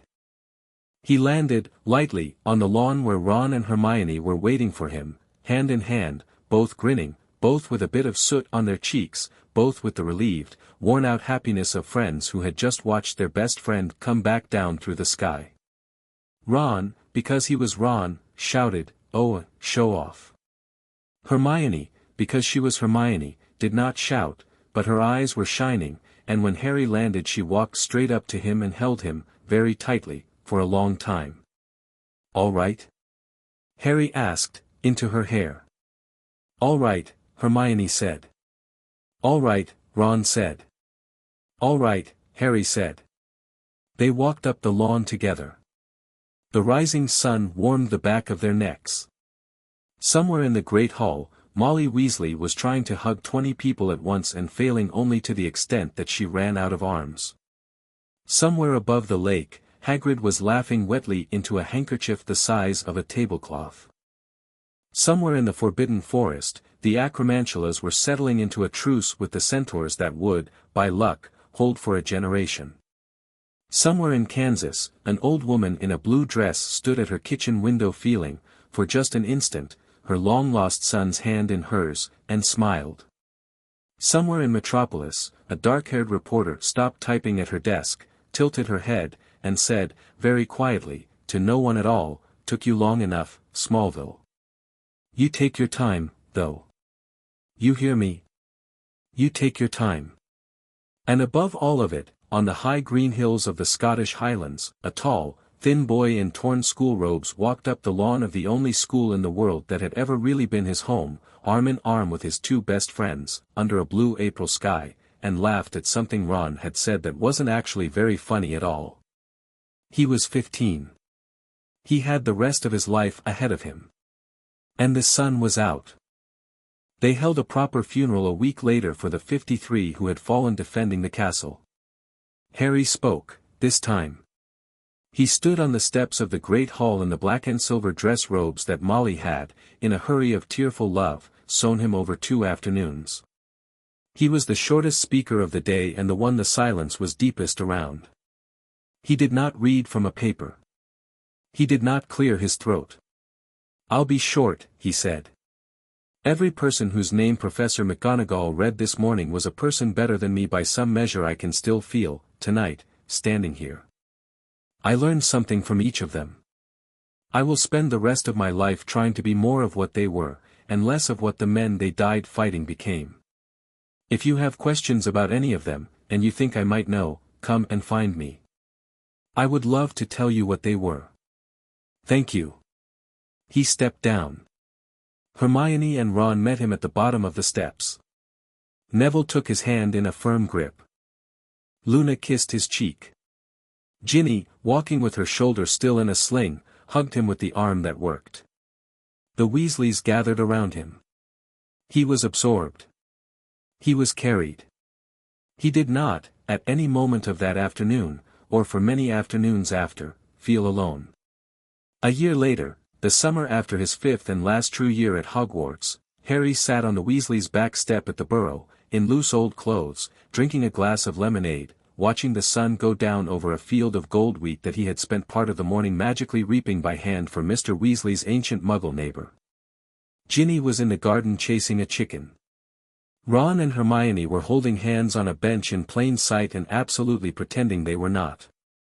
Fleur, who had, that spring, married Bill Weasley in a ceremony Harry had walked down the aisle of, was inside, teaching Molly a French pastry Molly claimed to disapprove of and had, Harry knew, finished 3 helpings of already. Harry set his lemonade down on the stoop. He closed his eyes. He let his mind go quiet. And in the quiet, because he had grown into the discipline now, and could do it when he wished, he reached across a very long distance to a blue-green dot in a great dark sea of space, and he said, as he always said, "Ma. Pa. I love you. I am well. I am keeping my word." In the quiet of his mind, this time, a voice came back. Ma Kent's voice. Not imagined. Whatever doorway the original transplantation had opened had not, all the way, closed. He could reach, sometimes, to his other family. They could reach, sometimes, to him.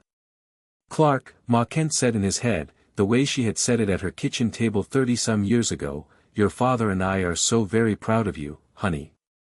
We knew you'd land on your feet. We knew you'd find people good enough to deserve you.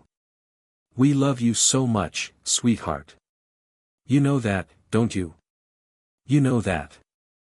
Yes, Ma, Harry thought, and the sun warmth in his chest bloomed a little brighter. I know. Come visit us, sometime. I will. Tell Lois hello. I will, Ma. Be happy, sweet boy. I am. The voice faded. Harry opened his eyes. The last gold of the sunset was flooding the wheat. Ginny had caught the chicken. Ron and Hermione were, despite their own denials, undeniably kissing. Somewhere inside the burrow, Molly was laughing at something Fleur had said.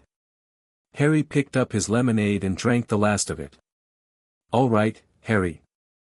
Mr. Weasley said, coming out with a pipe in his hand and easing down onto the step beside him. All right, Mr. Weasley. You've been quieter tonight. Good quiet. Ah. That kind. They sat in companionable silence for a while. Mr. Weasley puffed at his pipe. The sun went behind the distant oak. Mr. Weasley. Yes, Harry. I was wondering whether I could stay on here a little longer. You know you can. You needn't ask. This is your home. Thank you, sir. None of that sir business, Harry. Arthur. Please. Arthur. That's better. They sat a while longer. The evening came on. Somewhere in the next field, a firefly switched itself on. Another. Arthur. Yes, Harry. Thank you. Arthur Weasley's eyes, when Harry glanced at him sideways, were wet. He did not speak. He only laid a hand, lightly, on the back of Harry's neck, the way his own father had once done, long ago, and squeezed, once. He took his hand back. Harry looked at the sky. Krypton was dead and gone. Metropolis was very far away. His parents of two worlds were beyond the reach of ordinary voice. He had done an impossible thing. He had finished a war. He had kept his promises. He was 16, now, in the body of a boy who had once been a baby in a crib. And the sun was setting. And he had lemonade. And his best friends were laughing in the yard. And a hand had, just now, been laid on the back of his neck the way a good father lays a hand on the neck of a son who has come, at last, home. He smiled. He closed his eyes. He let the warmth in. 10 years later, a tall, bespectacled man in a blue ministry coat stood on a Scottish hillside at dawn and watched the sun come up over Hogwarts. Beside him, a bushy-haired woman with her arm linked through his adjusted the collar of his coat. Somewhere nearby, a red-haired Auror was teasing his sister-in-law about the terrible pie she had made the night before. James is going to be a menace, Hermione said mildly. James is going to be brilliant, Harry said. Both. Both. He's flying already, did Ron tell you? He is not. He is. 2 feet off the nursery floor. Ginny had to pull him down. He laughed. He thought it was the funniest thing that had ever happened. Ginny laughed too, and then she cried, and then she said to me last night, Hermione, I have got to talk to Harry. She'll be all right. He's going to grow into it the way I did. It means we start the conversation a little earlier. Uncle Clark conversation. Uncle Clark conversation. Harry smiled faintly. I'll talk to her tonight. And to him. Someday, at any rate. For tonight, we are simply watching him crawl after the cat and laughing. For tonight. The castle below, rebuilt, restored, patient, watched them back. Ready? Hermione said. Ready. They walked down the hill, Harry with his wife of 3 years and his best friend of 15, the three of them still inseparable, still incapable of arriving anywhere on time, still laughing about things that had happened to them when they were 11. Above them, a thin cold-weather sun climbed through the clouds. Below them, the castle's chimneys breathed up a fine wool of smoke into the morning.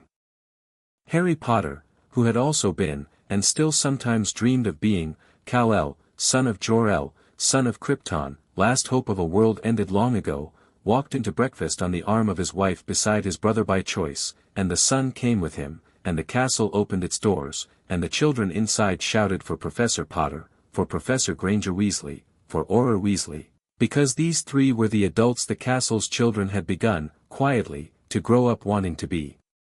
And the sun was out. And it had been out, now, for a long time.